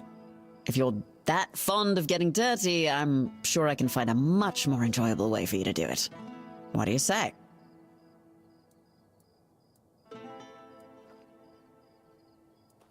I'll see you in your tent. Well then, at least I'll have something to look forward to.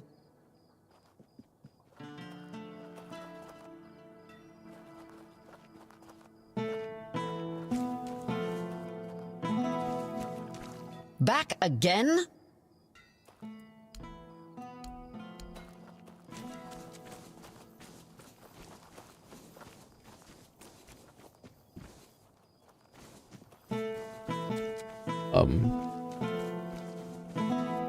I'm gonna assume this is her tent.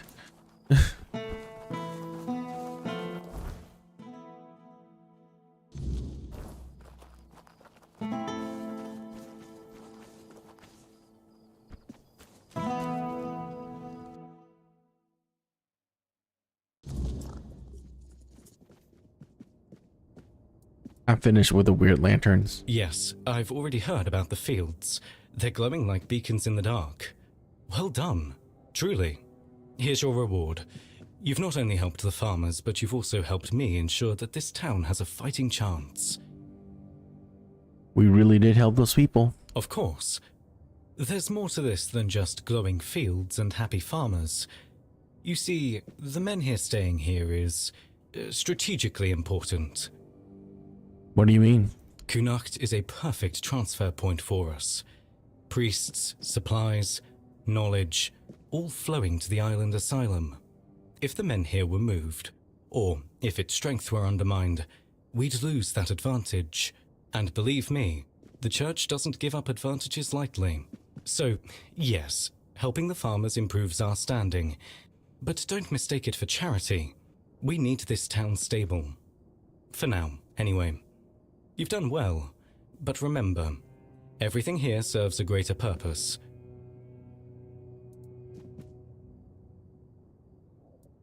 Politics or not, the people are safe now. That's all that matters to me. A noble sentiment, I'll give you that. But safety is fleeting, my friend. It's the forces behind the safety, the ones pulling the strings, that truly matter. Still, you're right.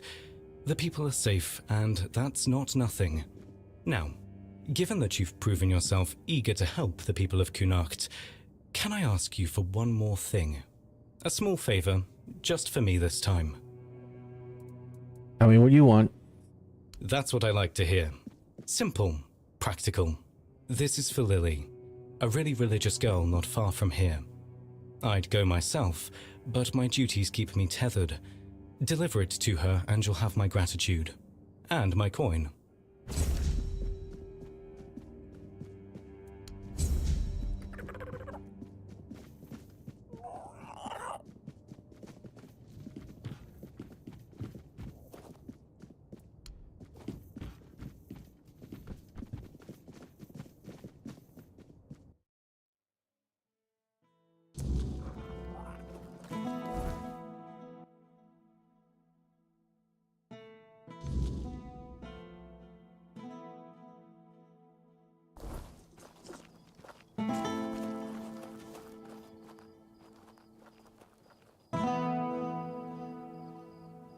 Forgot.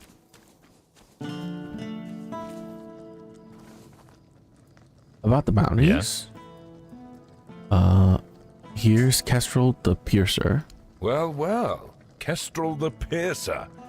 We've been after her for a long time, and many of our soldiers have fallen to her arrows. She believed she was dispensing justice to the wicked, though her favorite crime to punish seemed to be simply having a few coins in one's purse.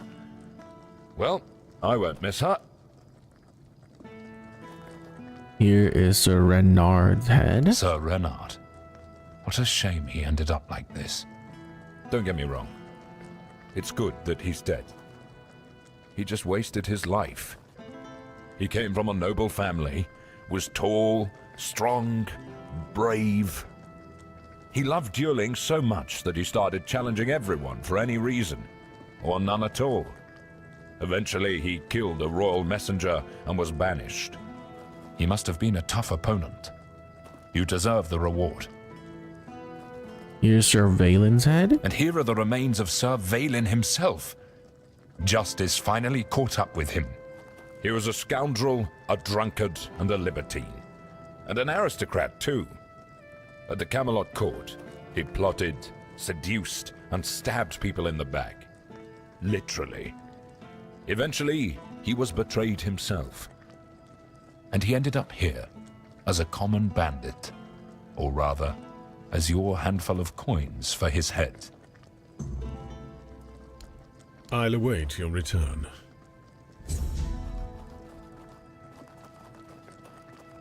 I'll await.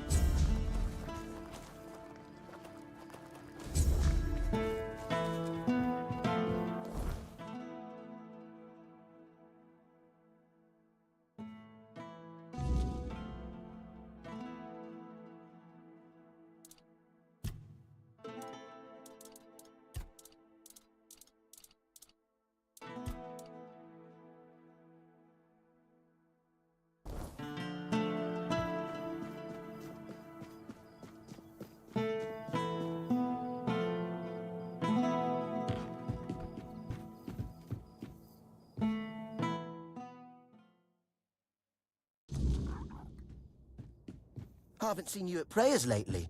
What's wrong? Finally figured out Kai's blessing doesn't shine on two-faced harlots? Is that why you're here, Ludger? Really? If it is, then get out of my house. What? You think I came here to bring news from your lover? I don't know who you've been spreading your legs for. But if you tell me, I'll happily let him know you're waiting for him like the hussy you are. Shut up! You're disgusting. I only let you in because we're supposed to be brothers and sisters in the word. But if this is how you act, you're not welcome here. Now piss off. This isn't over, Lily. The truth will come out, whether you like it or not. Oi, and who do you think you are? I saw you with the priests. Trying to cozy up to them, are ya? Vitus gave me this job, so you'd better stay out of my way. Vitus thinks you're unfit for the job. That's not true. I swear. I'll figure out who Lily's been running off with. I wanted to follow her, but she's just been sitting at home, so I lost my nerve. Please, tell Brother Vitus he can still count on me. I won't let this harlot spread sin among Kai's faithful. You think you're clever? Stay out of things you don't understand. Oh, I'm sorry you had to see that. Ludger is... not the best of us. Is there anything I can help you with? Are you alright? I've been better. Some days I feel like the Prophet is testing me. I'm trying to walk my path, but it seems to be made of hurdles. Your worship with the Red Church? I do. Why? Is that so odd? Why not the All-Mother? The Prophet has always felt more... tangible, you know? The priestesses always say that the All-Mother guides and watches over us, but I've never felt it. Now, the Prophet teaches that we are to walk our path and listen to the word, and everything that happens is just a part of our pilgrimage. With every step, we move closer to the truth. It makes me feel more grounded, like my life has meaning no matter what happens. The Red Priest torture people. That's not true. Well, I mean, I've heard rumors about terrible things happening in the island asylum, but Brother Fabius says that everything the priests are doing there is for the good of the people. They are trying to cure the Red Death, and I've seen what that can do. I'm not happy that people are suffering, but maybe, thanks to their sacrifice, one day we won't have to live in fear anymore. What is Ludger's problem with you? I don't know. You see, the Red Church has been holding these meetings for people in Connaught interested in the way of the word, and I really like them. Brother Fabius or Brother Vitus usually share the Prophet's teachings and then lead us in prayer. Ludger attends as well, but he's very zealous. I think he wants to become a Red Priest, though how following me around and yelling obscenities is supposed to help with that, I have no idea. I have a letter for you from Brother Fabius. A letter from Brother Fabius? Let me see. Oh. So he's not coming. Bollocks! Stupid bastard! What am I supposed to do now? I can't wait much longer.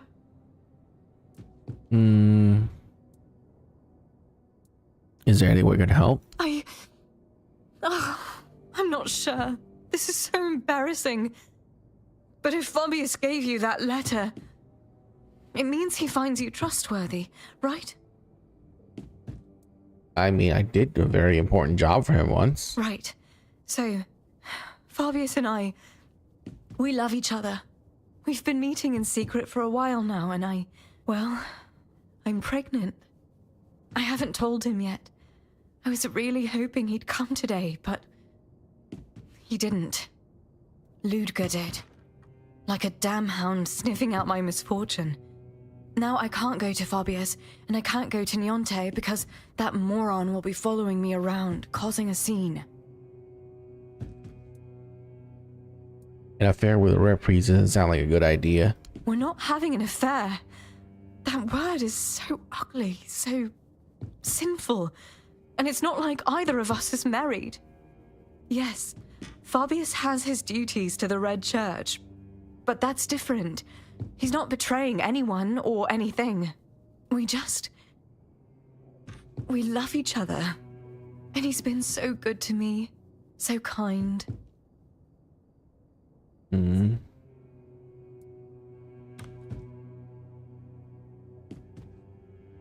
If there weren't a problem, you wouldn't have to hide. Maybe. But sometimes you have to hide your feelings because people don't understand. They can be so small-minded.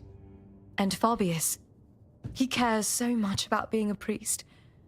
I never wanted what we have to make things harder for him. I thought it would be fine. I thought we'd be safe. But it just happened. What do you need from Niente? She has those herbs for women when they're in trouble. I really want to keep this baby, but I doubt Fabius will want it, and I can't raise it on my own. Connaught is small, and the people here, well, You've met Ludger. I wouldn't have a moment of peace. I don't even want to think about how they'd treat my baby. I'd rather end it now than let it live a miserable life. Would you like me to bring news to Fabius? I really want to tell him, but now... I don't know.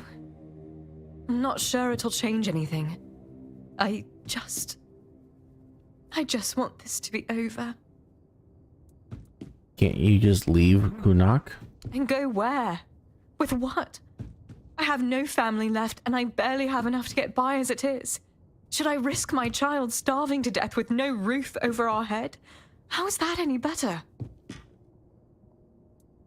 Maybe something else can be done?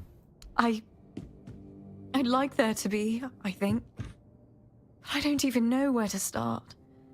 Who would take in a mother and her child? People aren't that kind. I've heard the Temple of the All-Mother used to help with things like this before it changed. But that was a long time ago. Still, if you do find something, another option, I'd be grateful to know. Okay, I'll speak to her about those herbs. Thank you.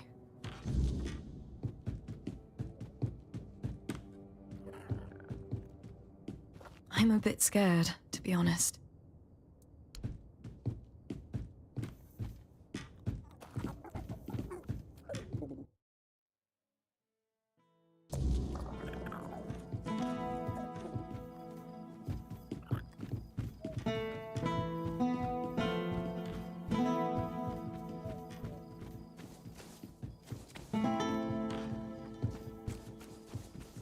Have some spare food or coin?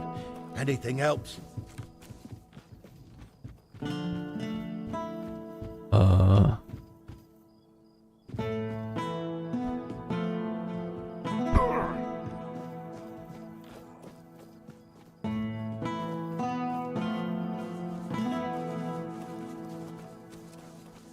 I mean, what happens if I go and tell him?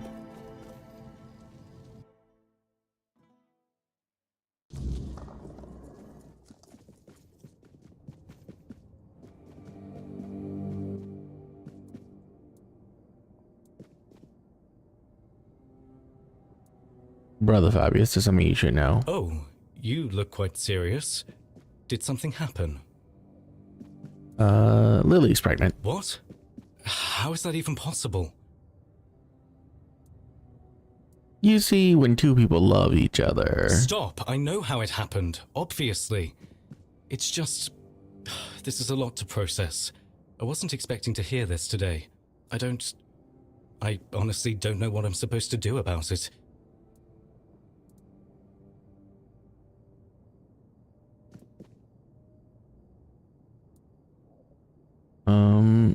She'd like to keep the child, but she doesn't want to raise it alone. I see. Please, leave me be. I need some time to think this through on my own.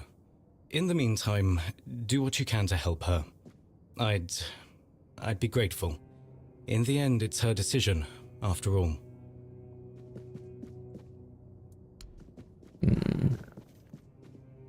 Keep poking around, and you'll regret it.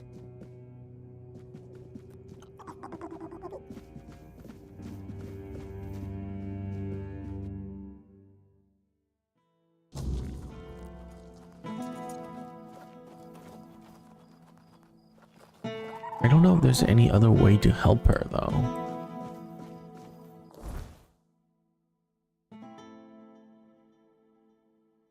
But that is a problem for next time, guys. We're gonna call it there. It's pretty late. It's like 2 a.m. I'm gonna go to sleep. This is pretty good. A lot of bugs has been fixed. The game actually runs a bit smoother. I'm loving the summons. Like that. I don't know if they always glow like this before, but I like the new glow, and that they're much more aggressive and they don't flip into you, or they don't have a hitbox anymore. Collision, there you go. So that makes them a lot better. So overall, pretty good update. I will see you guys next time. Bye.